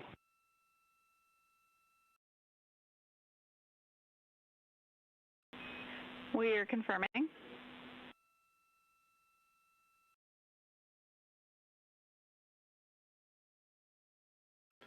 The Guidance, Navigation, and Control Officer here in Mission Control confirming that we have good lock on GPS data. We are on a communications link now through the Tracking and Data Relay satellite system. Now, following splashdown, we're going to lose that link and go to what's called a VLDR, a very low data rate communications link, so that we can talk to the crew inside Integrity as they are on the water. Integrity, confirm we do see good GPS. We do too, especially GPS 1 is accepting in nav channels 1 and 3. That GPS data is basically telling Integrity's onboard computers its position relative to the Earth, but its trajectory and its orientation according to flight dynamics and the Guidance, Navigation, and Control Officer is spot on. We have now armed the pyros for the crew module service module separation coming up less than 5 minutes from now.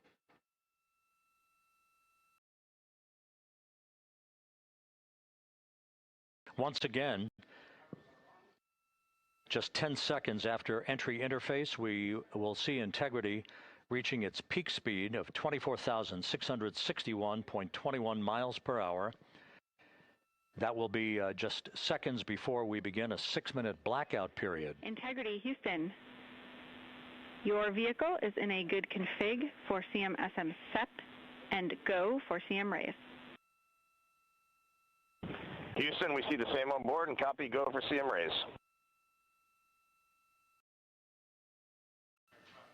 That CM raise referred to as the slight firing of 19 seconds by Integrity's thrusters with a change in velocity of 9.9 feet per second, a slight nudge of the aft end of the vehicle so that it's tilted a bit upward, providing the final angle of attack as the vehicle enters the Earth's atmosphere.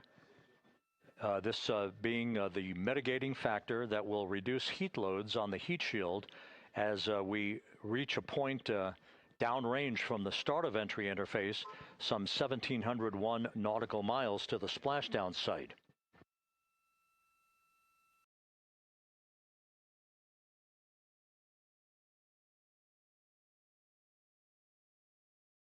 Integrity systems in excellent shape. We are currently 3,300 nautical miles left in this mission. Splashdown scheduled 36 minutes, 39 seconds from now.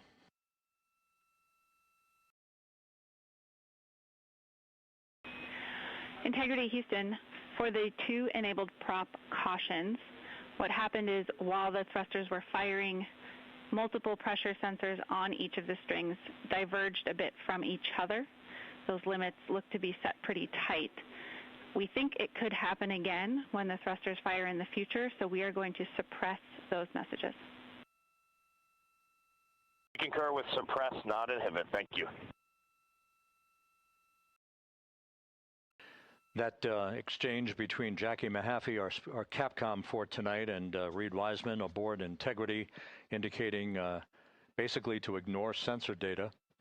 All of Integrity systems are in good shape.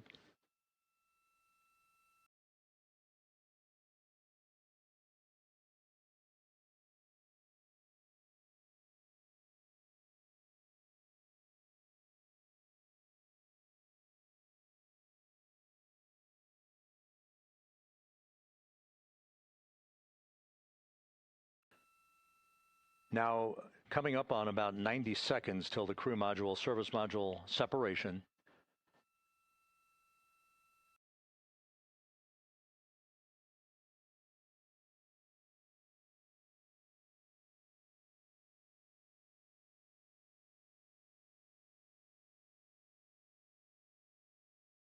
All quiet here in Mission Control as we enter the most critical phase of the completion of this flight.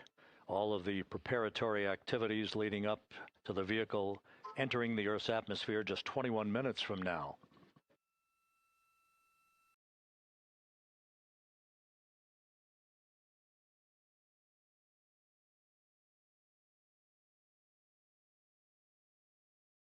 Coming up on 1 minute. Mark, 1 minute till crew module, service module separation.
And we have confirmation of crew module, service module separation, and a great view, albeit momentarily. Houston, good step on board. Houston copies and concurs. The European service module now separated from Integrity, a job well done. Integrity, no action for the 4 CDH cautions. Those are SM related, not applicable. Integrity.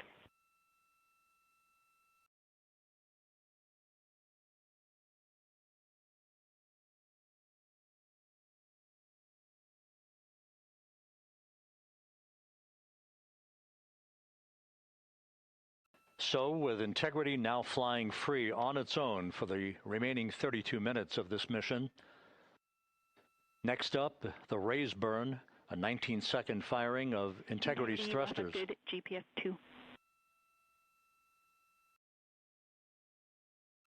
Integrity copies, good GPS 2. Coming up on the 2-minute mark until the raise burn. Again, this is the final tweaking of the orientation of Integrity to put it in the right angle, if you will, the angle of attack that it will fly in during its entrance into the Earth's atmosphere. Entry interface now just 18 minutes, 25 seconds away. This is a visualization, but driven by real-time telemetry. This is the maneuvering of Integrity to the raise burn orientation. Just 2,800 miles from Earth.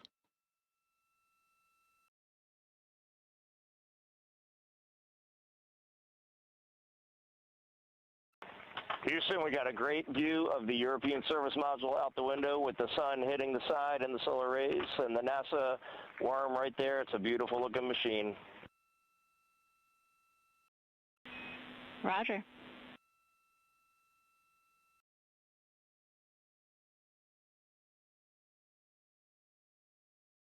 And we have completed the maneuver to the raise burn orientation, 1 minute away from the raise burn.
And the crew module raise burn is underway.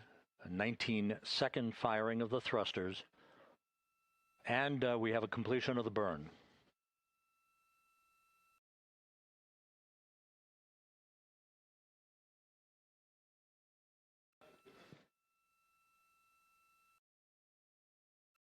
Integrity, good. CM raise burn. Your flight path angle is within limits.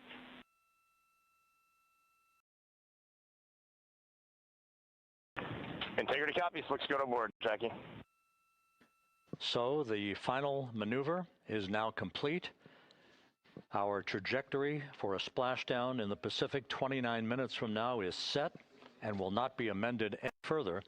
And we have the right angle of attack to mitigate any excessive heat loads on the vehicle during entry interface. Integrity Houston, a heads up about comm coverage. When you perform the 180 roll, for the first minute or so in that attitude, we expect about a minute LOS. We copy.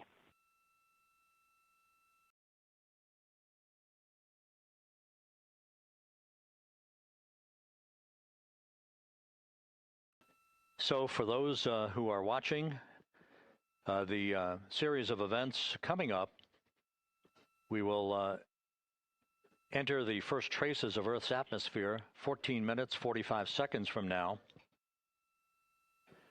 6:53 and 30 seconds is what is pegged for entry interface at an altitude of 400,000 feet, traveling at approximately 34,800 feet per second, range to touchdown or splashdown 1,701 nautical miles.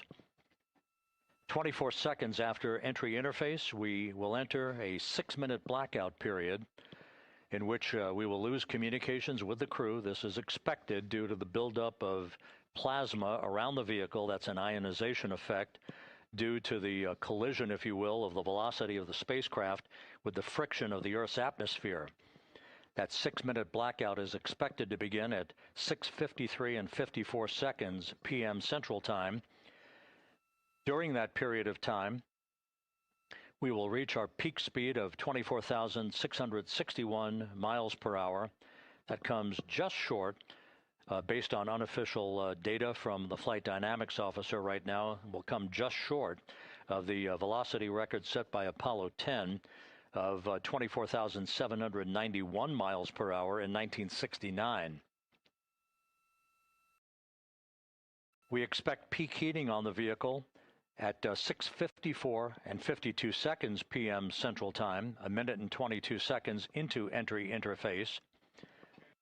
At that point, we will be just 204,000 feet above the Earth, traveling at 33,000 feet per second. The blackout period is expected to last 6 minutes. We expect that blackout period to end at 6:59 and 55 seconds p.m. Central Time.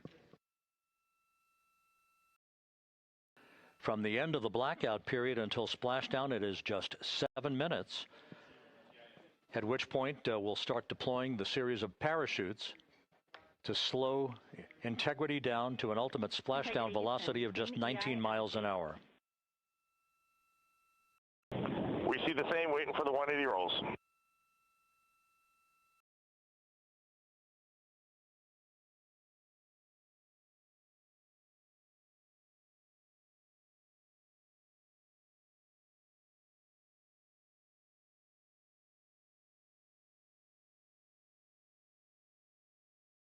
The parachute deployment sequence, once again, will come in several segments, but in rapid fire succession. And we have a great view of the moon out window 2. Looks a little smaller than yesterday. Guess we'll have to go back.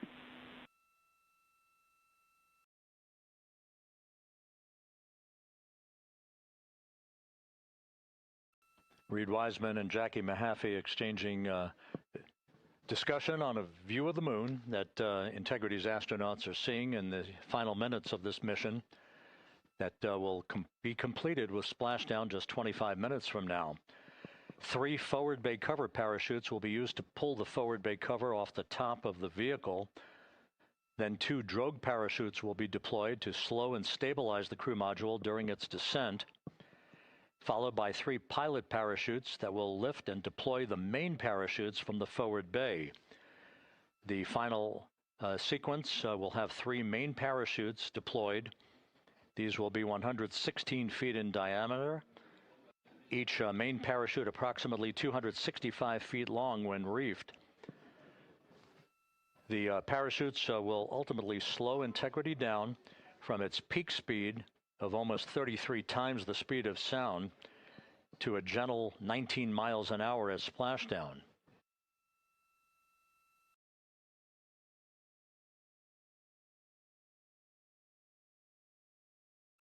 The vehicle is now currently in a roll to the proper attitude for entry interface. Our trajectory is right on according to flight dynamics.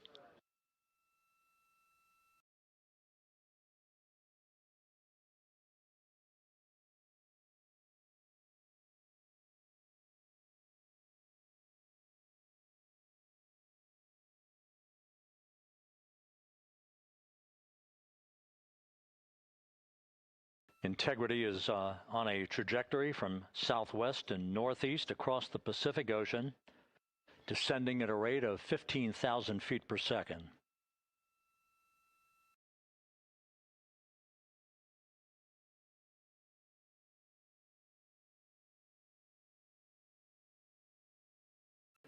Range to touchdown 4,300 nautical miles, all the systems in excellent shape.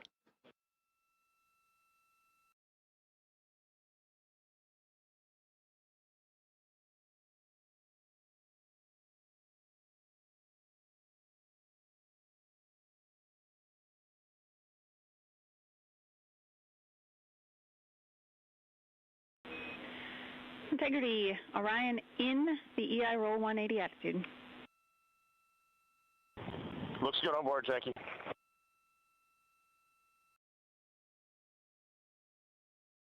This view out of one of Integrity's windows. We had a call for 3 good baros. Those are barometric pressure sensors that feed altitude and rate of descent information to Integrity's computers that will trigger the parachute deployment sequence. We are less than 9 minutes away from entry interface, 22 minutes from splashdown.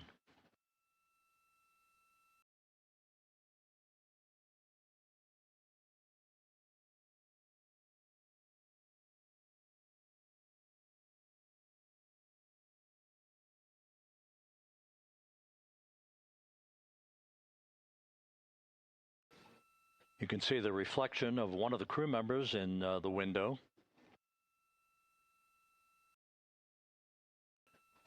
Out in the Pacific, the weather conditions remain go. Just a few clouds, some scattered clouds, winds at 10 knots, wave heights just about 4 feet.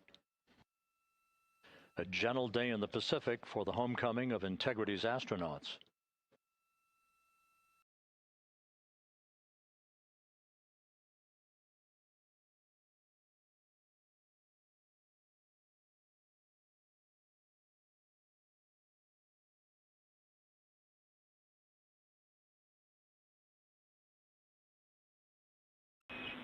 Integrity back in EI attitude.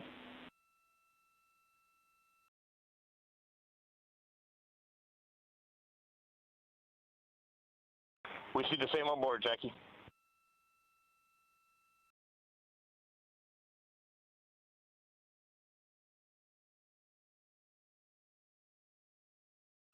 Houston, purge is complete. Crew and vehicle are configured for entry. Houston copies. And we're in step 37, transferring nav state to BFS.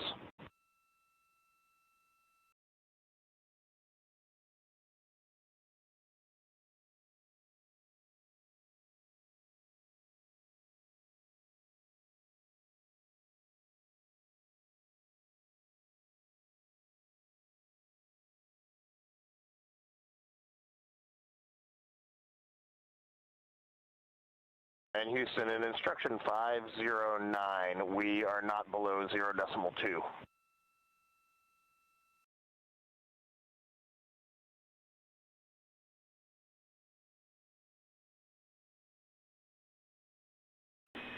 Integrity, no action required. Integrity.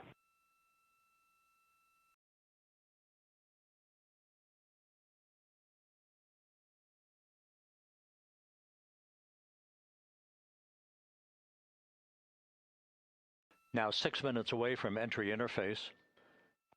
We will hit the first traces of Earth's atmosphere at an altitude of 400,000 feet, traveling about 34,882 feet per second. Ranged splashdown at that point will be 1,701 nautical miles.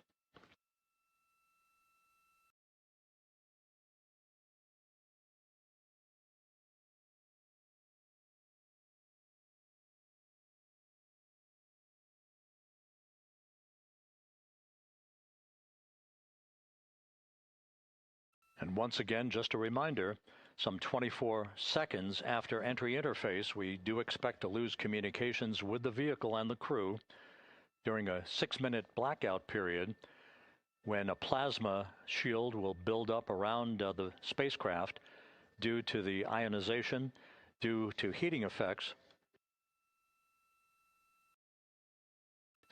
And Flight Dynamics has just confirmed we will have a blackout period of exactly 6 minutes in duration. And once again, that's due to the fact that a plasma buildup around the vehicle will prevent communications and data, so we will not be able to talk to the crew members at that time, nor will we receive data here in the flight control room. Houston, everything is looking good on board. Just confirm no pre-EI downloads.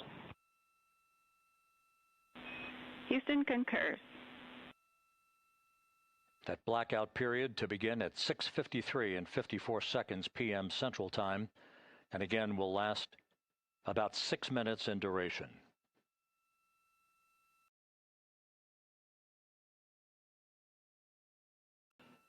We're 4 minutes away from entry interface.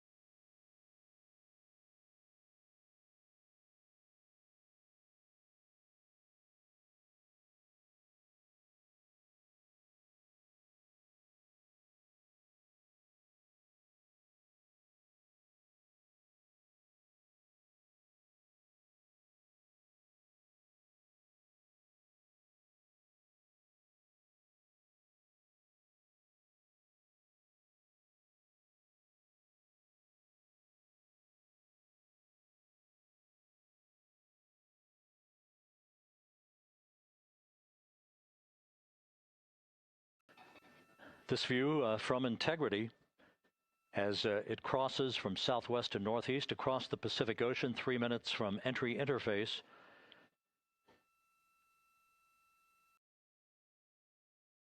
"16.5 minutes till splashdown."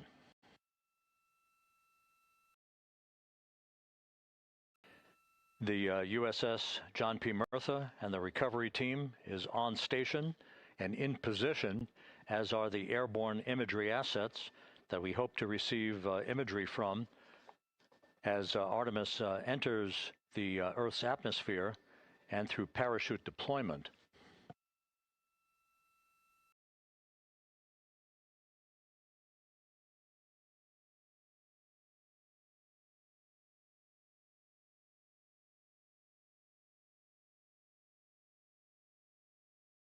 All of Integrity's systems are in great shape. The crew is ready to complete its mission just 15.5 minutes from now. All of the activities today have gone off in perfect fashion. No issues with the vehicle, no issues with the crew. And the weather at the splashdown site is go.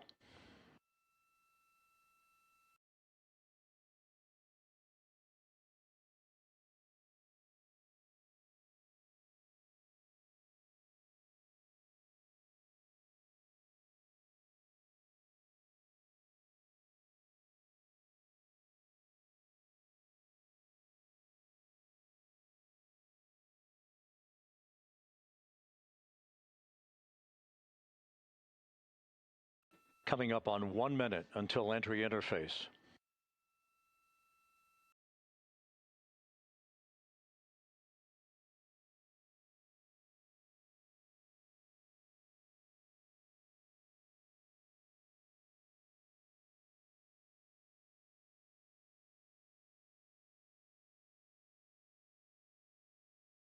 Mark 1 minute until entry interface.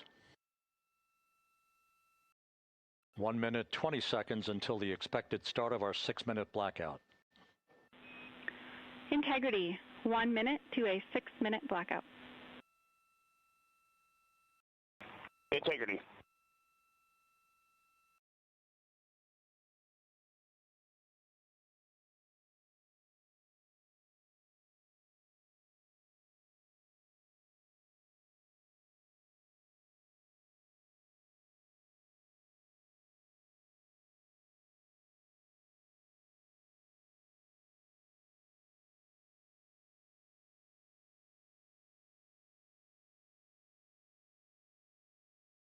Ten seconds till entry interface.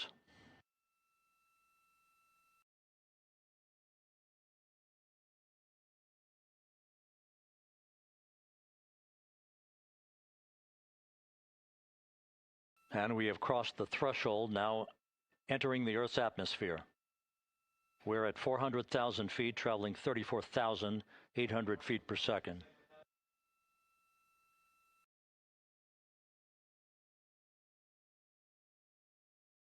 Time to splash down, 13 minutes, 10 seconds.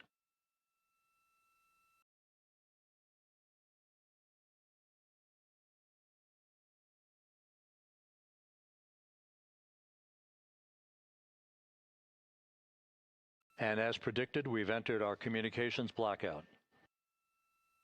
This will be a 6-minute blackout period. No voice, no data from the crew.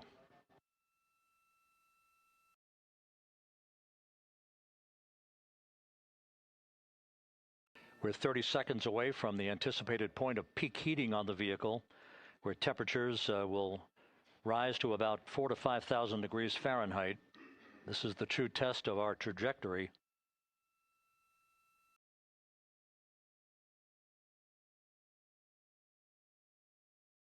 And from the G5 aircraft in the vicinity of the splashdown zone, this view of integrity.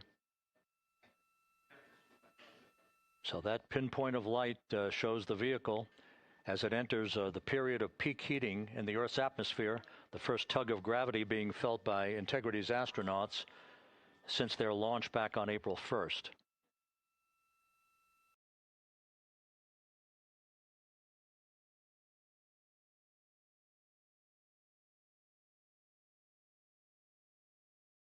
Four and a half minutes until the end of the blackout period. Time to splash down, 11 minutes, 33 seconds.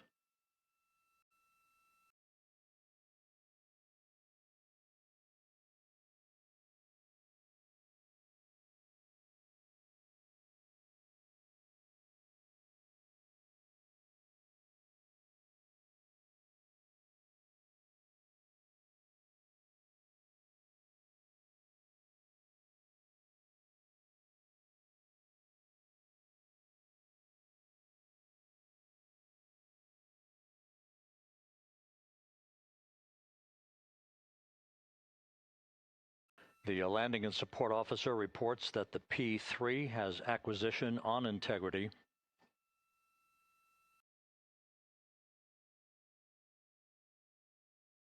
Three and a half minutes left in this blackout period. This is a visualization of the plasma buildup around the spacecraft and the repelling of that heat on Integrity's heat shield.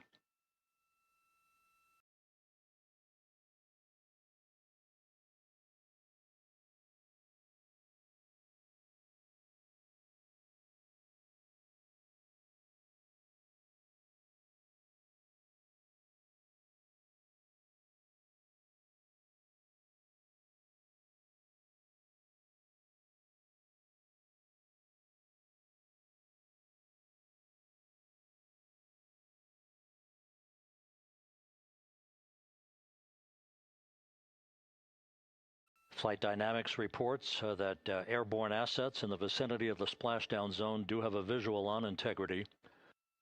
Still 2 minutes and 40 seconds left in our blackout period. Time to splashdown, 9 minutes, 35 seconds.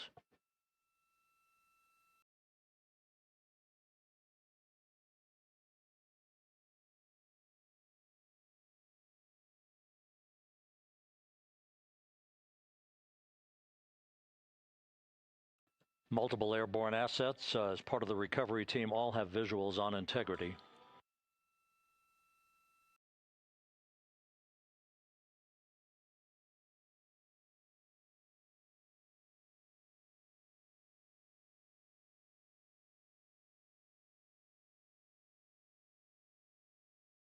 And the WB-57 flying in the splashdown zone also has a visual. And the Navy helos also have visuals.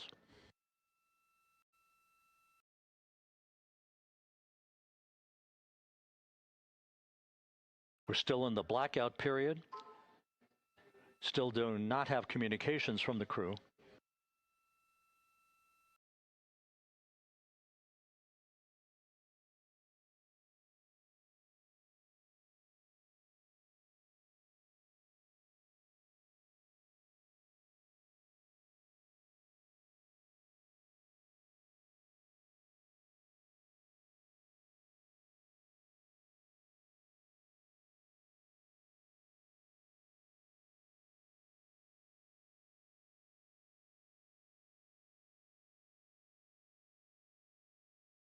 We're standing by for communications from the crew.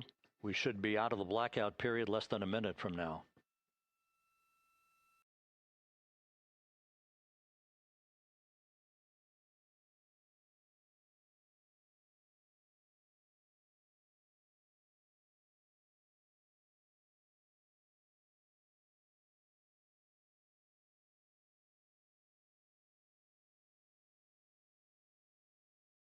We are now processing data from integrity.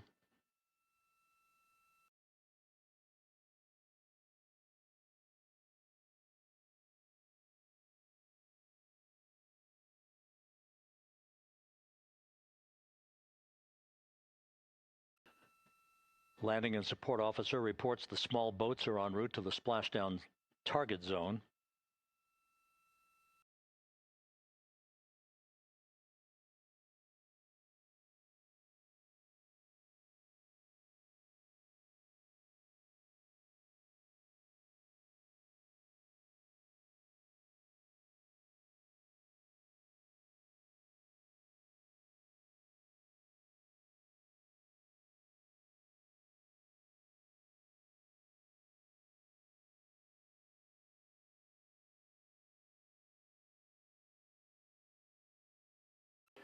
Passing through 150,000 feet, our trajectory is perfect.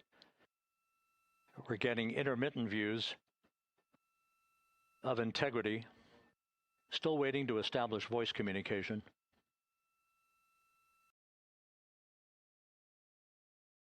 Integrity, Houston, comm check post-blackout. Houston, Integrity, we have you loud and clear. Your trajectory is nominal, and your recovery teams have visual. Guidance looks good. No action for the enabled internal camera controller fail. Big cheers from the viewing room here in Mission Control as voice communication reestablished with Commander Reed Wiseman. For America and a waiting world, Integrity is 5.5 minutes away from coming home.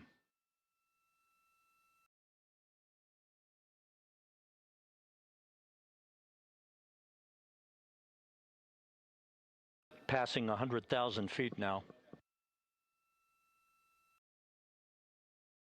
Range to splashdown 19 nautical miles.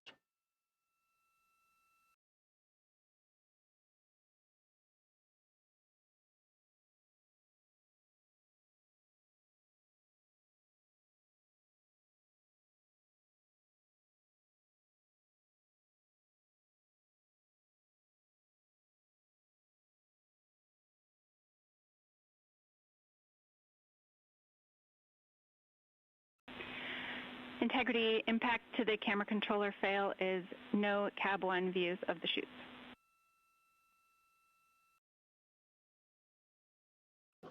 Integrity. We're processing good data through the GPS system. A good view of Integrity, time to splashdown 4.5 minutes.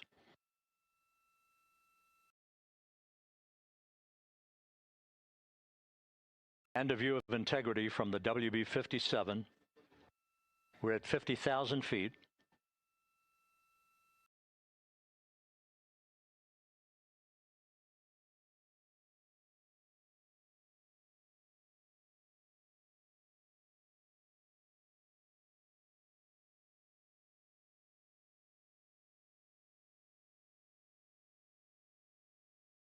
The pyros are armed for forward bay covered jettison.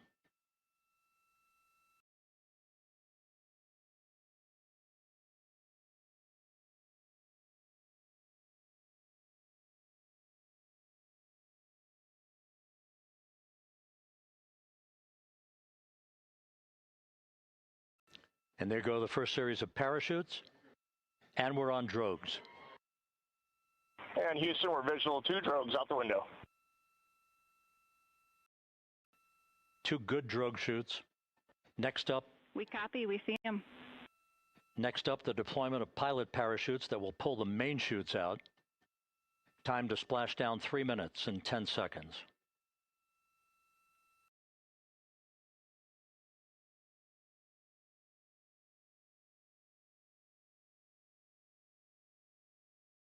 Perfect descent rate according to flight dynamics. Good rates on 2 drogues. We see the same on board.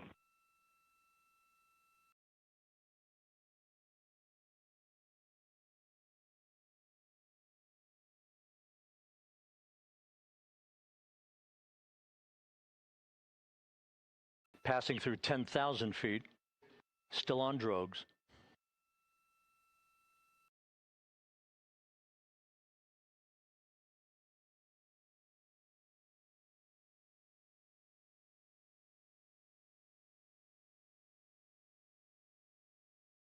Main chute deploy.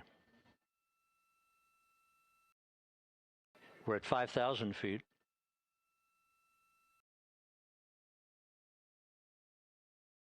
Search and recovery beacon has been activated on integrity. And we have 3 good main chutes. Good 3 main chutes, good reefing, good descent rate. Good rates, and we see 3 good-looking parachutes.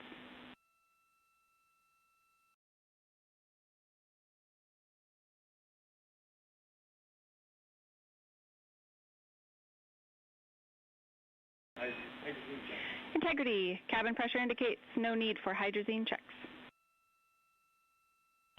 Integrity copies. This is a perfect descent for integrity. Its crew sounding hale and hearty on board.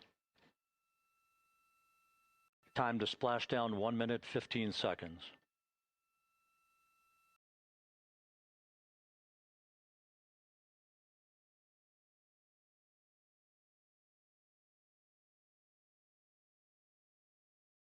Integrity about to complete a journey spanning 694,481 miles from its launch from the Kennedy Space Center back on April 1st, and a trip around the moon.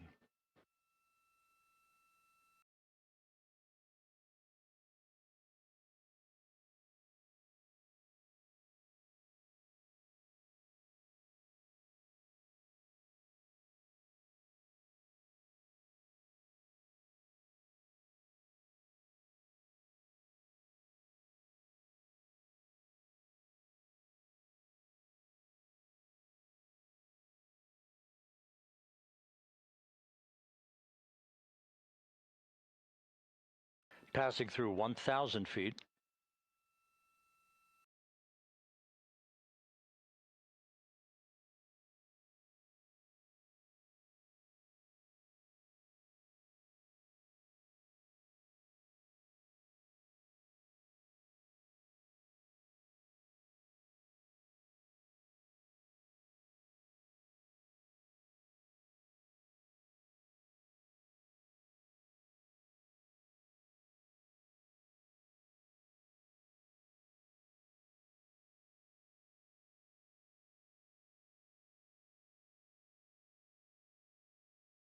Houston Integrity, splashdown, sending post-landing command now. Splashdown confirmed. Copy splashdown, waiting on VLDR. Splashdown confirmed at 7:07 p.m. Central Time, 5:07 p.m. Pacific Time. From the pages of Jules Verne to a modern-day mission to the moon, a new chapter of the exploration of our celestial neighbor is complete. Integrity's astronauts back on Earth.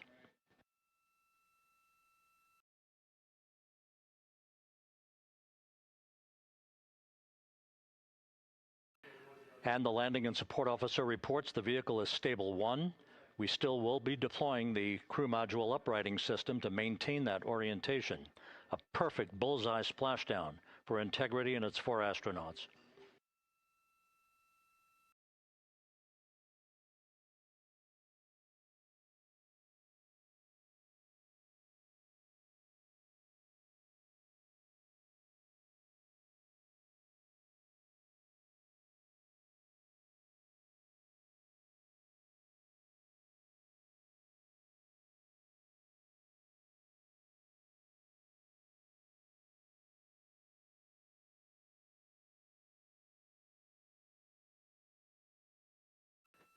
The unofficial splashdown time, 7:07 and 47 seconds p.m. Central Time. We'll get that refined for you.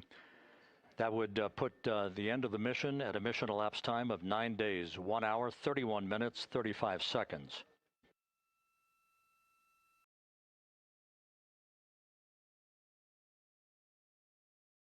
And we're configuring for very low data rate.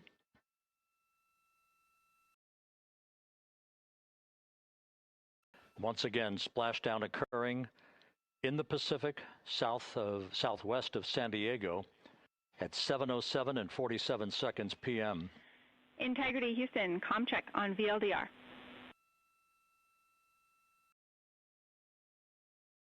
Houston, we have you loud and clear on VLDR. How else? We have you the same. We'll meet you over in post-landing. Perfect communications established. A journey. We are stable 1, 4 green crew members. Houston copies all. Reed Wiseman reporting 4 green crew members. That is not their complexion.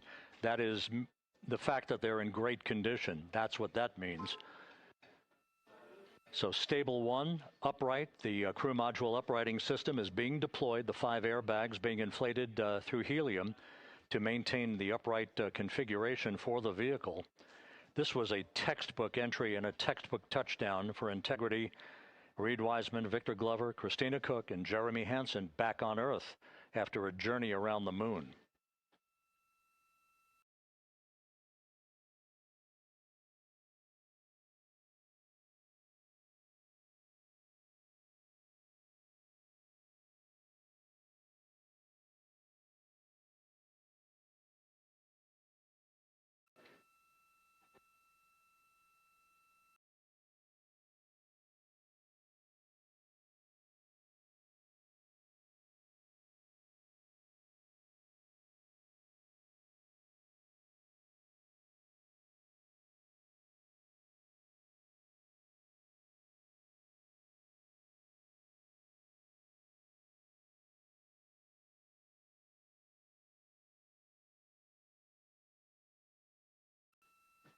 We continue to monitor the functioning of the CMOOS system.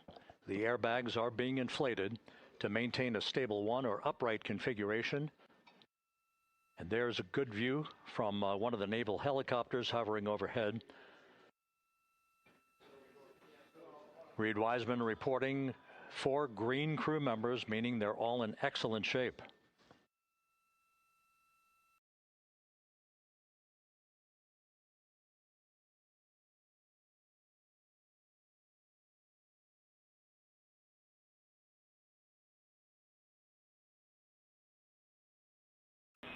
Integrity Houston for SAR beacon and radio. SAR beacon is in for 06, and we're powering the radio now. Go ahead. We see the beacon on. However, the recovery team is not seeing the signal. Your SAR radio uses the same antenna, so you may run into trouble with the radio. Okay, copy, and we are also powering up the sat phone now.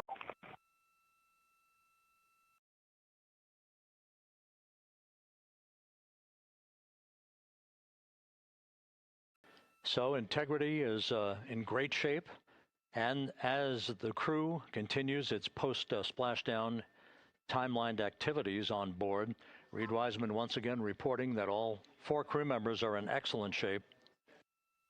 And we have 5 inflated airbags to maintain an upright configuration so that the recovery team can now begin a slow approach to the vehicle.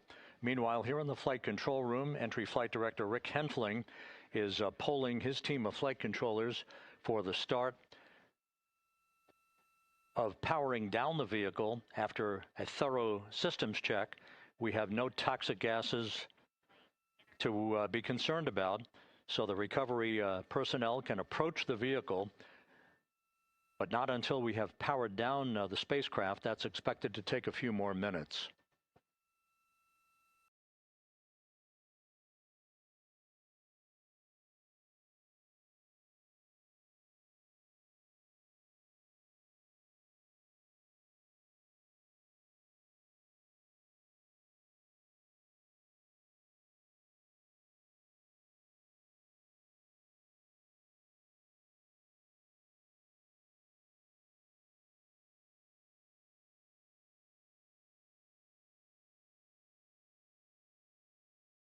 Integrity back on Earth following its historic flyby of the moon. It was, for all intents and purposes, a textbook mission. On 28 per hour remain on this frequency. We copy.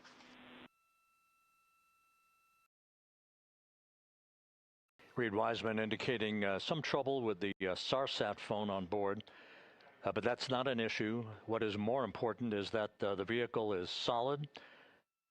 No issues as we begin the power down of the vehicle to begin the recovery process.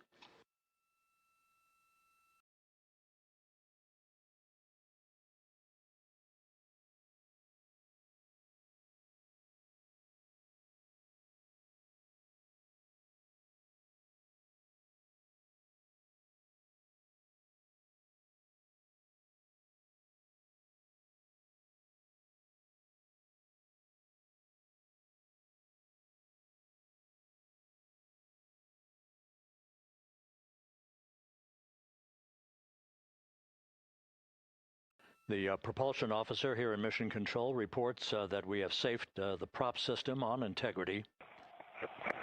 Can you say again? That was very weak and broken. Integrity, Houston did not call.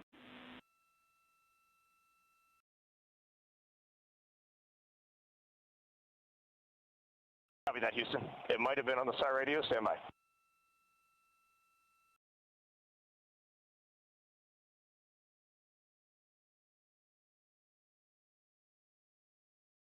All of the milestones were executed in perfect fashion. Integrity entering the Earth's atmosphere right on time,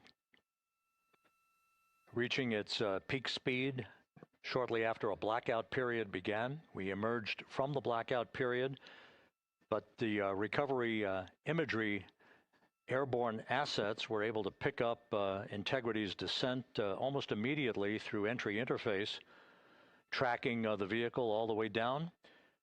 And finally, you saw the sequence of chute deployments. First, the forward bay cover being pulled off the top of the vehicle by a series of 3 parachutes.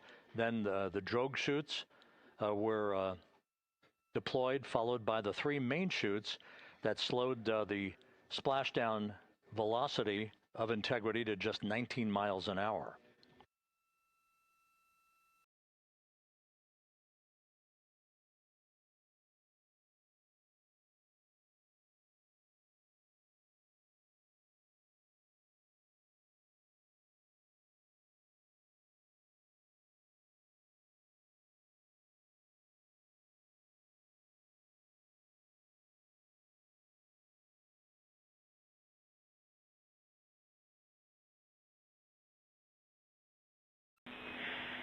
Integrity, Houston, with no joy on SAR and SAT phone, we'd like you to command an additional 15 minutes for a total of 30-minute power down delay.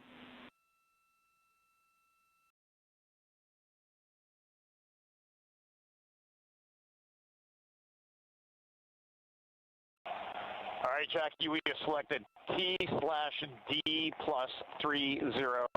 No joy on SAR radio or sat phone. And stand by, we have the master diver on SAR radio. Please hold comms. Hey, Lily. Excuse me. Hey, Jackie, we just got the master diver on SAR.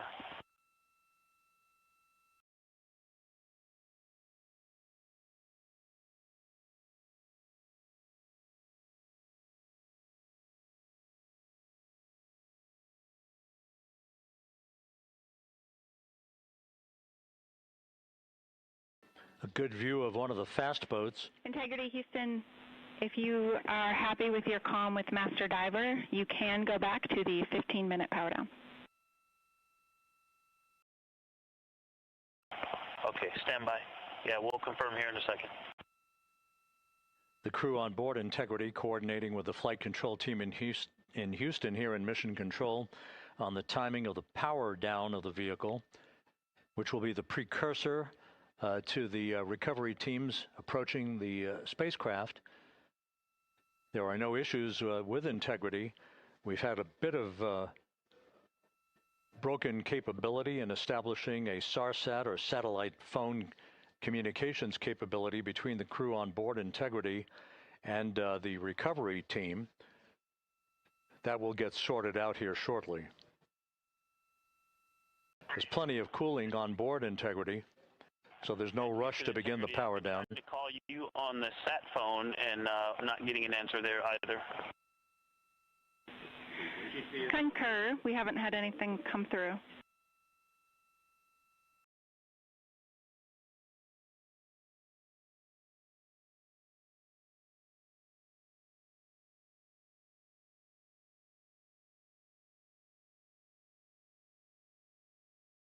And Houston, if you could relay to recovery that we hear them, but it does not appear as though they are hearing us.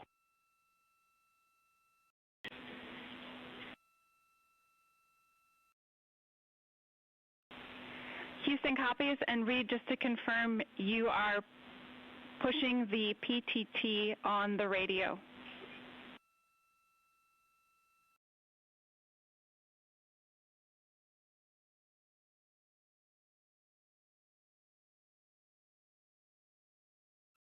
So as we continue to sort out the communications between Integrity and the recovery teams, we are standing by for the initiation of the power down procedures that, as you see, the recovery teams are moving towards the side of the capsule.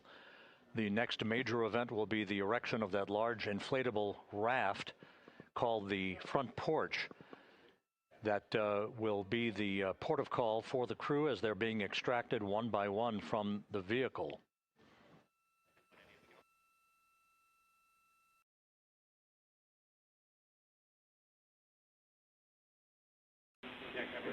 Integrity, Houston, for sat phone, we are going to attempt to call you.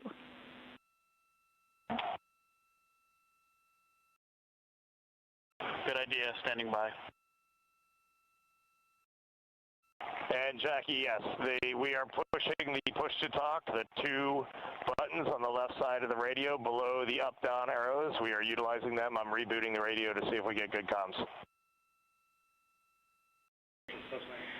Okay, we copy all, and just to confirm, you are seeing that you are touchdown plus 3030 for power, correct? That's the affirmative.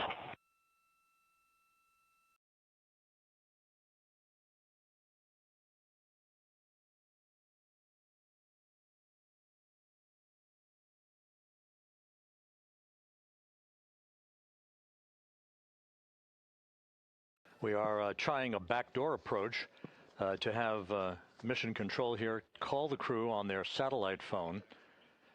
This all part of the coordination for the power down of the vehicle. that will initiate the actual recovery operation. The first boats with the Navy divers on board are standing by, waiting to close in on Integrity to begin the process of erecting the large inflatable raft that's called the front porch, that will be where the astronauts are extracted from, so that they can have a few minutes to get their land legs back before they're hoisted aboard the Navy helicopters for the flight back to the deck of the USS John P. Murtha.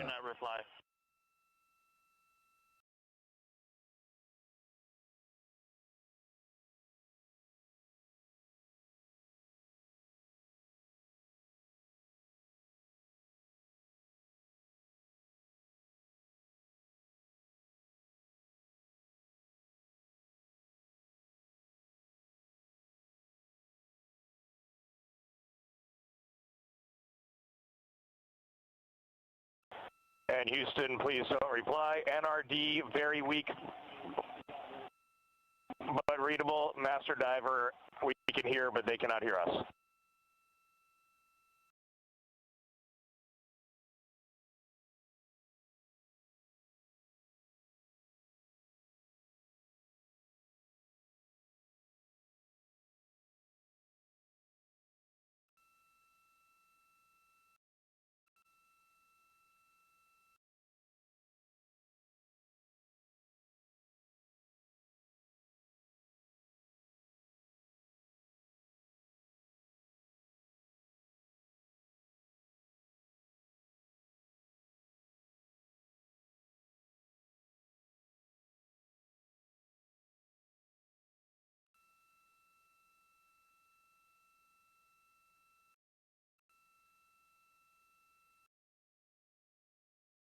And Houston on OE1, is there any chance to tie us into NRD?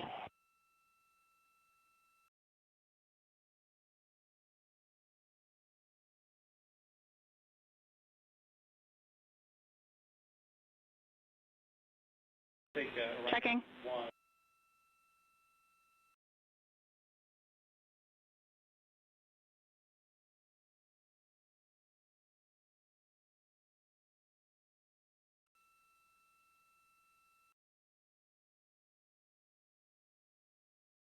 This is Mission Control, Houston. While we stand by for the establishment of communications between Integrity and the recovery team that is basically standing by very close to the spacecraft, we're going to go to the deck of the USS John P. Murtha, where Megan Cruz is standing by with Administrator Jared Isaacman.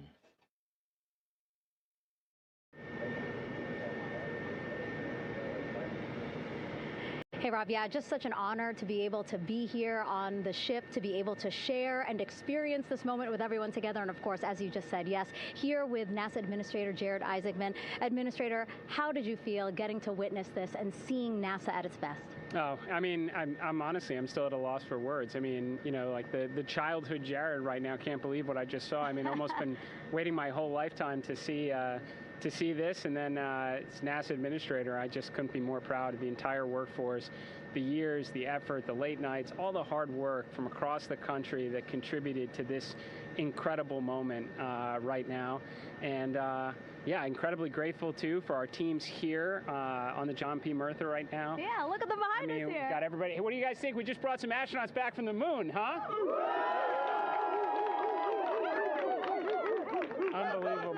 Thank you. Yeah, so grateful to the Navy, the sailors that are here, the NASA teams. I mean, this is a joint effort that's on their way right now. These recovery forces are getting out to our Orion spacecraft, to Integrity, to get our astronauts back on the ship safely. Yeah, and this is not just an accomplishment for NASA. This is an accomplishment for humanity. Again, a historic mission to the moon and back. How does this make you feel, and what do you hope people take away from this?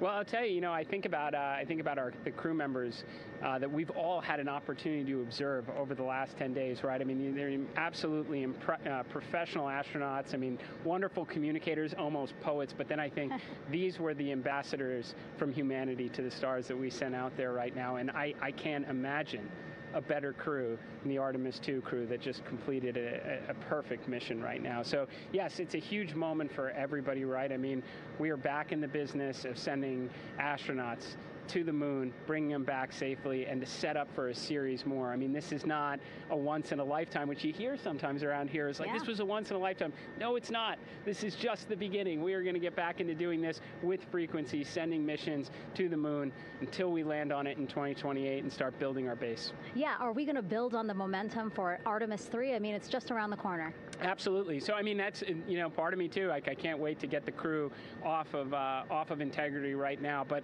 also getting Integrity back on this ship so we can start taking a look at it, because all that data is so precious to us right now. I mean, we are going to definitely want to take a good look at the thermal protection system. We're going to want to download all the data they couldn't transmit back to us and use that to inform Artemis III. But we're already making progress, right? You had SRB segments already showing up at KSC. Core stage for Artemis III is rolling out on April 20th. We're getting Mobile Launcher 1 back in vehicle assembly building. So yes, there is a lot to celebrate right now on a mission well accomplished for Artemis II, and at the same time, we got to start getting ready for 3. Amazing. And last question, you know, for people who joined us for all 10 days to see what we can accomplish together with our international partners, what do you think about the fact that we're going to keep doing this more and more and more?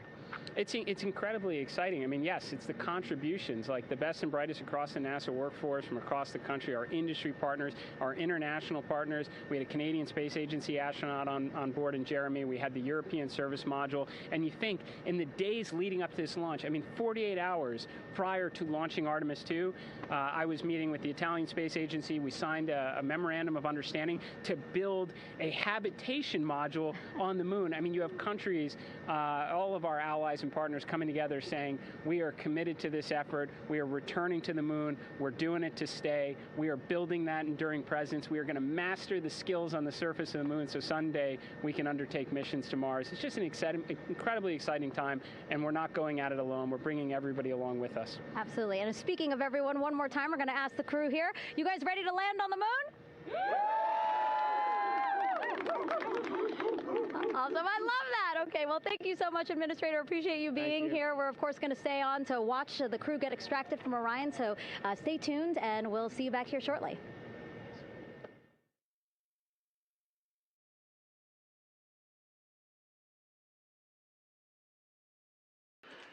Thank you, Megan, and thank you, Administrator Isaacman.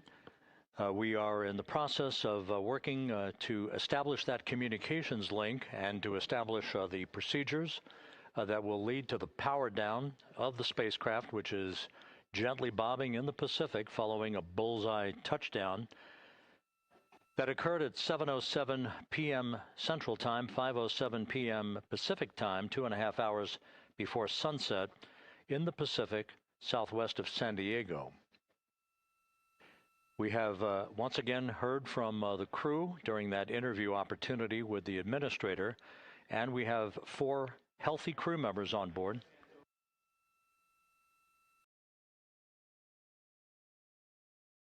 We now have confirmation that the vehicle has been powered down as per the procedures. So we have vehicle powered down, and the flight control team here in Houston, Flight Director Rick Henfling, has handed over mission authority to the Exploration Ground Systems team out in the Pacific. Now, we will physically not get off console with this team until the crew has been extracted into the front porch, that inflatable raft that will be erected along the side hatch of Integrity. So we're standing by for that in the next step in the recovery procedures. But everything is in great shape, and we have 4 healthy crew members on board the vehicle.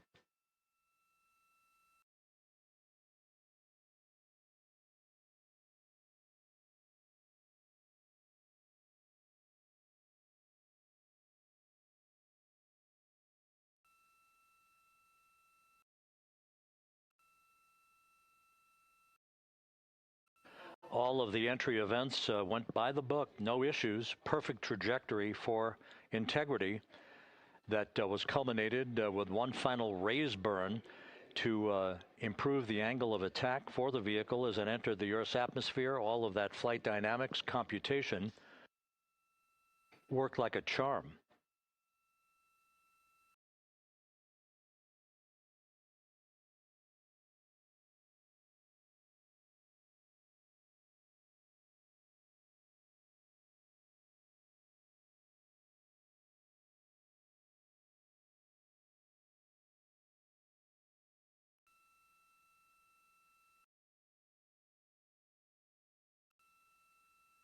So we are standing by for the recovery team to approach Integrity and begin the process of erecting that inflatable raft called the front porch, which will see the crew members be extracted from the hatch of Orion into that inflatable raft before they're hoisted aboard two Navy helicopters in a variety of different configurations. Each crew member will be hoisted in sequential fashion, in alternating fashion, two crew members for each helicopter before they turn around to head back to the John P. Murtha. Once on the deck of the ship, they'll be brought into medical bay for comprehensive medical exams. But Reed Wiseman has reported several times that the crew is in excellent shape.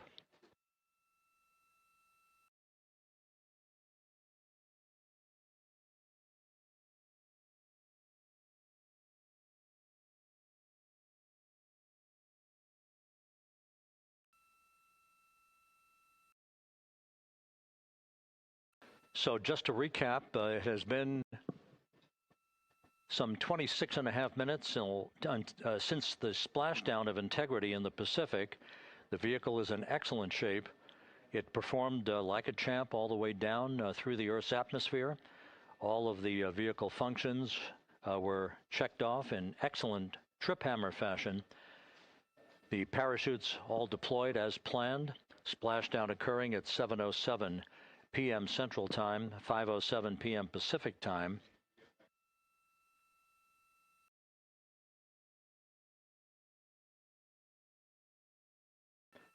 And after a bit of a tussle to try to establish a communications link with the recovery team, we were finally able to run through the procedures for the powering down of the vehicle.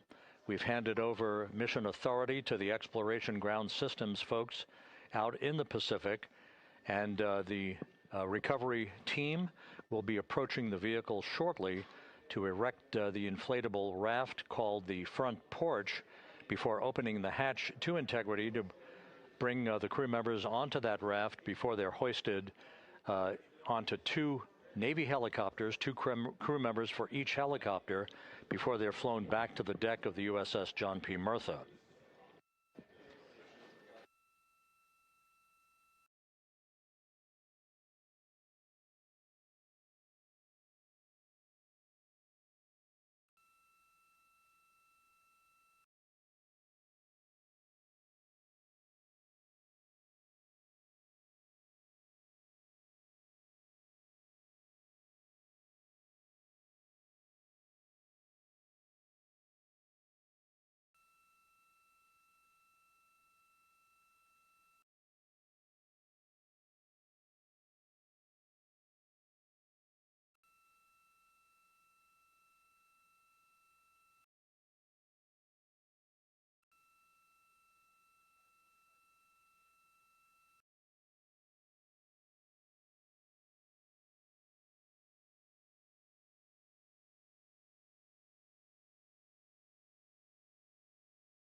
This is Mission Control Houston.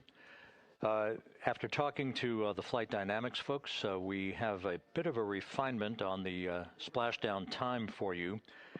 Their computation shows a splashdown time of 7:07 and 27 seconds p.m. Central Time, 7:07 and 27 seconds p.m. Central Time.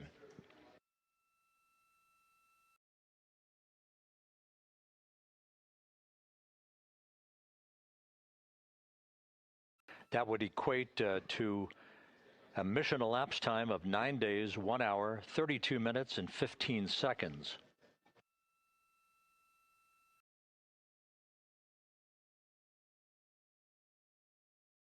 Once again, from Flight Dynamics, a splashdown time of 7:07 and 27 seconds p.m. Central Time. That would equate to a mission elapsed time of 9 days, 1 hour, 32 minutes, and 15 seconds.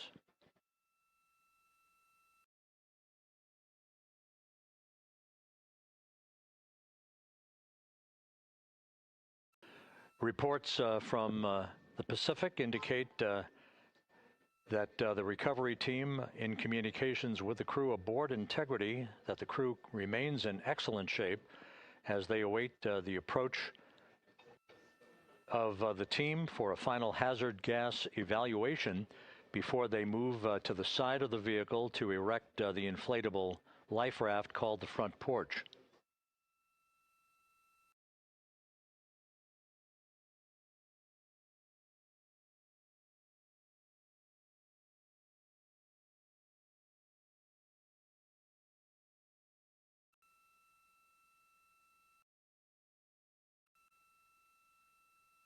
Again, no issues with Integrity. The vehicle is powered down. All of its systems are now safed. We have handed over mission authority to the Exploration Ground Systems folks in the Pacific, but we will not stand down and have the entry flight control team depart its positions until that inflatable raft, the front porch, is erected, the hatch open, and the crew having exited the vehicle. So that's the next step in the recovery process that will lead to the hoisting of the crew members. For 2 crew members for each helicopter, they'll be hoisted to a pair of Navy helicopters that will then fly a short distance back to the USS John P. Murtha. What you're looking at is one of the fast boats circling the vehicle to make a hazard assessment.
This is Mission Control Houston. Once again, you're watching the initiation of the recovery of the Artemis crew aboard Integrity.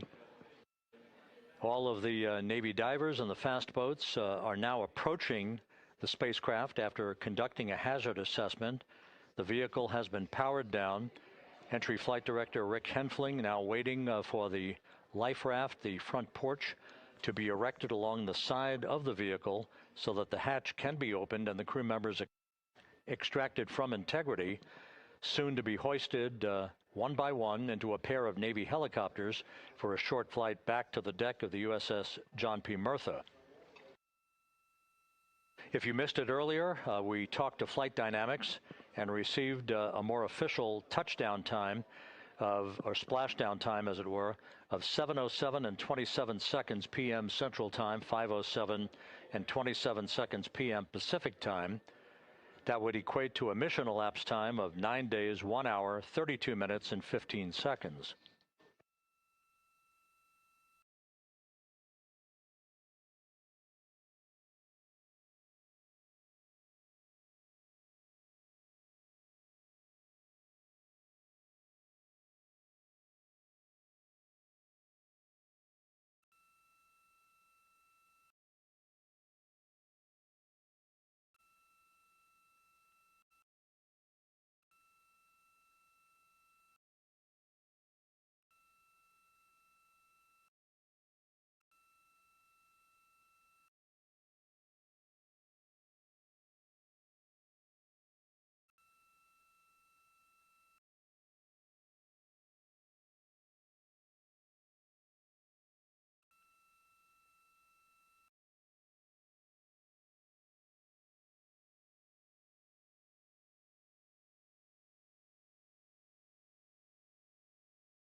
Continuing to get excellent views from the imagery assets out at sea in the Pacific of Integrity. We continue to get good reports from the landing and support officer, who's in contact with the recovery team, that the crew is in excellent shape, no issues. They're just currently biding their time, waiting for the front porch to be erected. We have no hazardous hazard gases and no hazardous situation with the vehicle. It performed perfectly all the way down from entry interface to its splashdown in the Pacific at 7:07 and 27 seconds p.m. Central Time. And as you can see, the first phalanx of recovery personnel now pulling up alongside of Integrity.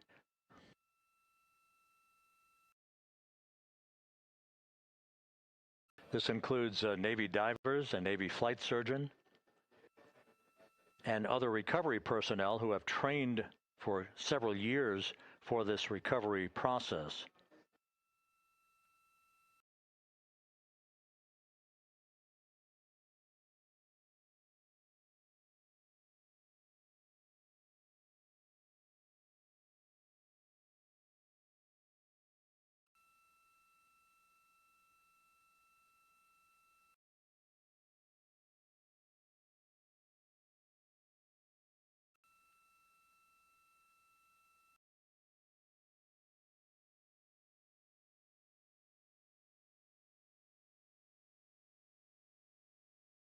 At this hour, some 41 minutes following splashdown, the vehicle has been powered down. There's no hazardous gas emanating from the vehicle. That's why the first team of recovery personnel has been able to pull alongside Integrity.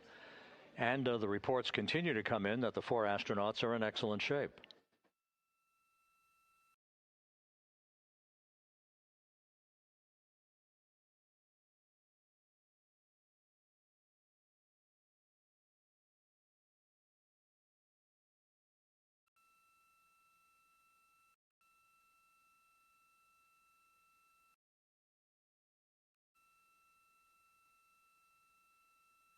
Yes.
This is Mission Control Houston, continuing to watch the initiation of the recovery of Integrity's astronauts.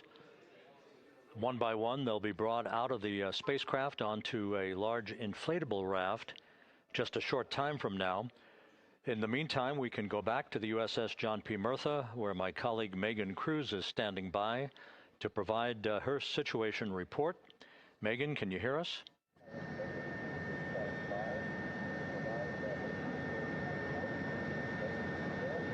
Hey, Rob. Yes, I can hear you. Thank you. Yeah, we're back here on the bow of the recovery ship where there are still plenty of people peering out into the water. We are not very far from the action everyone is seeing on their screen now. The Orion spacecraft, Integrity, in the ocean, surrounded by a number of recovery boats.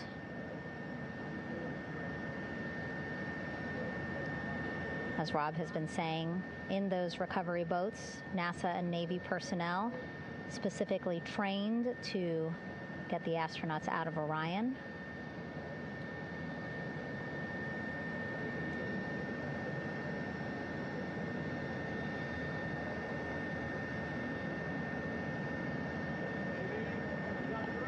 In some of our wide shots, you can probably see that there are 6 boats out in the water. More than 40 people out in the water right now on those boats.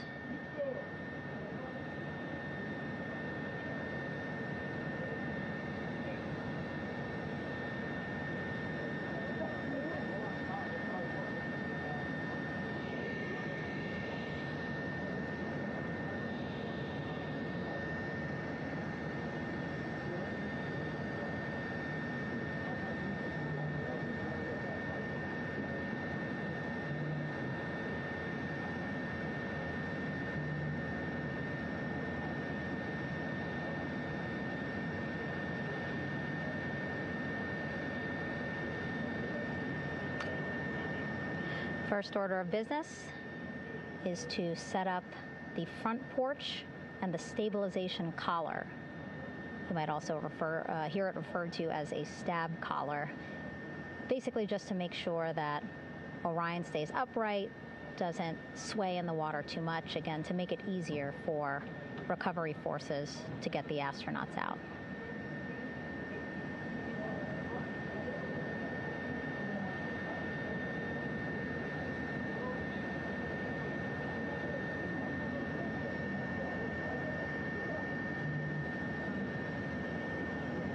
Again, we splashed down in the Pacific Ocean just after 5 p.m. Pacific time here. It's a requirement by NASA to be able to get the crew out of Orion within 2 hours of splashdown. So doing great on time so far. Plenty of time. No rush either. I was speaking to NASA flight surgeon Rick Schuring earlier in this broadcast, and he said to me, no rush to get the crew out. Just want to make sure that they're feeling good. And whenever they're ready to take their step out of Orion and onto that large raft, the front porch, folks will be ready.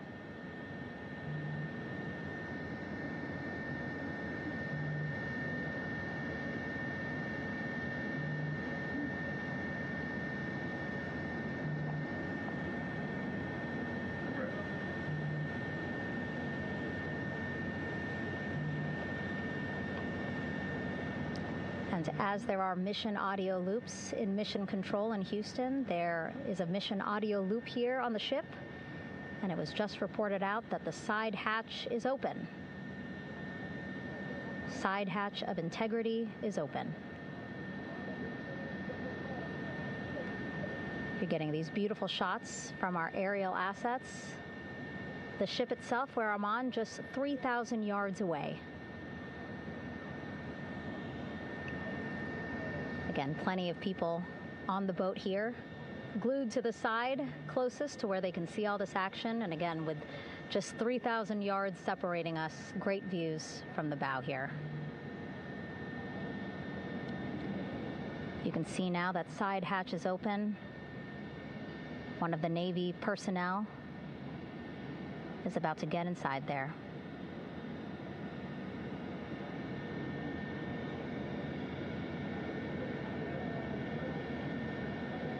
In they go. In total, 4 will go into Orion. So it'll be a little bit of a tight squeeze, but the goal is to have a recovery personnel with each astronaut assessing them.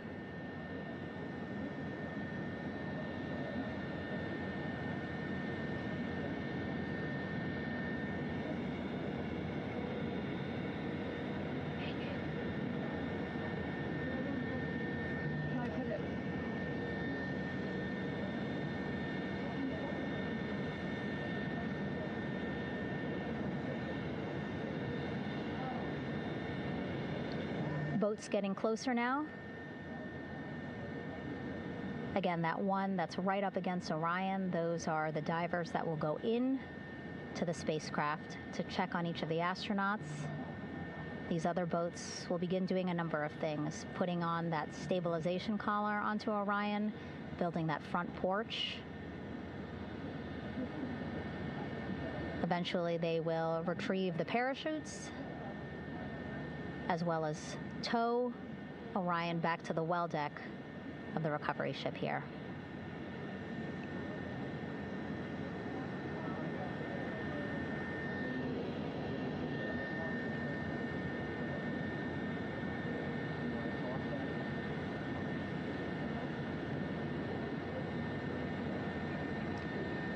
And so as we wait for the Navy and NASA personnel to get their assessment of the crew inside of Orion, why don't we toss it back to Rob for an update? Yeah, thank you, Megan. Here in Mission Control, Flight Director Rick Henfling and the entry team of flight controllers still on duty. The vehicle has been powered down for some time now. There are no hazardous gases emanating from Integrity. That, of course, allowed the recovery personnel to approach the vehicle and then open the hatch to begin the initial medical assessment of the crew, as you just indicated. Now we're standing by for the erection of that inflatable raft, the front porch, alongside of the vehicle that will enable the crew to be extracted one by one onto the raft, have a moment or two to get their land legs back before they're hoisted into two hovering Navy helicopters, 2 crew members for each helicopter, for a short flight back to the deck of the USS John P. Murtha.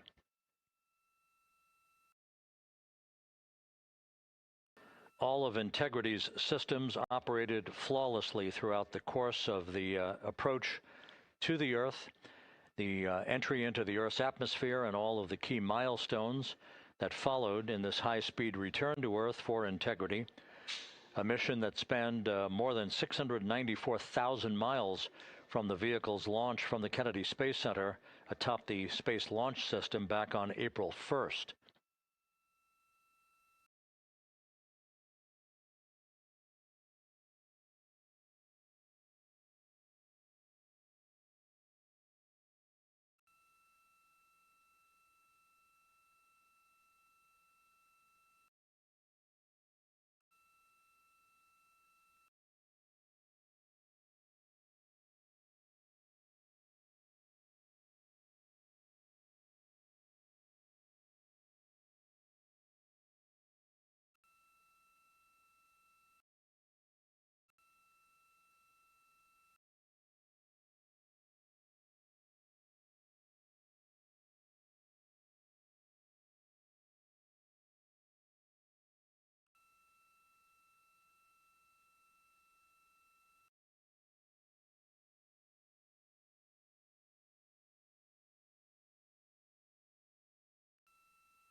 As we mentioned at the top of the broadcast, the last time that the Apollo program saw a splashdown in the Pacific was Apollo 17 back on December 19th, 1972.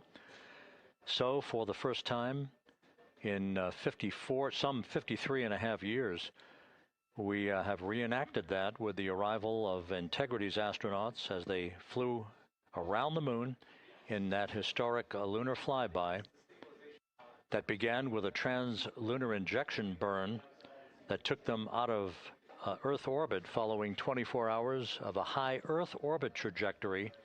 The high Earth orbit trajectory enabled flight controllers here to have a full 24 hours to evaluate the systems on Integrity and the condition of the crew before they would commit to flying to the moon.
With the side hatch of Orion having been opened to set the stage for the erection of the inflatable life raft, known as the front porch, to be erected alongside the spacecraft for the extraction of the crew.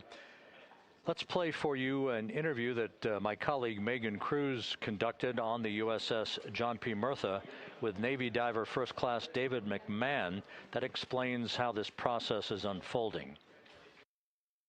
Okay, Davey, so you and some of your team, one last look over of the stabilization collar, correct? Yes, ma'am. Okay, so what is this stabilization collar? This is what's going to stabilize the capsule out there in the ocean. We don't know how good the weather or the waves will be that day, so this will help prevent any unnecessary occurrences from happening, stabilizing the capsule and the astronauts inside. So basically this is a float that will go around Orion. I'm assuming that what they're doing right now, these are the lines that will attach the collar onto Orion? That is correct. And so what are they doing here? So we've got the lower line that will secure the inflation device before we inflate it. That gives us the go-ahead that it's secure in its space, and then we'll inflate it. And then once that is done, we'll undo all the carabiners and get this orange line on top tied in the same fashion. And then this will be secured to the capsule, and the astronauts can safely take their first steps out of the capsule onto the front porch. Okay, and how long will it take them to set up the stabilization collar? We should definitely be able to handle this in under 10 minutes. Okay, wow. And then you just mentioned the front porch. So basically after they set up the stabilization collar, then they set up what's called the front porch here. That's correct. Okay, and what's the front porch? Front porch is basically a bigger waiting room for the astronauts to sit in while we wait for the helicopters to show up and grab them. Okay, so the medical team that was inside with the crew, they're going to help them out and onto the front porch? That is correct. And then what happens here? We have higher trained medical personnel also on board the front porch that will give them lookovers and just make sure they're okay while we wait for the helicopters to show up. Okay. How does it feel, I mean, your team, you, to be part of a mission that's returning astronauts from the moon in more than 50 years? We all feel extremely honored to be a part of this, as well as a bigger mission for the Navy and joining up with NASA to do great things. Mm-hmm. And do you feel like you and your team are ready? Yes, very ready. Cool. All right, thank you so much. Thank you.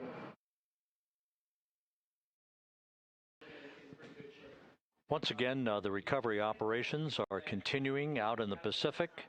We shortly should see that life raft, the front porch, erected alongside the side hatch of the vehicle.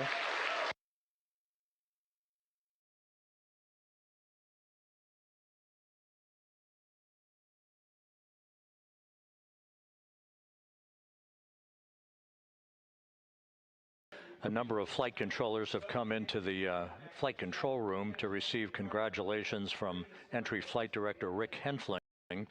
But we're going to stick with our operations out in the Pacific as we await the extraction of the 4 crew members who are reported to be in excellent condition.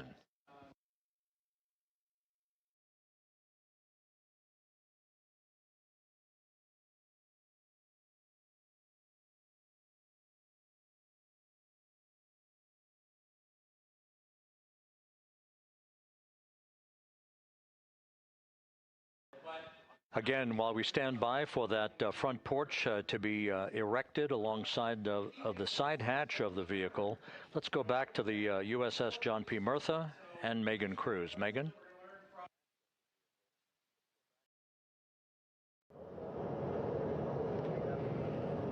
Hey, Rob. Pausing now to listen to some internal audio loops. Again, the operations team here on the ship communicating with everyone out on the water. It seems like currents are hindering them a little bit from unfurling and inflating the stabilization collar as well as the front porch. But again, the requirement to get the crew out within 2 hours of splashdown, plenty of time. So no concerns just yet. But as calm as the water looks, yeah, it looks like it's hindering the teams just a tad.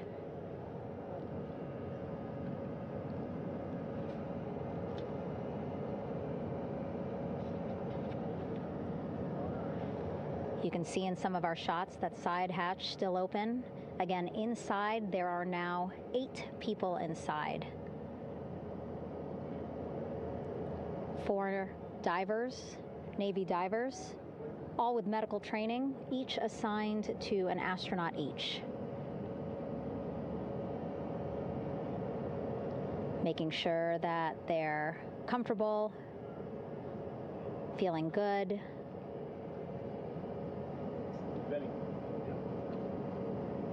As you've heard us say in the broadcast, you know, they expect a little bit of discomfort. Again, these astronauts just traveled back to Earth at 25,000 miles an hour, a nearly 695,000-mile journey around the moon. If you think you get carsick.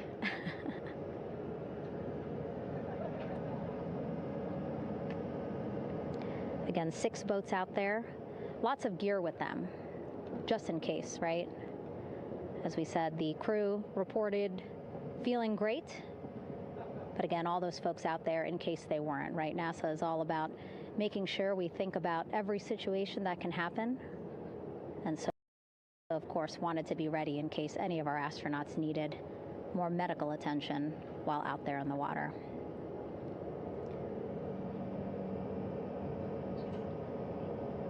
You see now teams, again,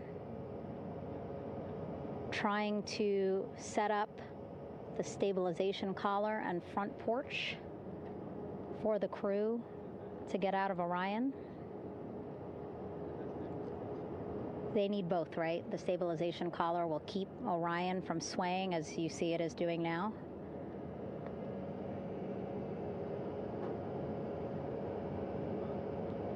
And then they will connect the front porch to the stabilization collar so that the crew can take 2 steps and they will be in the front porch.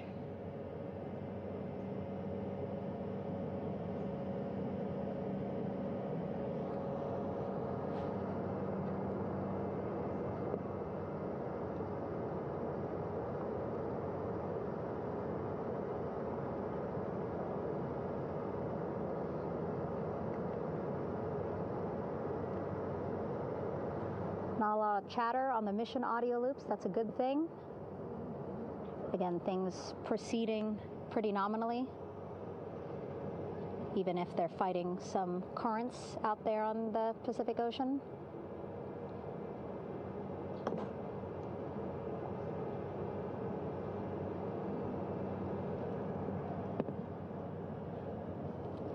Again, the goal, setting up the stabilization collar and the front porch so that the crew can rest comfortably in the front porch, get placed into harnesses so that 2 helicopters can lift them off the front porch and onto the USS John Murtha here.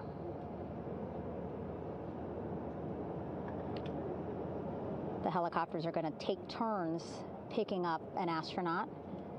So again, Helo 1 and Helo 2.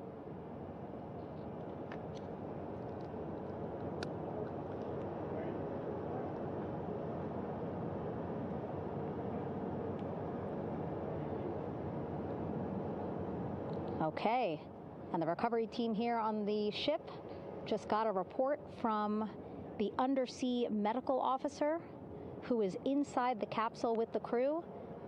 He is reporting all 4 members are green. All of our 4 astronauts, Reed, Victor, Christina, Jeremy, green, meaning they are feeling great, not the complexion of their skin. They are feeling great, happy to be home, and ready to be extracted as soon as possible.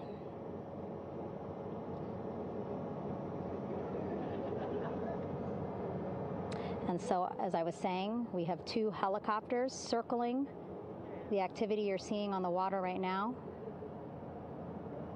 Each will take turns picking up an astronaut. So Helo 1 will come on in, hover above the front porch, about 40 feet above the front porch. A Navy recovery specialist will be hoisted down into the front porch.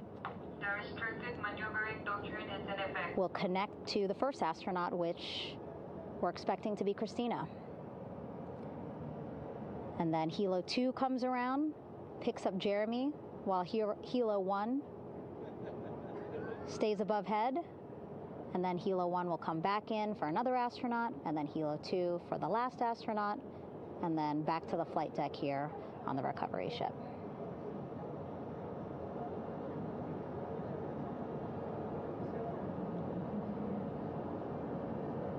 I was talking to Assistant Artemis Recovery Director Paul Sierpinski.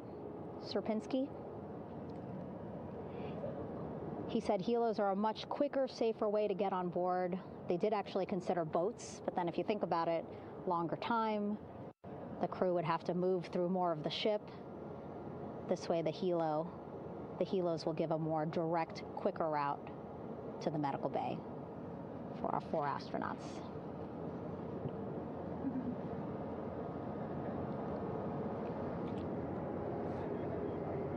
Beautiful shots from our aerial and imagery teams.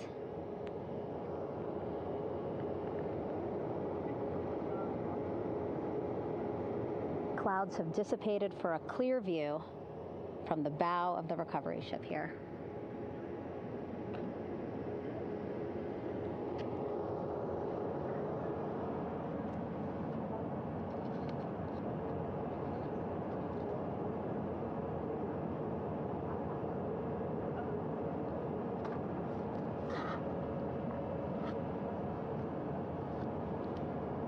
You can still see divers in the water there. Encircling Orion, that is that stabilization collar we've been telling you about. As you saw in that interview just a few minutes ago, they have to first connect it to Orion, and then once it's secured onto Orion, they can inflate it, and then they'll further secure it with other harnesses and lines.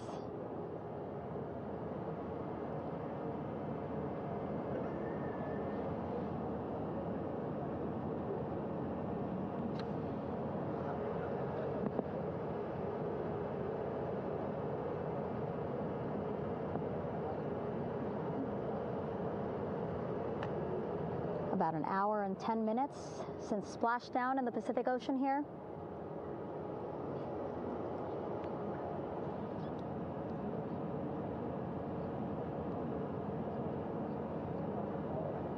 Reed, Victor, Christina, and Jeremy back home after a history-making mission to the moon and back.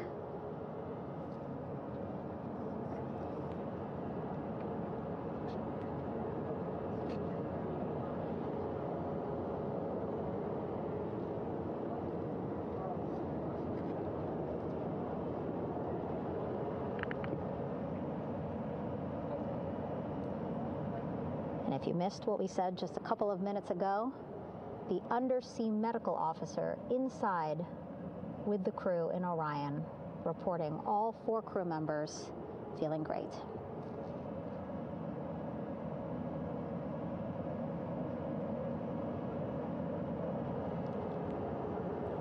Progress being made there on the stabilization collar. It looks like they are beginning to inflate it.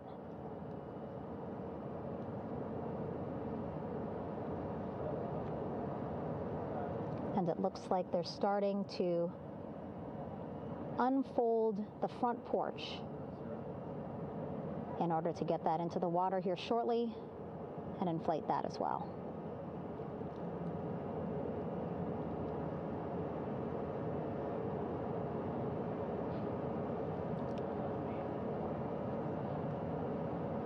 Again, more than 40 people out in the water right now. And those Navy and NASA personnel have been in the water for now about 4 hours.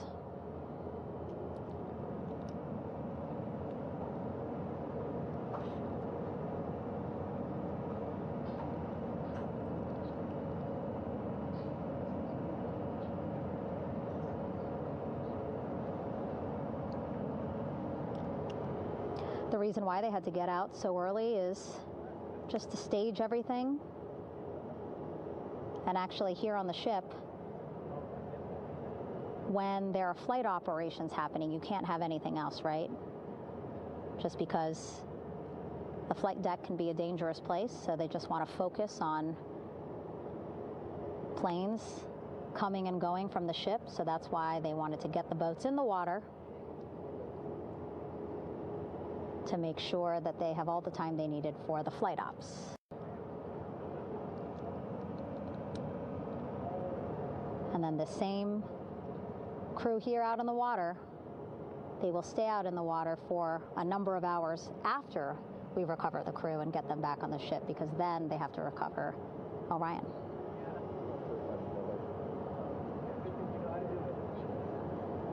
All right, that stabilization collar looking good around Orion.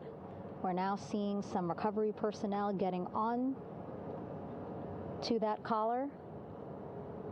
Again, they need to further attach it to Orion to make sure that it can really prop up the spacecraft. It's basically lifting it up off of the water just a tad. Again, so it's not so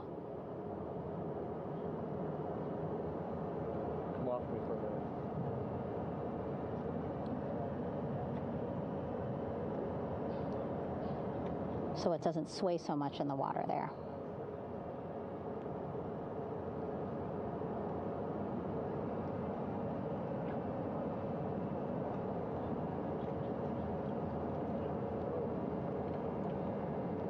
And now that front porch looks like it's nearly fully inflated as well.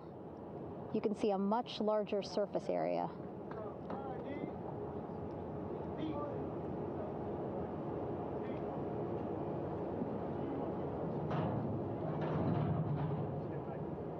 And so once the crew get out of Orion, they can stretch their legs a little bit on this front porch, get some fresh air.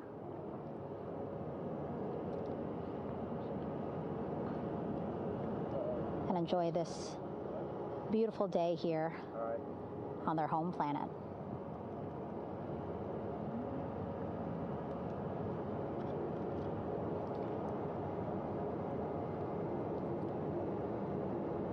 It appears teams now are about to connect the front porch to the stabilization collar.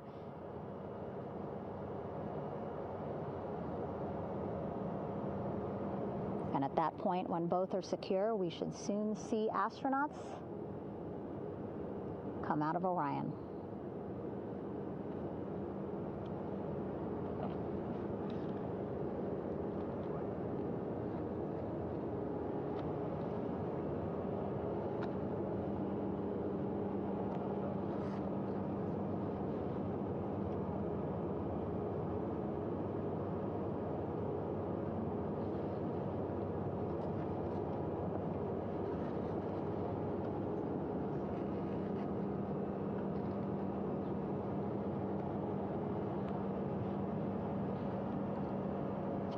All these views you see also being fed to the Landing Force Operations Center here on the ship. Of course, it is very important for our recovery teams leading the mission to have all the views that you're seeing as well. Again, listening to their communication loop here on the ship. Very quiet, which is a good thing. It means things are going pretty nominally, meaning as expected.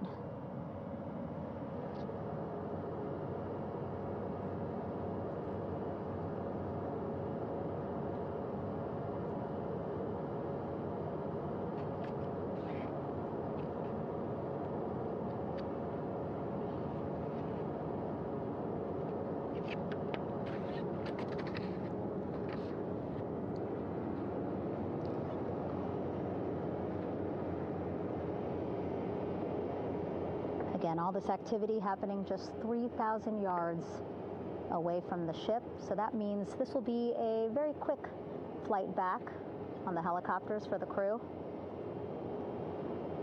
2-3 minutes, and then they'll be back here on the ship.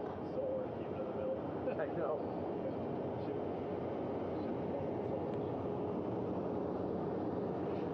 Okay, saw a thumbs up from one of the personnel on the front porch. It looks like they are now getting ready to deploy what they call the Air Rescue Vest, ARV. And so this is the harness that each crew member will get into in order to be hoisted into the helicopters. Again, those helicopters hovering just about 40 feet above the front porch when they're ready to pick up each crew member.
This is Mission Control Houston. Behind me, a fairly raucous scene as hundreds of flight controllers have poured into the flight control room here. This is reminiscent of the scene after the final shuttle mission of STS-135, although that was the end of a program. This is only the beginning of a program with the textbook splashdown of Integrity and its 4 astronauts. We're standing by for the crew to be extracted from the spacecraft.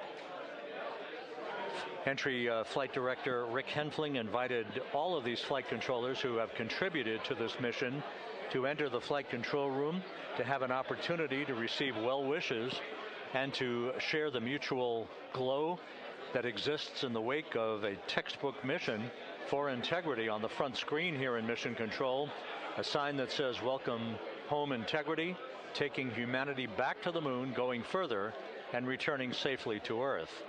So all of that jubilation, part of the post-splashdown activities, even as we await the crew being extracted from the vehicle to be hoisted onto Navy helicopters for the trip back to the USS John P. Murtha.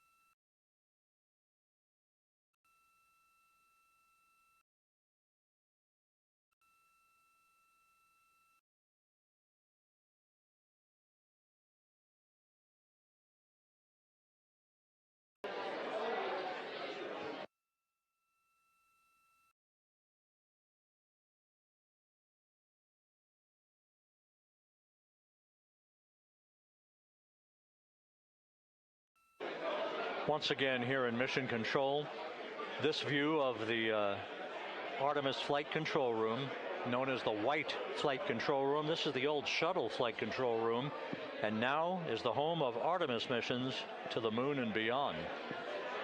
Once again, quite a few flight controllers were invited in by Entry Flight Director Rick Henfling to share in the jubilation following the successful splashdown of Integrity. That splashdown occurring an hour and 22 minutes ago, as we stand by for the completion of the extraction of the crew, and ultimately they're hoisting onto Navy helicopters for a short flight back to the USS John P. Murtha. Splashdown occurred at 7:07 and 27 seconds p.m. Central Time. I had an opportunity to talk to the head of flight dynamics, Jeff Birch, a moment or two ago. He said the trajectory of Integrity coming through the Earth's atmosphere was so precise, they've never seen anything line up on a ground track like today's entry by Integrity for its splashdown southwest of San Diego.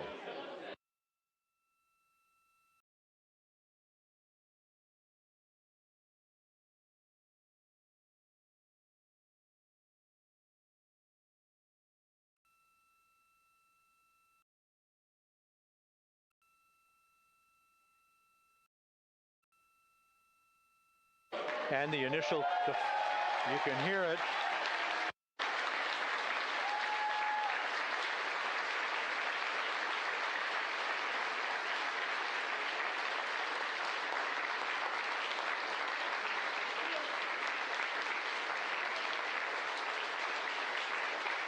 Jubilation here in the flight control room. The first crew member is out of Integrity.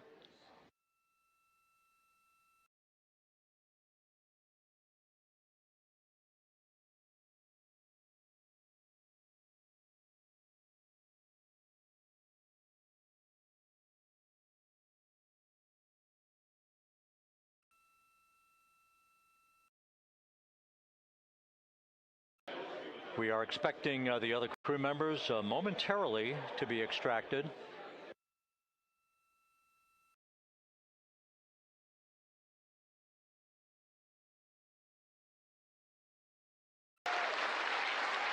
We now have 2 crew members out.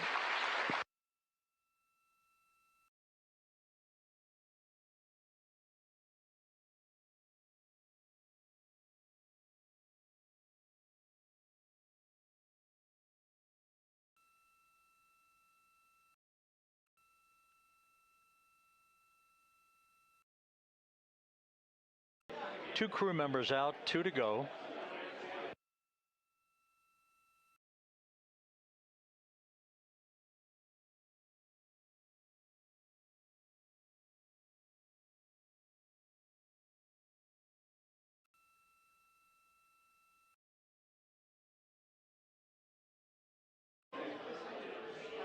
We're about 1 hour from sunset out in the Pacific. Everything continues to go well.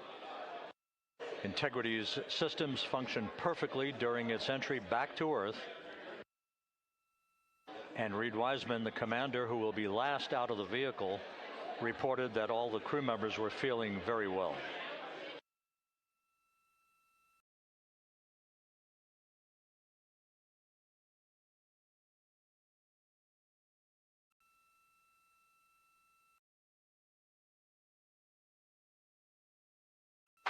Crew member number 3 now out.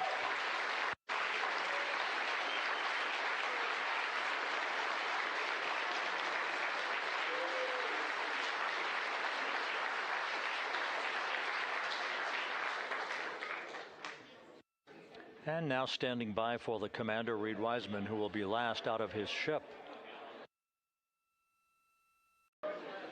Bobbing in the Pacific under almost ideal conditions, Integrity spanned 694,000 miles during its journey from launch to splashdown.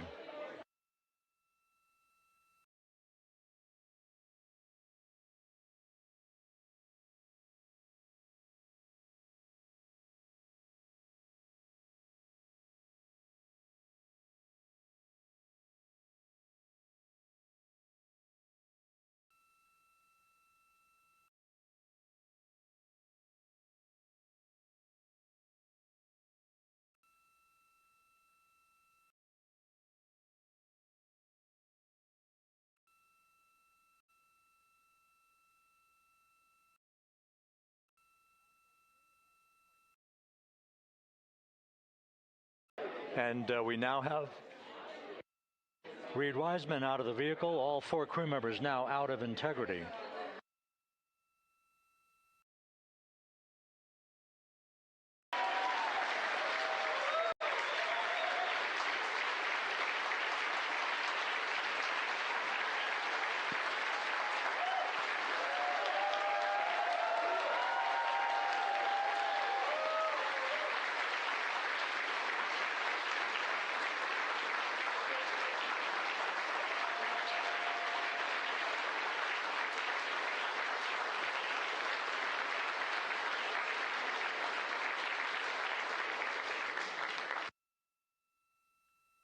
Once again, all 4 crew members now on the front porch, and the procedure to begin hoisting them up to these 2 Navy helicopters hovering overhead will begin shortly.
This is Mission Control Houston.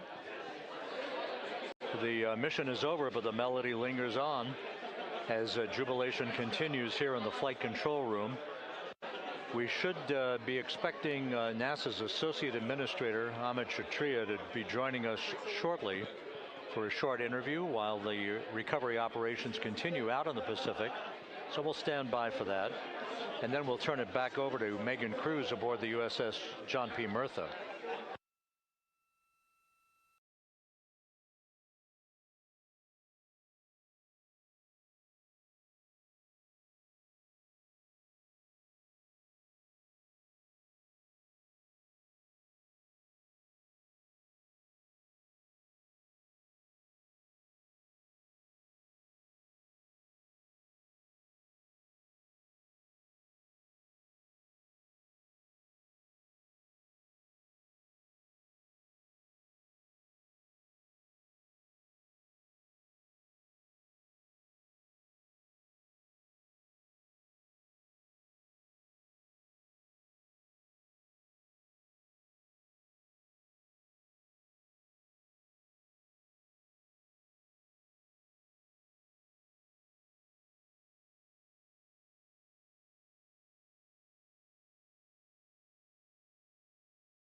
This is Mission Control Houston here in the Artemis Flight Control Room. A number of flight controllers basking in the glory of the successful end of this mission that carried 4 astronauts around the moon on a lunar flyby, and the first test flight of Orion with crew members on board. Splashdown occurring an hour and 32 minutes ago after a flawless descent back into the Earth's atmosphere for the vehicle. Its 4 crew members in good shape, simply enjoying their time right now on the front porch, as it were, the inflatable raft alongside of their Integrity spacecraft. We're expecting Amit Kshatriya, the NASA Associate Administrator, to join us here momentarily for a brief interview before we turn it back over to Megan Cruz aboard the USS John P. Murtha, the recovery ship.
This is Mission Control Houston. We're about an hour and 34 minutes since the textbook splashdown of integrity in the Pacific to bring home our astronauts. And with us now is Amit Kshatriya, the NASA Associate Administrator. Amit, a little bit of history made tonight, a little bit of history made over the past few weeks. Your thoughts as this team here basks in the glow of what they just accomplished? Yeah, Rob, we're here in the control center, and it's kind of overrun with jubilant folks from the Mission Control Houston, as well as engineering, and folks that just want to be here, part of it, as we watch our crew get extracted from the vehicle. And, you know, my thought is always about these teams, the team that's in the water right now, pulling the crew out, the team here in Houston that worked so hard over the last 10 days, no sleep to get this done. You know, we still have some work to do to get the crew to the med bay here on the ship. They all look great coming out, so hopefully that won't be too long. You know, I think we saw the administrator on the boat too, giving his thanks to the Navy team on the Mirtha, which they're just an incredible group of sailors. I was able to visit with them a couple weeks ago. And then if you pull it all the way back to the workers and the folks that joined the rocket at Michoud, that made the heat shield tiles that held together tonight, that stacked the vehicle in Florida, that integrated the vehicle in Denver, that fired the engines in Stennis, that fired the boosters in Promontory. I mean, this is the entire team, you know, coming together and being tested by the environment that this machine went through, and they did it right. The work was good. They did it right. You've said in a number of briefings, of course, and in other forums that this is just the first step. The cadence has to step up, as the administrator has indicated. Now, it's a little early for the full report card on how integrity did, but did this mission ultimately, from your eyes view, exceed expectations? It absolutely did. I mean, I was waiting to talk about this until we were in the water, and, you know, I think we still have, again, work to do to bring it in and really kind of go through it bolt by bolt and see what we learned. But, I mean, so far, given what we learned during the mission and given how we performed on ascent, on entry, you know, I always think about energy in terms of the states that you worry about the most, and every time we put these machines through these incredibly energetic states that came through. So I'm fairly confident that we made a big step tonight to get us on the path towards the surface. I think the path to the surface is open now. You know, we do have to do all the work, and we'll make sure we talk about that as cleanly as we can. We learned a few things during the mission, but I have to tell you, this was an incredible test of an incredible machine. From an American psyche standpoint, the Empire State Building was lit up red, white, and blue tonight. Our coverage was seen on baseball stadiums around the major leagues.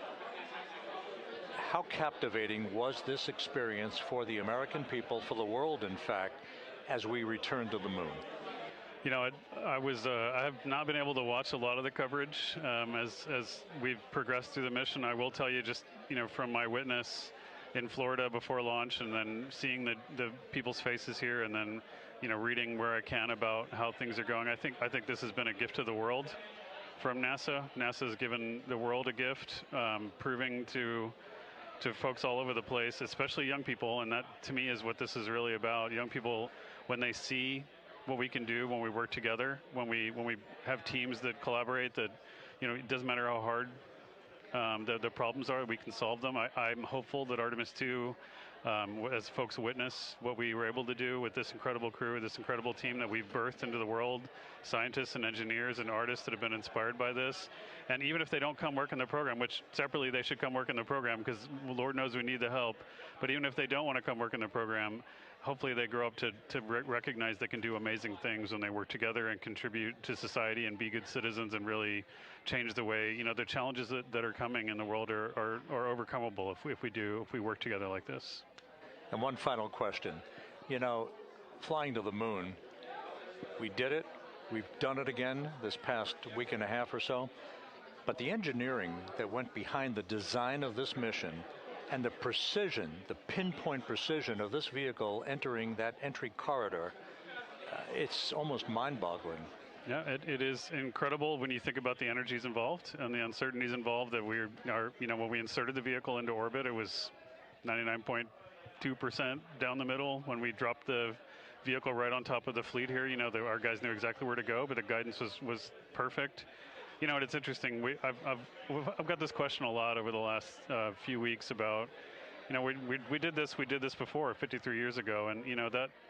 I mean, it is a reasonable thing to contemplate, like what's gone on since then. And what I'd tell you is, you know, when we did Apollo, which again, the more we learn about what they did, the more magical it seems what they were able to accomplish given the technology and the learnings that they had. But when we did Apollo, the architects of Apollo, you know, Gilbert, Seaman, von Braun, Mueller, what they really wanted to do, you know, as they were contemplating what it meant to expand our range of action to the lunar surface, what they wanted to do was learn how to live and work in space for a long time. They wanted to do that first before they were confident they could expand their range of action to the moon. Now, of course, the politics of the time and the mission at the time was different, and so they had to go straight to the moon and bring people home. And then after that, the program kind of lost its momentum. But you know, after that, NASA kept moving along those paths, right? So we recognized during Apollo that reusability was going to be important. We spent a lot of money on those machines, and you know, we spent a lot of money on these machines here. Even though, but we recognized that reusability was important, which is why we built a winged space plane called Space Shuttle, and then we used that reusable machine to build a space station. And we learned for 25 years how to live and work in space, and have been able to develop technologies that can enable exploration. So really, what I think is now, 53 years later, we're at the point where the architects of Apollo would have been pleased that we're now ready to actually go back to the moon and go back to stay, because we've learned all the things we needed to learn.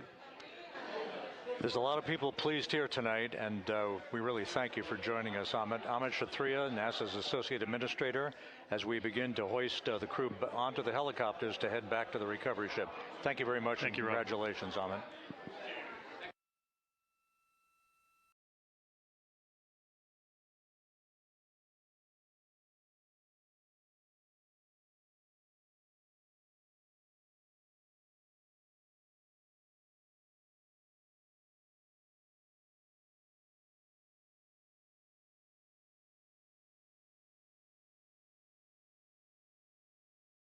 This is Mission Control Houston, with the crew members now beginning to be hoisted aboard the Navy helicopters. Let's go to Megan Cruz aboard the USS John P. Murtha, who will take it from here.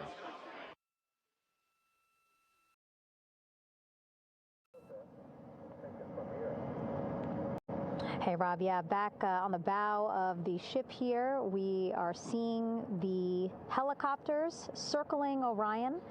The first one there, having just completed picking up the first astronaut.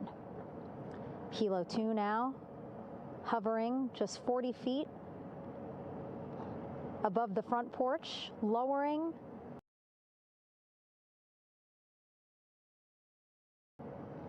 a recovery specialist out of the helicopter. That person will touch down in the front porch just there.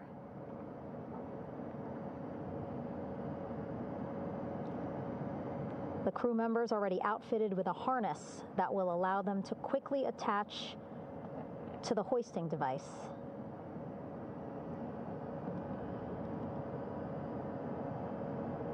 Look at the power of those blades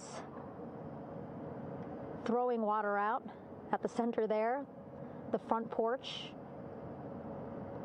with now 3 astronauts and the recovery specialists. Again, crews already outfitted with a harness vest. And here we go. Second astronaut now off the front porch, getting hoisted into the second helicopter.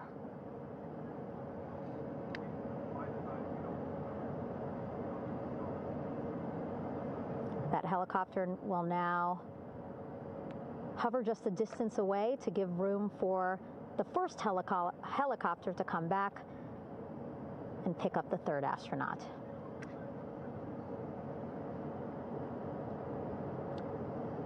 As we wait for that helicopter to come back, make its way back around, just want to mention that the President of the United States called our NASA administrator today while he was on the ship, just minutes after we interviewed him live on our coverage, and congratulated him and NASA on this history-making moment tonight.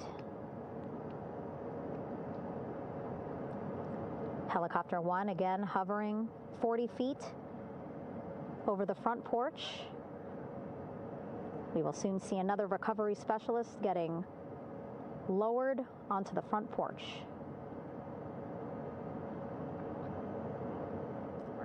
Wow, imagine sitting on that front porch, the wind, the water. But again, the recovery team determined that a helicopter flight back to the ship here would be safer, faster, and more comfortable for our crew who just completed a 10-day mission around the moon. Third astronaut in the air, getting hoisted quickly back into the first helicopter now.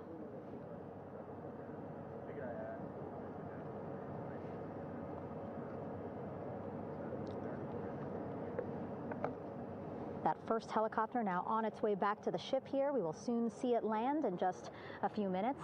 Again, all this action happening just 3,000 yards away from us, so a very quick flight back to the flight deck. And now the only person left on the front porch, Commander Reed Wiseman. That second helicopter now making its way back over to the front porch. Here it comes.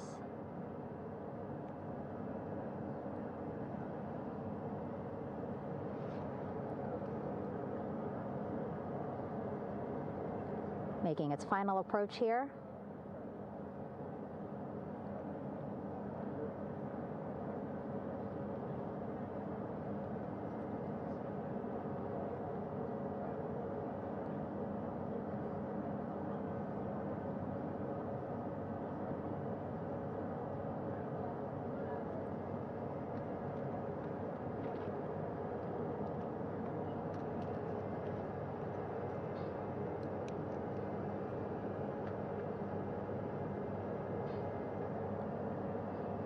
The last astronaut, Commander Reed Wiseman,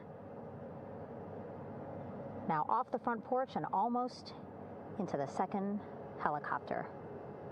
Both now on their way back to the ship where we are, the USS John P. Murtha, just west of San Diego in the Pacific Ocean.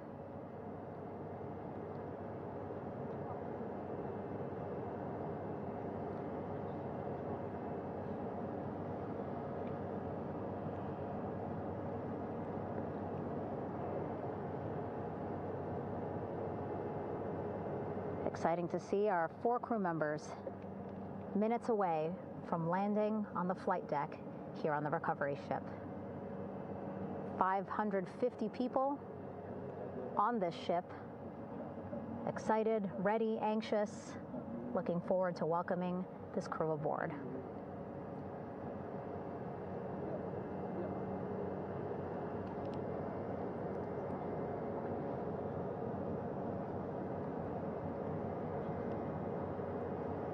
Watching them now with our own eyes. Close to the ship here. Hearing them begin to hover on the flight deck, which is just across from us, here on the bow.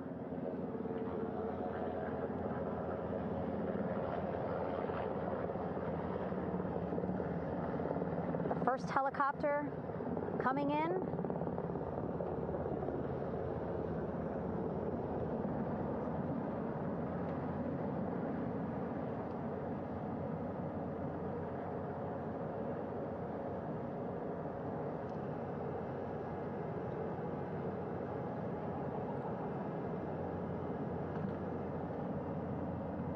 And wheels down. Wheels down of the first helicopter carrying 2 of our Artemis II crew. Pilot Victor Glover and mission specialist Christina Cook.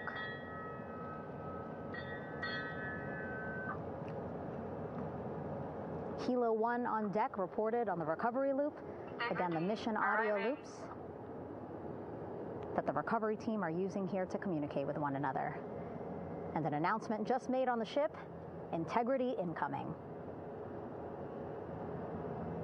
2 more helicopters on their way to the flight deck, one carrying the crew, the other, one of our imagery helicopters, Again, kudos to our imagery and aerial teams for giving us these beautiful views of history in the making. Set amid a gorgeous, soon-to-be sunset here in the Pacific Ocean.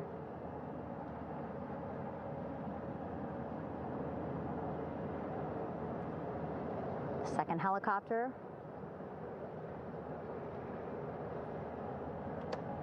making its approach of the flight deck.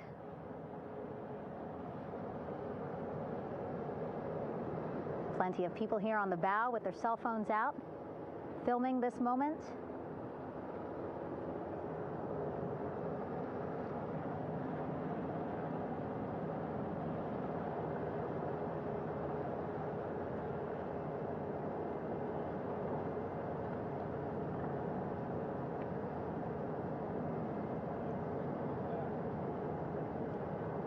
Some impressive flying here by the Navy, as we are seconds away from wheels down.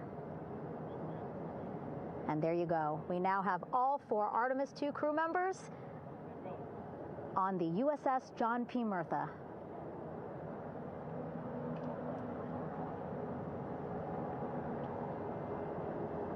I'm sure they're happy to be out of the water and on this recovery ship with, again, 550 people on board, ready to welcome them home. But first, as we've been saying throughout the broadcast, just making sure the crew feel good. We reported that they were feeling good when they were in Orion, but those were just initial, quick, verbal assessments of how they're feeling. Their destination tonight, the medical bay here on the ship, right after we power down the helicopters here.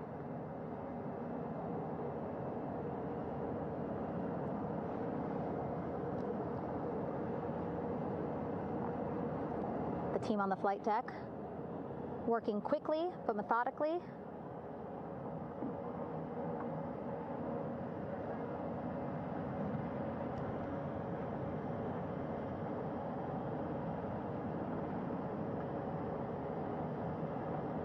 Waiting for just one more helicopter to touch down.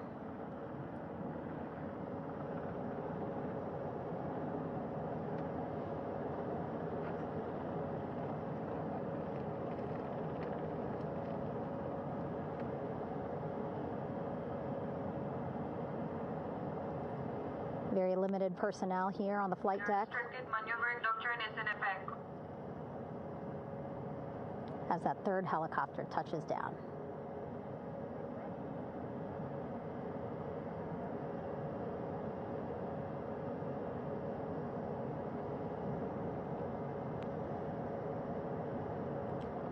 The ship is at flight quarters. Stand clear of wader decks, ACO frame 095. Burn no cover stop side. Throw no articles over the side. Hold all trash and garbage on station. Flight quarters. While just a few folks on the flight deck itself, there are plenty more on some upper decks. I see in some of our views a very packed crowd overhead. Announcements being made over the ship's loudspeaker system, reminding folks to stay clear of operational areas like the flight deck, so that teams can work quickly to get the crew off of the helicopters and into the medical bay.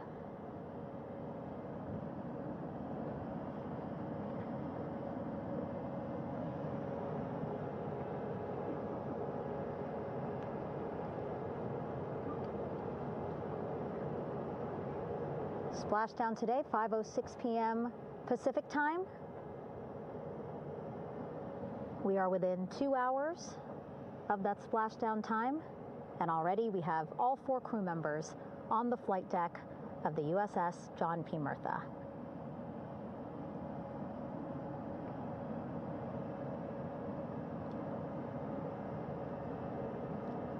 Again, crew waiting before getting out for the helicopters to completely shut down.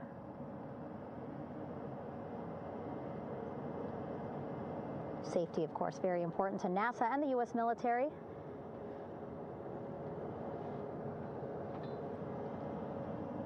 So we'll wait just a couple of minutes here before we start seeing crew members walk off the helicopters one by one.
All right, and now here we see pilot Victor Glover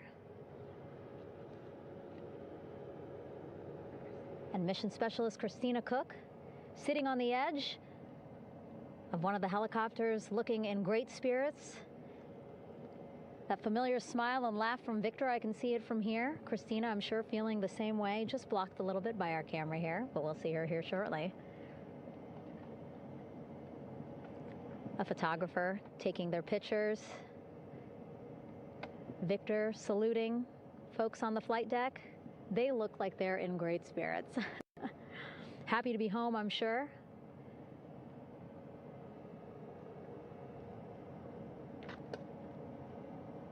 If you're sitting at home, I hope you too are wondering, what would you want to ask them if you got a chance to talk to them? Because that is what I'm thinking about.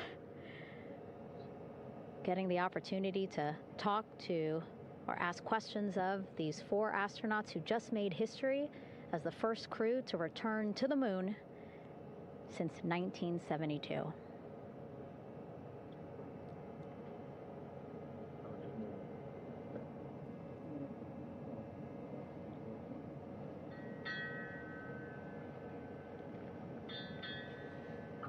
Oh, there we see Christina there, also smiling.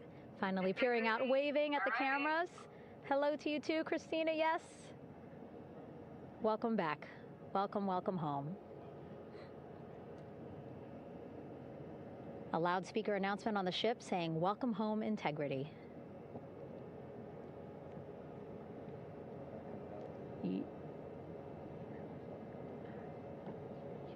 Victor in great spirits. I can't see who he's talking to, but I kind of think that he might be talking to his other 2 crew members. Shouting from across the flight deck, congratulations to one another.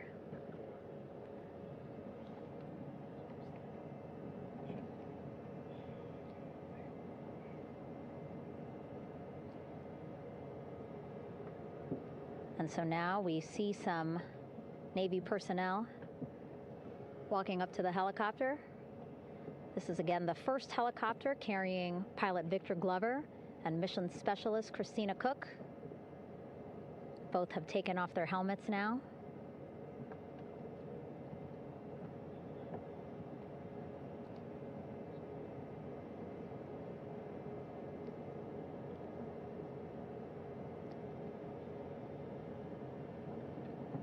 Some pictures, video to catalog this historic moment A beautiful sunset just behind them here in the Pacific Ocean. Golden hour. These pictures will be beautiful.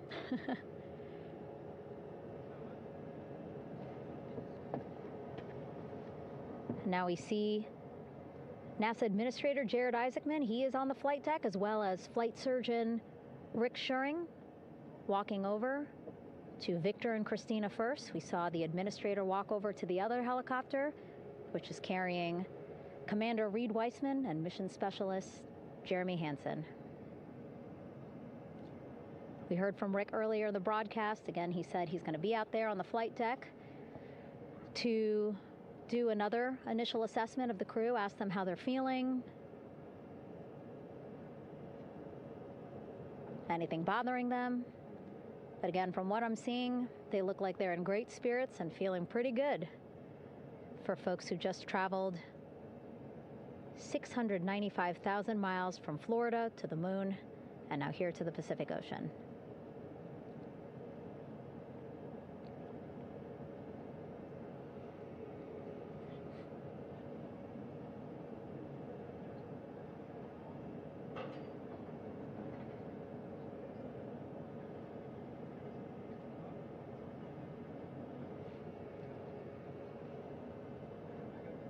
We're now seeing NASA Administrator Jared Isaacman walking across the flight deck. He had been talking to Reed and Jeremy, now approaching Victor and Christina.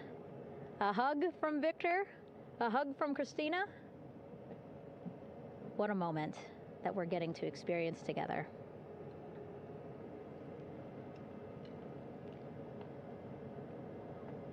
I'm sure congratulatory words. You know, we got to speak to the administrator live on this broadcast as well, and he said the kid in him right now, giddy, absolutely giddy at what we were able to accomplish today.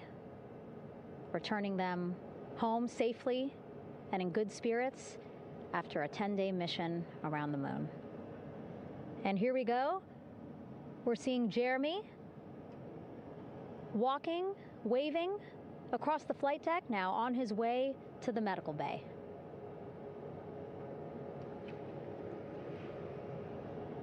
It's a short walk,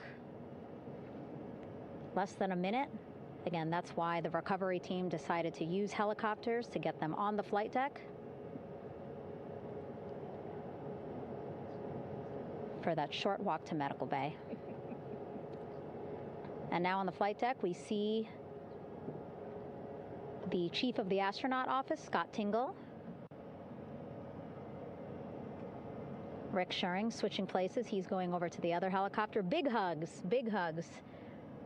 from Victor, Christina to Scott. Again, a gorgeous sunset setting the stage for this recovery tonight.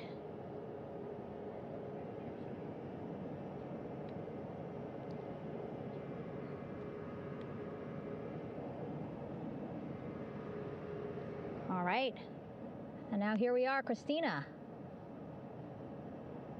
making her way, looking thankful, grateful, happy to be home.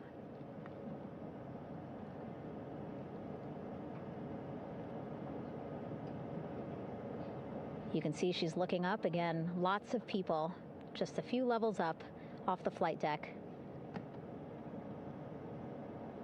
welcoming her home.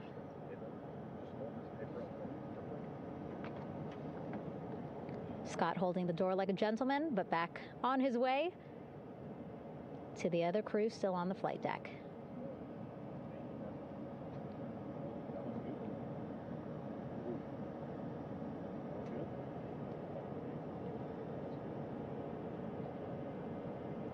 So still on the flight deck, Victor Glover and Reed Weissman. It looks like Victor will be the next one headed to medical bay. More hugs, more hugs. He's a hugger.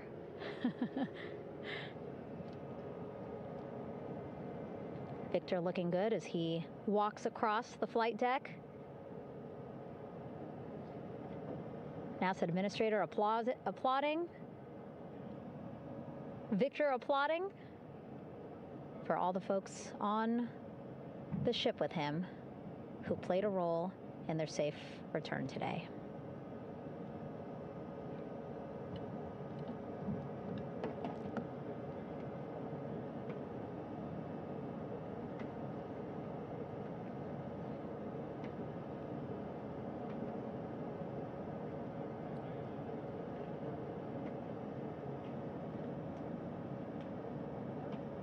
And finally, just one Artemis II crew member left on the flight deck, Commander Reed Weissman.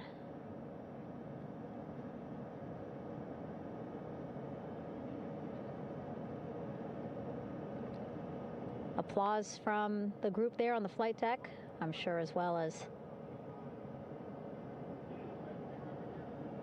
on the level just above them, packed with people.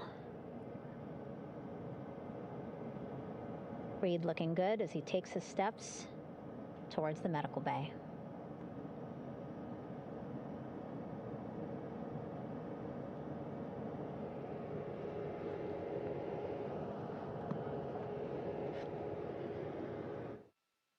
See our 4 Artemis II crew members back on the ship. Again, now they will head into medical bay, where they will be assessed by flight surgeons from both NASA as well as the Canadian Space Agency. A more in-depth assessment. When they get to medical bay, they will each have their own nurse. They will be helped out of their suits. And then again, we'll check to see that they're feeling good. Make sure it's not just adrenaline, but that they are feeling good from their long journey back from the moon. Beautiful shot of that sunset, illuminating our flight deck.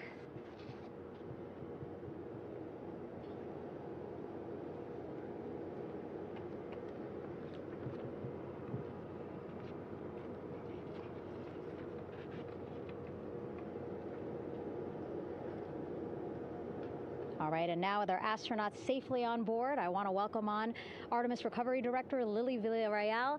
Lily, I don't know how you must be feeling right now. Ecstatic, relieved? So ecstatic, relieved. Of course, we still have to bring the capsule into the well deck of the ship, but this is a major milestone to have the crew here on the ship and in med bay. You know, our team has been preparing and working really hard, and I'm just so proud of them all. Everything went very well, just as planned.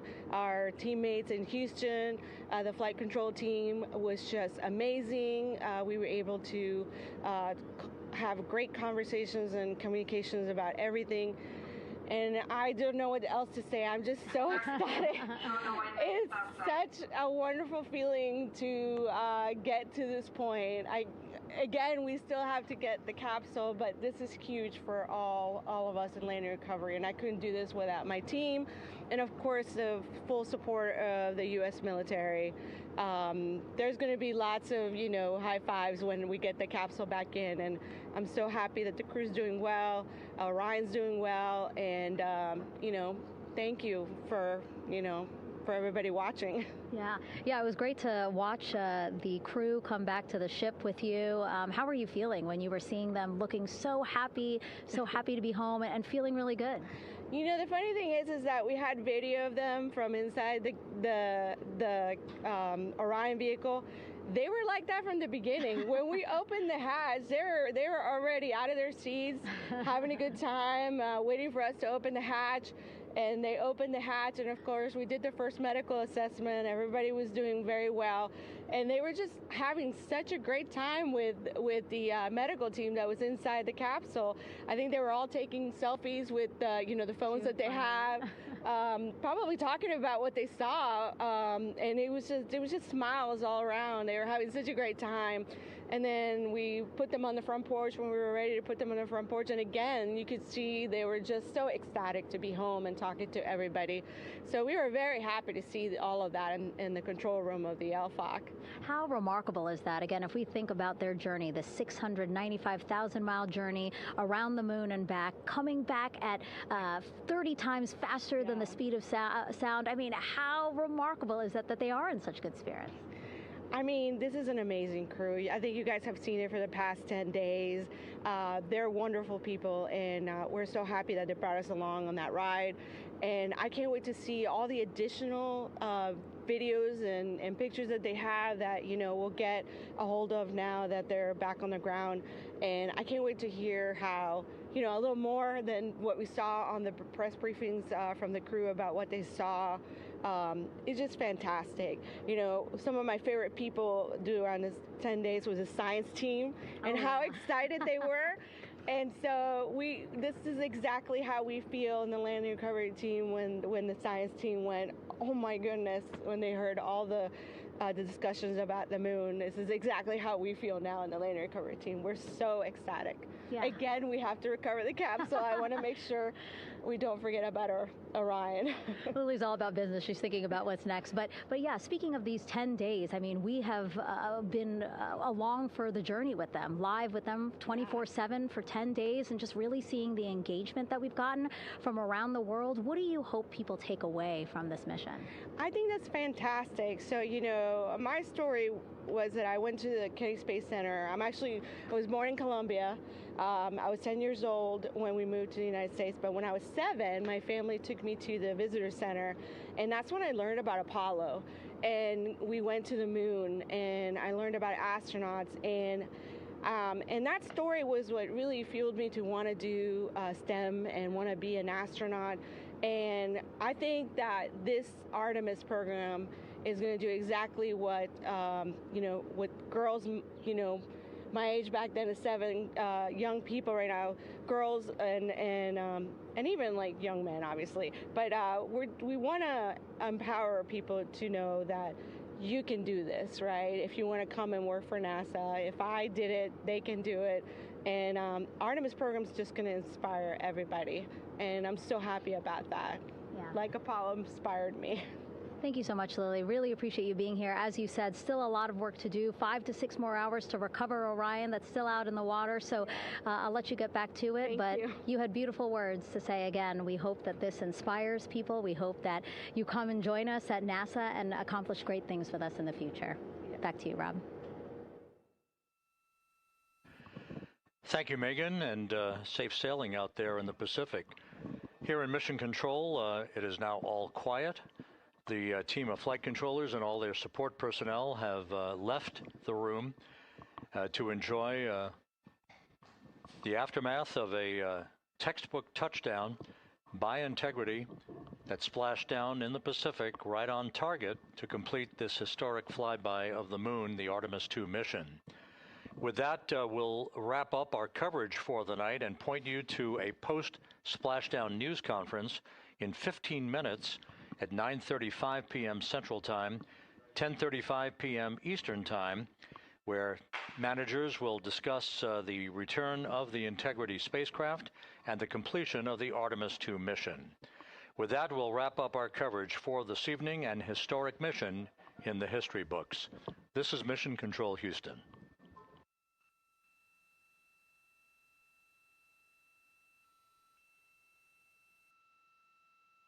Main chute deploy.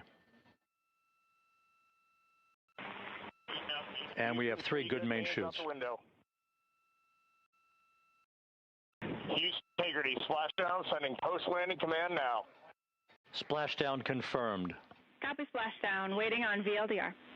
Splashdown confirmed at 7:07 p.m. Central Time, 5:07 p.m. Pacific Time.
Orion space capsule. Artemis II will be the first time we put humans on this rocket. We're going back to the moon because it's the next step in our journey to Mars. We were always going to the moon. Pushing ourselves to explore is just core to who we are. That's a part of being a human. And liftoff. We shall return. Continuing to test out every bit of Orion. Coming back to Earth, 7 miles a second. When humanity sets big goals, we can bring together genius from around the world. You have the best people on planet Earth putting this vehicle together. That's what's up. To innovate for the benefit of humanity and to inspire the world through discovery. And here we go.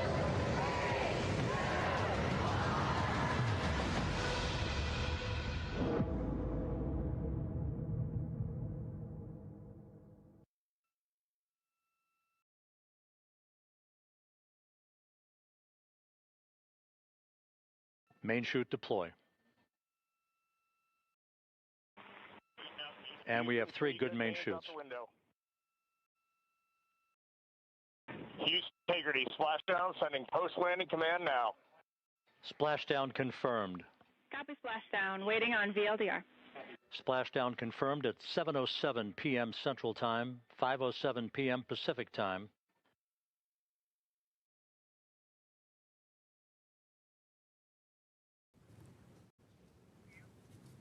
The Artemis II astronauts are back on Earth, landing in the Pacific Ocean at 7:07 p.m. Central Time this evening, after NASA's record-setting mission that took them around the moon and brought them home. Good evening and welcome to NASA's Johnson Space Center in Houston. I'm Rachel Kraft with NASA Communications. Several leaders to talk about the successful mission. They are Amit Kshatriya, Associate Administrator, Dr. Lori Glaze, Head of the Artemis programs, Rick Henfling, Entry Flight Director, Howard Hugh, Orion Program Manager, and Sean Quinn, Exploration Ground Systems Program Manager. We'll hear briefly from them and then take questions from here in the room and on the phone. And with that, we'll start with Amit. Good evening. Yesterday when we were in this room, we told you that the crew would put their lives behind our confidence, and they did. Yesterday in this room, we told you that today belongs to the engineers and technicians who touched this machine, and it does, and their work was good. Welders at Michoud shaped the heat shield and joined the rocket. Technicians at Kennedy packed parachutes, stacked the vehicle, stacked Orion, stacked SLS. Engineers in Bremen, Torino, and across the Alliance built the service module. Workers at Utah cast the boosters. Teams at Stennis fired the engines. Flight controllers in this building in Houston sat console for 10 days straight and sat silent in the night for 6 minutes while plasma took the signal. Navy divers pulled the crew out of the Pacific in an incredible way. The vehicle spoke for all of them. And at 25,000 feet per second, it said the work was good. As we say in our business, physics votes last. The families of the crew said this week there had been happiness and joy, but also anxiety, wanting to get their loved ones home safely. I was with them tonight. 4 families sat through those 6 minutes, and their courage is the same as the crew that just came home. Yesterday, Flight Director Jeff Radigan said we had less than a degree of an angle to hit after 250,000 miles to the moon. And their team hit it. That is not luck.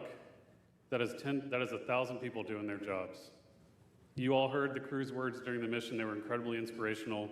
They carried the torch from Apollo through station and around the far side of the moon. Their words belong to them. We'll get to hear from them as soon as they're back here. But tonight belongs to the team that built the machine that they wrote. We talk a lot about what gets in our way. The impediment to action is where we find the way to get to action. What stands in the way becomes the way. This program faced every obstacle an institution could face. The team met each one with work, and tonight is the proof. But that work needs to continue. The path to the lunar surface is open, but the work ahead is greater than the work behind us. It always will be. 53 years ago, humanity left the moon. This time we return to stay. Let us finish what they started. Let us focus on what was left undone. Let us not go to plant flags and leave, but to stay. With firmness in our purpose, with gratitude for the hands who built the machines, and with love for the ones that we carry with us. Welcome home, Integrity. I'll hand it over to Dr. Glaze. Thank you so much, Amit. So, y'all, we did it. We sent 4 amazing people to the moon and safely returned them to Earth for the first time in more than 50 years. To the generation that now knows what we're capable of, welcome to our moonshot. I want to thank our entire team across this nation and around the world who gave every ounce of ingenuity and effort to make. I am so proud of each and every one of you, what you have achieved over the last 10 days. NASA has shown that ambitious goals are worth pursuing and can inspire the world. We are so thrilled to have Reed, Victor, Christina, and Jeremy back here on Earth and safely aboard the USS John P. Murtha.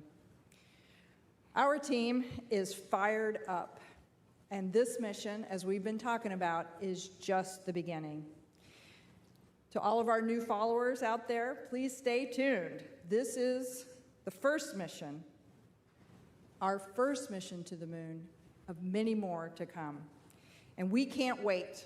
Our teams are so ready to get to work on the next missions and explore the lunar surface and bring the world along with us.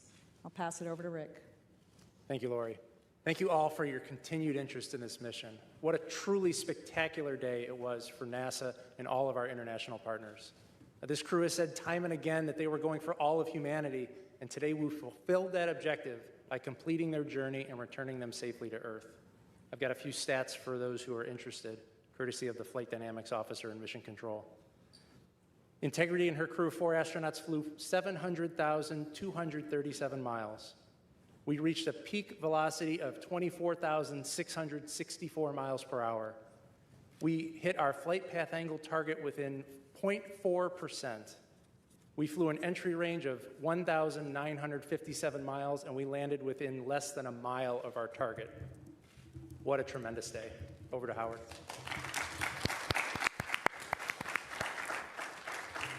Thank you, Rick, and thank you to the flight control team. What an outstanding job. Wow, what a fantastic day. I mean, we've dreamed as a team of reaching this day, and appreciate Amit's comments. I mean, so many people have worked very hard, tirelessly to get this day. I think this mission has been historic and has demonstrated new capabilities for Orion spacecraft, has taken our crew farther than any crews that have ever gone to the moon and back safely. 252,756 miles. And that is a fantastic feat. We got a lot more to do. And I'm so happy that we get to have this moment, but we're going to have a lot of these moments coming up. And I want to thank the entire Orion team.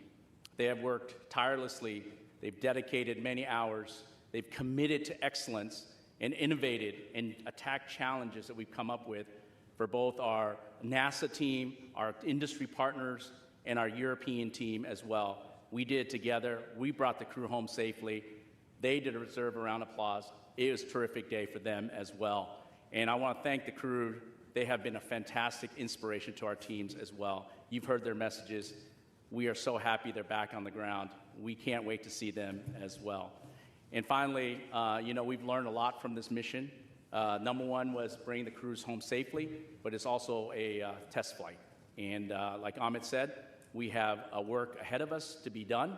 We're going to learn from this mission. We're going to look at the data, and we're going to move forward. This is the start of a new era of human space exploration. Thank you. Well, thank you, Howard.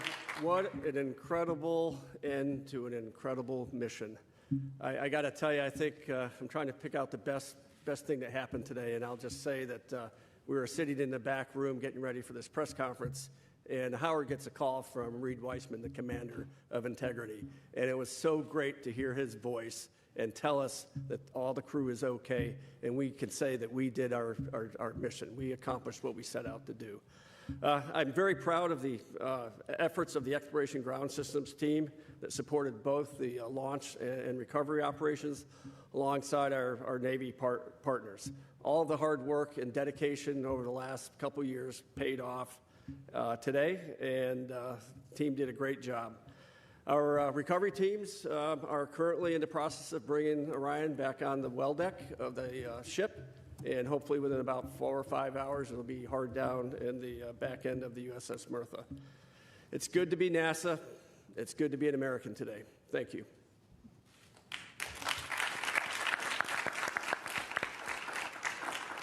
All right, it's time now for questions. We'll start here in the room and take several from the phone. For those on the phone, you can press *1 to get into the question queue, and please limit to one question if you can. We'll start here with Joey. Thanks so much. Joey Rillett with Reuters, and congrats on a really nice mission. Curious to hear more about how the astronauts are doing, where are they going to sleep tonight, and then also, when do you guys expect to announce the crew for Artemis III? Thanks. So the answer to your second question, Joey, is soon. I will not put units on that value, but soon. Rick, you want to talk about the crew, what they're doing? Yeah, we saw the crew a number of times after they got out of the spacecraft. We saw them on the front porch. Everybody was happy and healthy. I saw Victor as he was sitting on the edge of the helicopter on the flight deck of the ship, and he was smiling and in good spirits. And everything we've been hearing from the surgeons is the flight crew is happy and healthy and ready to come home to Houston.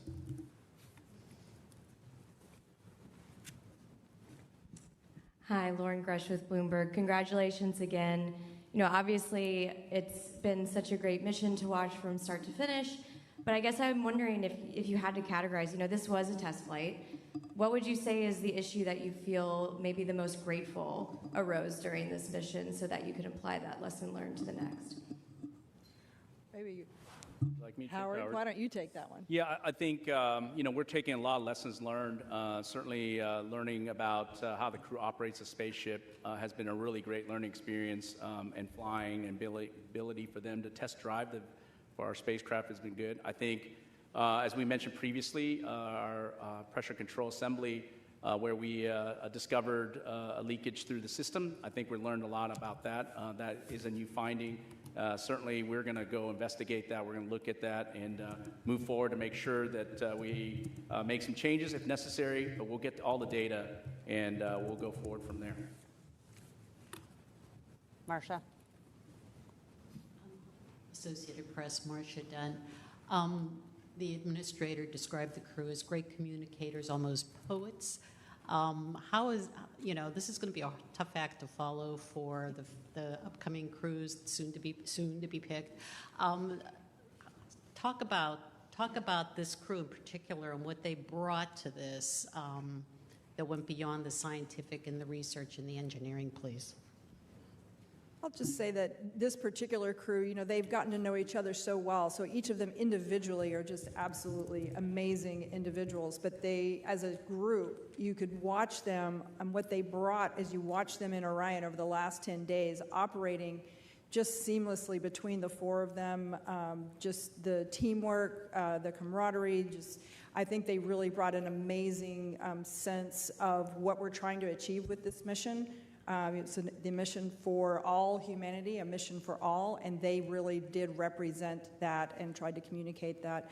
I do know that our entire astronaut corps is spectacular, and so I have no doubt that the next teams will also rise to that level. Jackie. Hi, all. Jackie Waddles, CNN. Congratulations. Question for Rick. I'm really anxious to hear what that blackout during reentry was like for you. And also just wanted to ask, that splashdown target being less than a mile off is incredible. Can you walk us through if anything, was outside of ordinary? I know we heard on comms there were some sensor issues just before entry interface. Just curious to hear more about that. Thanks.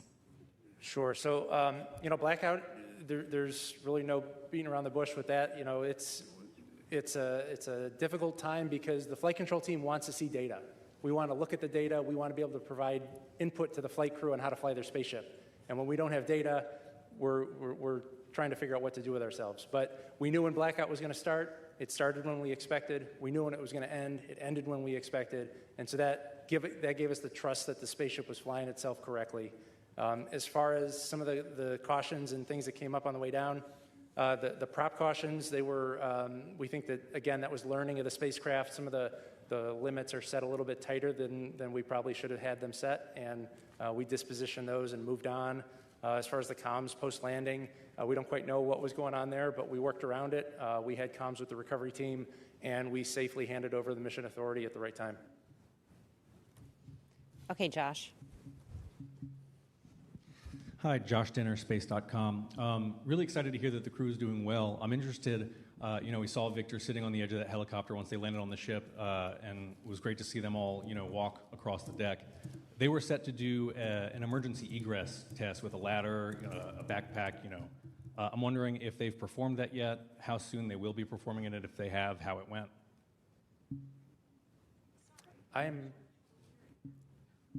I'm not familiar with an emergency egress test post-landing.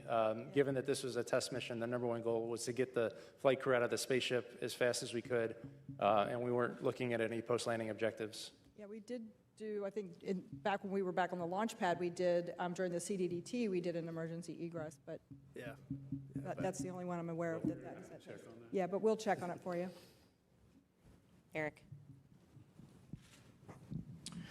Eric Berger, Ars Technica. Congratulations on making what I know is really hard look easy. It was a beautiful mission. Amit, you said the work ahead is greater than the work behind us. Can you talk about as sort of NASA rises to these far greater challenges in Artemis III, Artemis IV, and building the moon base, how important it is for you and the agency to be flying humans in deep space again and sort of to be at an operational cadence? This has to be pretty uplifting to the workforce to put the 50 years of not being back to the moon behind us. Yeah, it's huge. I mean, flight cadence and iteration is the key to reliability and safety. We were waiting to fly this mission for several years. A lot of that was because of the issues we saw during Artemis I and making sure we did that the right way, and we tried to make sure the machine was perfect before we flew it. But the real way to do that is to keep iterating, to keep flying, keep learning, keep getting data in the flight environment. So that piece of how we've changed the architecture and demanding that higher cadence is going to be, I would say, mandatory for us to be successful. We need that muscle memory to exist. We need the data to keep coming in, and we need to be able to quickly iterate and change the machine as we learn from it. Everything we learned from Artemis II, we're going to get right after it, but I would say it's essential. Okay, Irene. Irene Klotz with Aviation Week and Space Technology for Amit. What do you think will be your biggest challenge to ensure that this mantle and responsibility of inheriting what Apollo did does not end like Apollo? I think we've talked about this a little bit before. What the architects of Apollo, Gilruth, von Braun, Siemens, Mueller, what they really wanted to do when they were given the challenge of expanding the range of action to the moon was to learn to live and work in space for a long time. They wanted to do that first. I talked a little bit about this with Rob earlier. I think, and of course, because of the nature of the environment they were in, they were in a race. They achieved their objectives. They were geopolitical as well as technological. But once it was done, it was done. And I think the foundation they wanted to build on is what we went to afterwards. So we wanted to, investigate reusability with shuttle. We did that. We wanted to learn to live in space for a long time with station. We've got to that point now, 25 years of occupation. And now it's interesting. I think where we are with the program is kind of where they wanted us to be before they decided to go do that, to actually enable a sustainable presence, to learn how to live and work there for a long time. So, it's a weird irony of history that, it took that long for us to do that, but we weren't sitting idle while that happened. We developed the capability to have an enduring presence, in space, and now we're going to take advantage of that now that we've reached back to the moon.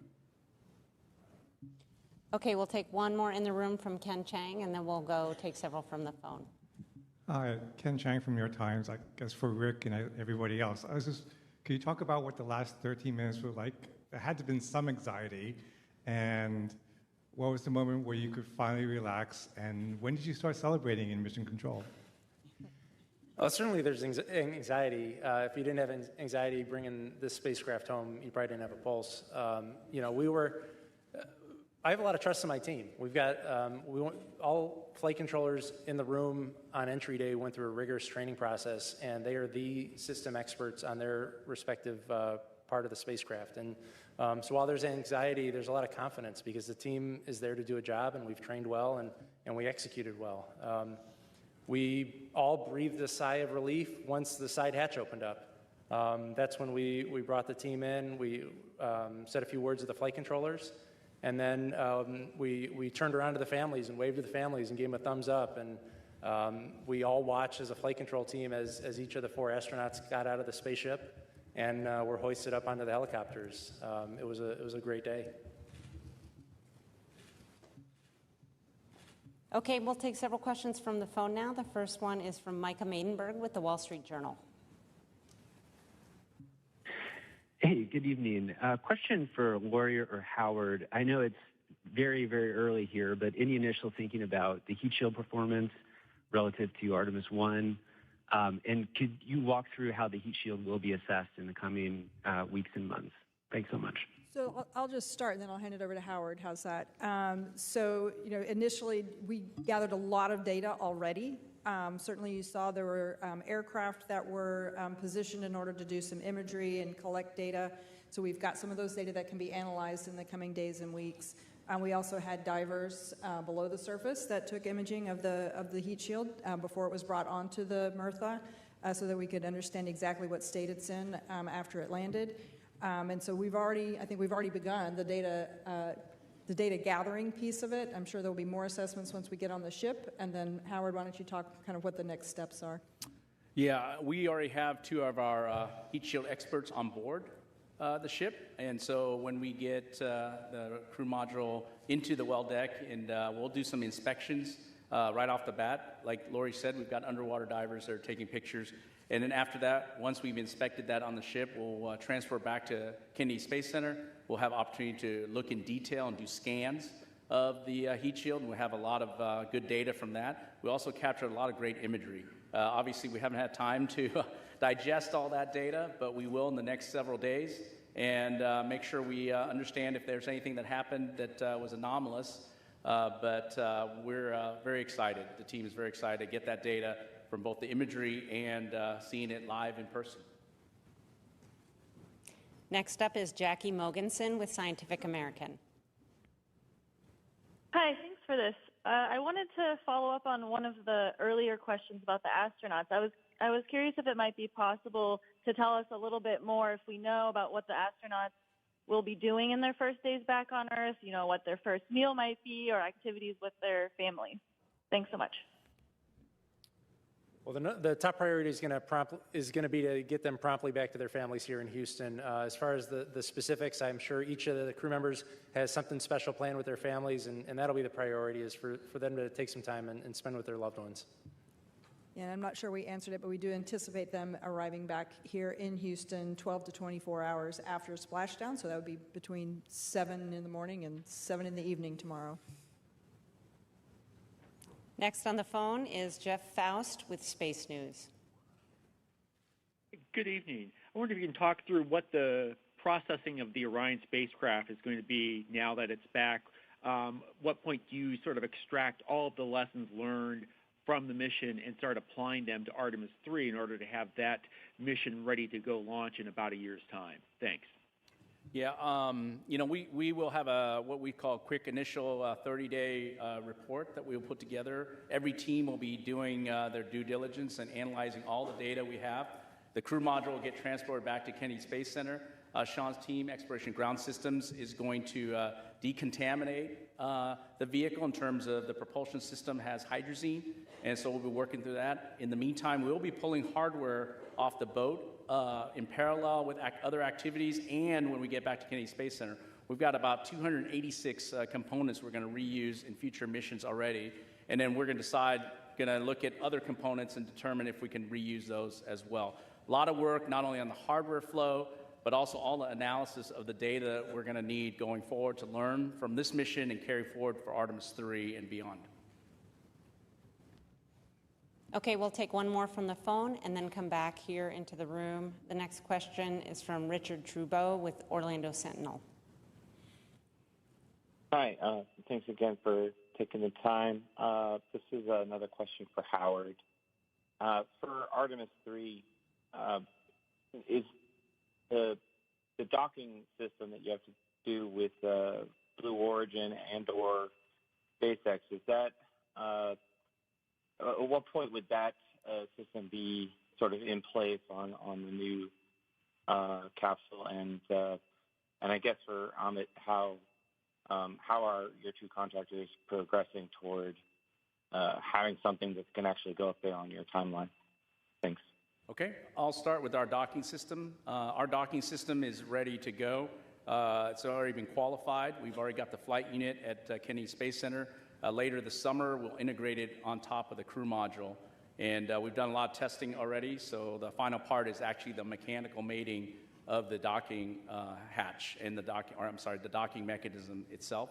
And so we have a standard way of doing dockings in space that we expect Blue Origin and SpaceX to work with us on and accomplish that mission.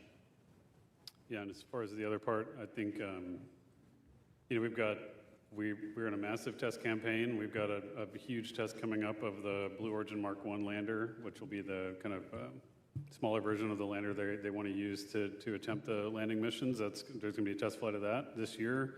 We also have the test of the Block 3 Starship and Super Heavy, which is coming up hopefully in a few weeks here. So, every day in this program, we're going to be testing big machines, and we're just going to keep getting side by side with them to help them make progress.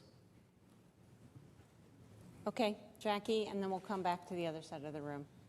Thank you, Jackie Goddard for the Times of London. My question is for Howard. As a little boy, you were inspired by Star Wars. I wondered if today is better for you than Star Wars, and for future space travelers looking back at today, what should they see as being the significance? Thank you.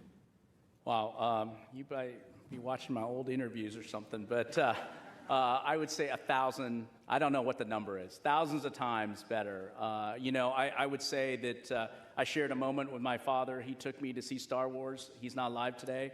I wish he was, because that little kid who saw and was inspired by the stars, and now we're able to send our crew out to the stars, the farthest any humans have been. I mean, I can't even express just how I feel and the goosebumps I have. And I would say that for all the kids out there, I mean, just pursue the dreams. I can't say any better than the crews. I tell my kids also, pursue what you're passionate about. And my passion is a space program. My passion is NASA. And I was able to accomplish that today and hopefully many more days going forward. But you have opportunity to do what you are passionate about. And hopefully those kids who are in love with human spaceflight, in love with going to the stars, will be inspired by us, especially by our crews. And come join NASA. Come work for us. We got a lot of missions ahead. Okay, go ahead. Thank you. Ariel Multzatsos from Televisa Univision. The only mission until today that for which the communications blackout lasted 6 minutes was Apollo 13, if I am not mistaken. Today's lasted 6 minutes, around 6 minutes. Does that say anything about the design of the ship, or what is the reason behind that? And also, very quickly, can we see a Hispanic in one of the next missions of Artemis? Thank you very much. As far as the duration of the blackout, a lot of that, that's just dictated by the physics of the approach trajectory. The Orion spacecraft, when you get enveloped by plasma that's thousands of degrees, the radio frequency of the antennas just can't shoot through that. On the space shuttle, we were lucky we had the tail, and we had an antenna up on the tail, and it took us a while to figure that out, that was a way to keep calm. For Orion, it was 6 minutes, but it was predicted, and it played out exactly as we predicted, so that just gave us confidence that it was flying the way it was supposed to. Will. Hi, thank you. Will Robinson Smith with Spaceflight Now, and congratulations again tonight. A question for Rick. The whole flight operations team has been exceedingly busy throughout the course of this mission, in preparation for this mission. I imagine there will be a little bit of breathing room now that the crew is back safely on Earth, but when do you kind of get the band back together to start prepping for Artemis II, and will it be the same complement of flight directors that we saw for Artemis II? Thank you. Well, you're right that the next mission is right around the corner, and we'll take the lessons learned from Artemis II. We learned a bunch on how to fly people in space. both from a vehicle operations, but also from how to run a control room with a deep space mission. And when the time is right, we'll get back into flight-specific training. And we've got a core group of about 30 flight directors, and they're all extremely capable. And I think anybody who's assigned to that next mission is going to be as successful as the three of us, myself, Judd, and Jeff. Yes, we'll take you. Tom Clark with Sky News. Congratulations on a very successful mission. Amit, you spoke yesterday of there only being irrational fears. I wonder if you succumbed to any, and if so, what they were. But more after such a successful test flight, how much of a boost is this to NASA's confidence in its wider mission to stay on the moon? For the campaign, this is a huge step, for us to build confidence, not just in our understanding of how this machine performs, but just that this organization can rise to the standard of qualifying a vehicle like this for crewed flight. I think that's huge. It took a lot of discipline and a lot of changes between Artemis I and now to get there, and the team really rose to the equation. These folks here, they did a tremendous job of instilling the amount of discipline and rigor and belief in the qualification standards to make sure this is going to work. And so to me, that was almost the biggest objective of this mission, was to prove to ourselves that we could move to crewed flight, but maintain the same level of risk knowledge and understanding, but also really focus on what that looks like. To your point, it is when you fly the crew, when you fly any crew, you can be paralyzed. You can almost be paralyzed by risk because you become so close to them. You understand what's at stake when you're with the families. You understand what's at stake. But the crew knows this, and we have to do it too, but organizationally understand that what we do is we take calculated risks, and that it's going to take risks to explore. But you have to make sure you find the right line between being paralyzed by it and being able to manage it and bound it the right way. Okay, Andrea. And then after that, we'll come to Michael, and then take Cyril on the phone. Andrea Leinfelder of the Houston Chronicle. This question's for Rick. I enjoyed seeing the flight controllers storm into a white flight control room, and I was just wondering, were those the controllers from the back room? Were there people who were off duty who just couldn't be away? And why was it important to open the room to them and to let more of the Houston workforce celebrate that moment? Thanks. That was anybody. I made a call out to anybody who had worked the mission, no matter what shift or what room you were sitting in, to come into the room and just soak in the moment with the rest of the operations team. They all deserved it. They worked tremendously hard, both pre-flight and during the mission, and it was a time for us to celebrate together before celebrating outside of that room. Okay, Michael. Hi, Michael Atkinson, Houston Public Media. Congratulations again. My question is also for Rick. I think that we've asked the crew several times if they felt the weight of this moment, and I'm curious if you felt, or if your other flight directors felt the weight of this, that as you were going through all this, you're like, this is what Gene Kranz felt, this is what Chris Kraft felt. Did you ever feel that moment? There were a couple of times where you have a lull in the shift, and you can kind of sit back in your seat and just look out the window. I do that at ISS a lot when I work down the hall working in Ficker 1. You just enjoy the view. As I worked early in the mission on the planning shift, the moon was getting bigger and bigger, and it was fun to just sit and watch the moon get bigger. And then as we worked on the entry -1 day shift yesterday, and then on the entry shift, it was fun to watch the Earth get bigger. And it was fascinating to watch orbital mechanics take over. And in the last day when I took the console, I think we were, earlier this morning, I think we were over 50,000 miles away from Earth. And we made up that last 50,000 miles in the last 8 hours. And it's a fun job to do. All right, we'll take several questions from the phone. We have Anthony Leone with Spectrum News. Oh, it's Anthony Leone with Spectrum News. Thank you so much for taking our questions. This is certainly a historic moment. NASA has kicked off the return of humans visiting the moon. How does it feel to write this new chapter in our history book?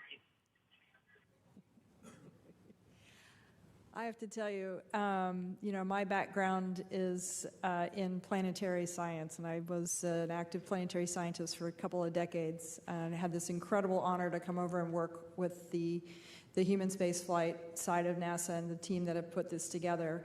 But as someone who has been interested in what we can do in exploring the moon and going beyond low Earth orbit, I think the weight of this mission and just how incredibly impactful it is that we have actually achieved this. During our lifetimes here, we have done this, right?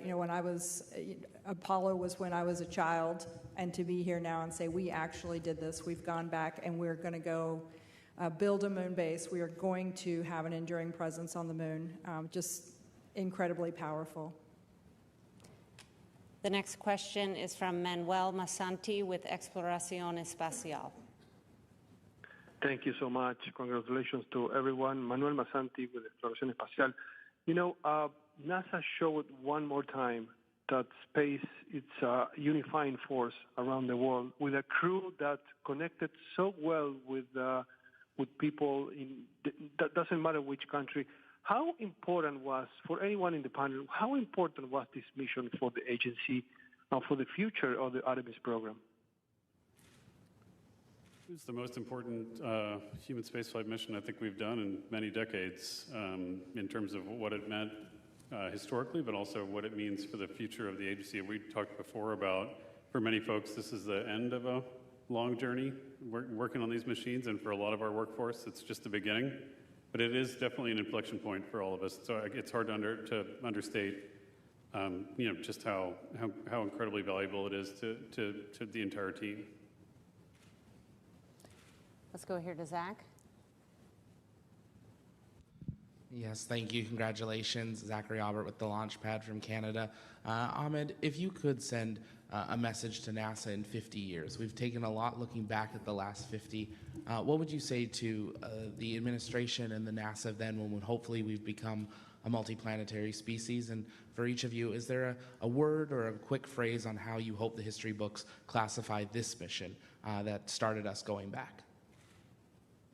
It's a couple weeks ago, I was with the administrator. We were doing a different event, and we were talking about how we were really going to make choices and change our focus towards the moon, towards building a moon base, towards doing incredible things again. And right before he and I walked up on stage, he turned to me and he said, at some point, people are going to look back at what we were doing, and we're going to be like those guys that were hogging out logs to cross lakes just to see if we could do it.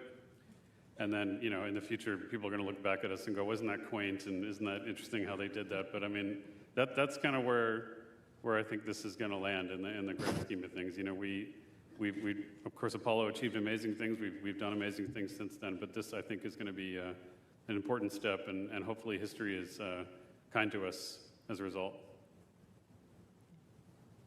Okay, Stephen, did you have one? TJ?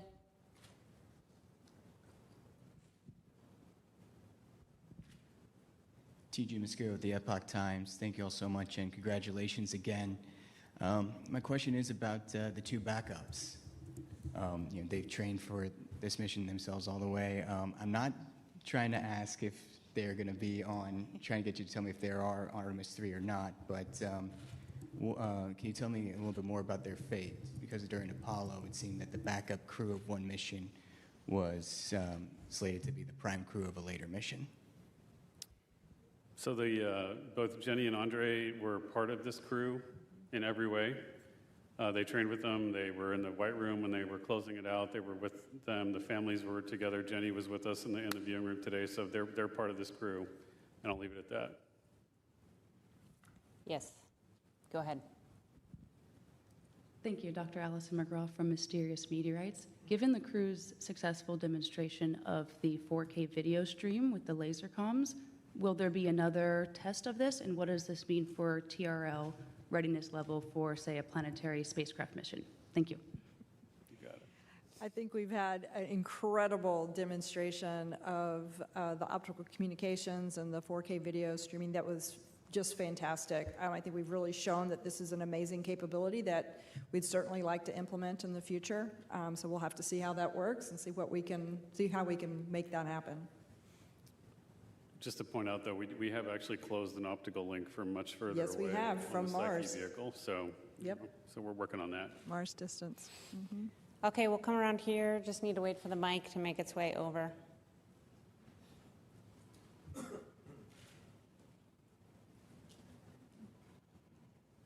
thank you again for doing this, and again, congrats on just such an amazing mission. Beverly Casillas for Space Scout here, and I just had a quick question. We've seen some really incredible imagery throughout the course of this mission. It's been great, to get that downlinked quickly with the laser comms. And I'm curious how much of that imagery that was taken during the mission on board has been downlinked, and how much of that still remains on the spacecraft to be recovered later. Thank you. I don't happen to know the official stats, but we can certainly follow up with you at a later date.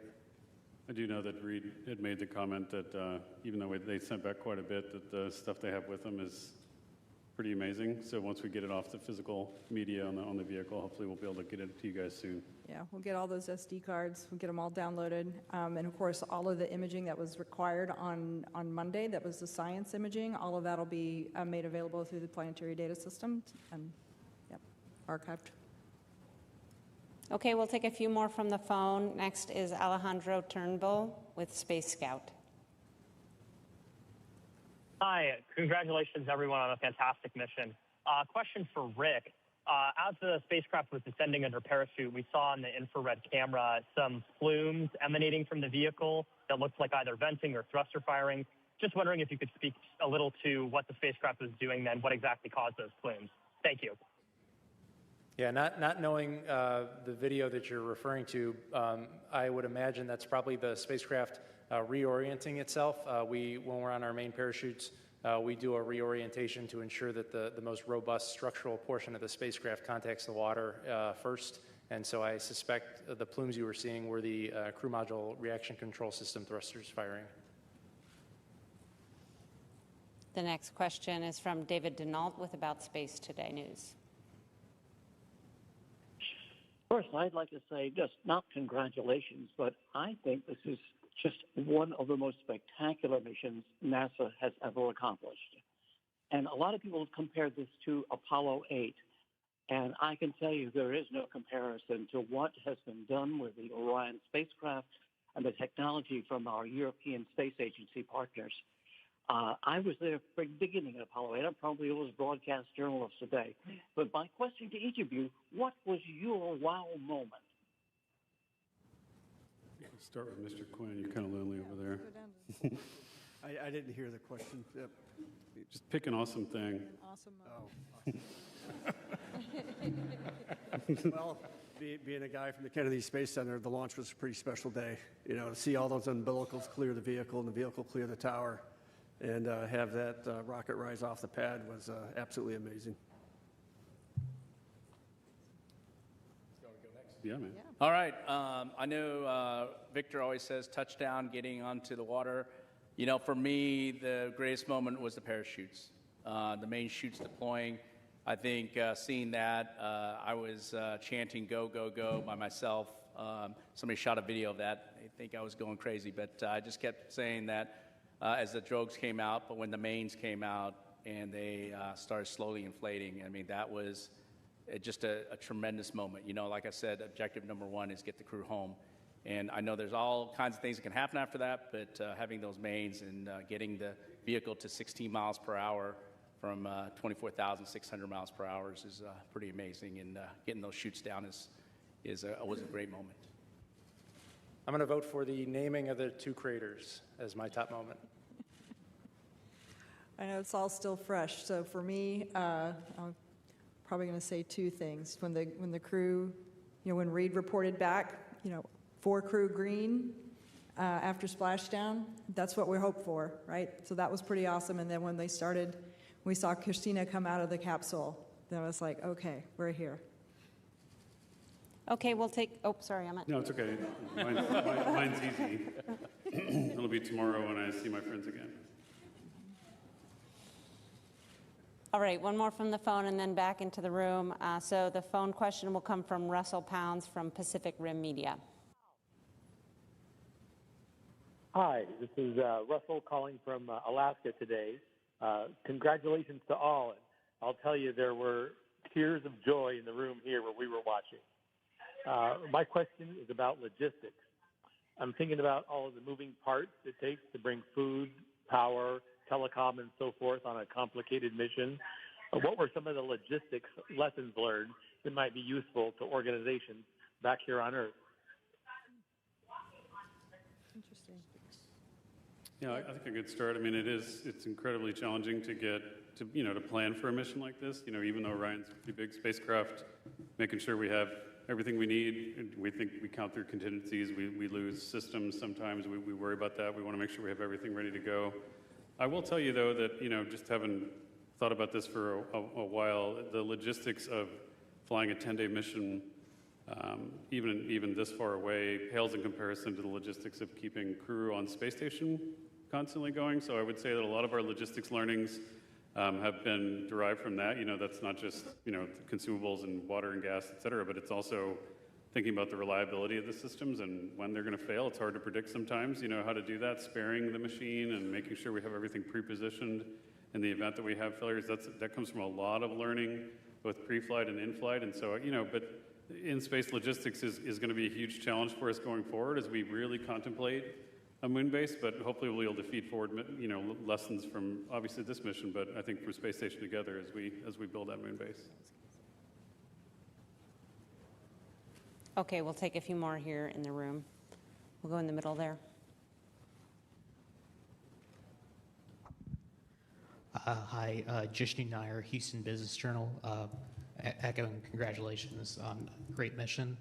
While we were following along, we had a lot of voices from the space industry, especially here in Houston, kind of chime in and express their support and as well. And I know that a lot of those companies are working on specific NASA proposals or submissions, but in general, how would you say you'd like to see the industry kind of respond to the kind of achievement that NASA has done here and hopes to continue with Artemis? I'll take the first stab on that one. How I'd like to see industry respond is to take this as not just the inspiration, but the challenge. You've heard that we really want to speed up our cadence and be able to return our crew back to space within a year and to the surface of the moon in 2 years. In fact, hopefully land on the moon twice in 2028. In order to do that, we're not going to be able to do that alone. We need all of industry to work and come along with us, and they need to accept that challenge and come with us and really start the production lines that are going to be required in order to achieve that goal. Okay, let's hear in the white hat.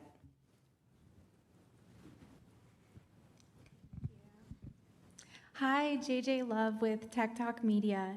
I just have some words of recognition for you all and the entire Artemis team. What you have done this week is remind the people of Earth that wonder is worth chasing, that curiosity is not a luxury, it is the most human thing we have. You didn't just test a spacecraft, you tested mankind's potential and carried all of us with you in the process. Every kid who looked up at the moon this week did it differently because of you. People who needed something to believe in found it in that splashdown tonight.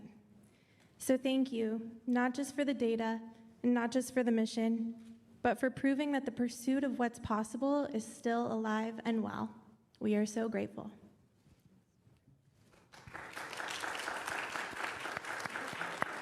Thank you for that. Very well said. Thank you for that. I would tell you that, for everybody listening, this is the taxpayers' program. The people paid for this. The people invested in this. They invested in all of the things that we do, and so we're grateful for the support. Okay, we'll take a couple more questions, and then we'll go ahead and wrap. We have one here, and then further back. Hello, congrats. Emily Martin from CID's Best Friends. Reed Wiseman addressed a shout out to the ESM right after it separated from Orion, saying that it powered their journey on the moon with perfection. I was wondering what comments you might have on the performances of the ESM and on the future of that collaboration with Europe. Yeah, I would say that the European Service Module in general performed as expected. I know we learned a little bit about the pressurization system, and we'll work on that. But overall, really great part of our spacecraft. Really appreciate our European partnership. We do have continued partnership with them for Artemis III, 4. We're building ESM-5 as well, and we'll continue to do that as we move forward. All right, we'll take one final question. Hi there, Chelsea Torres with Fox. Again, congratulations on a historic mission. Again, test flight, and one thing that we are as humans are explorers. And so I'm curious if you're able to kind of talk about this. During the lunar flyby, we saw the excitement not just from the crew, but also from everyone in mission control. Was there anything that kind of stood out to you, whether it was the Terminator, the certain pictures and data, anything at all that you can speak to that maybe you didn't know before about the lunar surface, our planet, space itself, that you'd like to speak about? Thank you. I'm just going to call out the one thing that I thought was truly unique about this mission. I mean, certainly there's a ton of new things that we've done with having our crew observe far side of the moon and being able to observe these features after their incredible training. But I'll tell you, the one thing that really stands out to me is being able to watch our crew observe an eclipse by having the moon passing between their spacecraft and the sun. That was a totally unique experience and something that I was so proud that we could all participate and travel along with them and experience that moment. All right, that's all the time we have today. Thank you very much to our participants today and to all of you for following along. You can find the latest information about our missions on nasa.gov, and hopefully soon information about the expected arrival time of the crew back in Houston tomorrow. Thank you.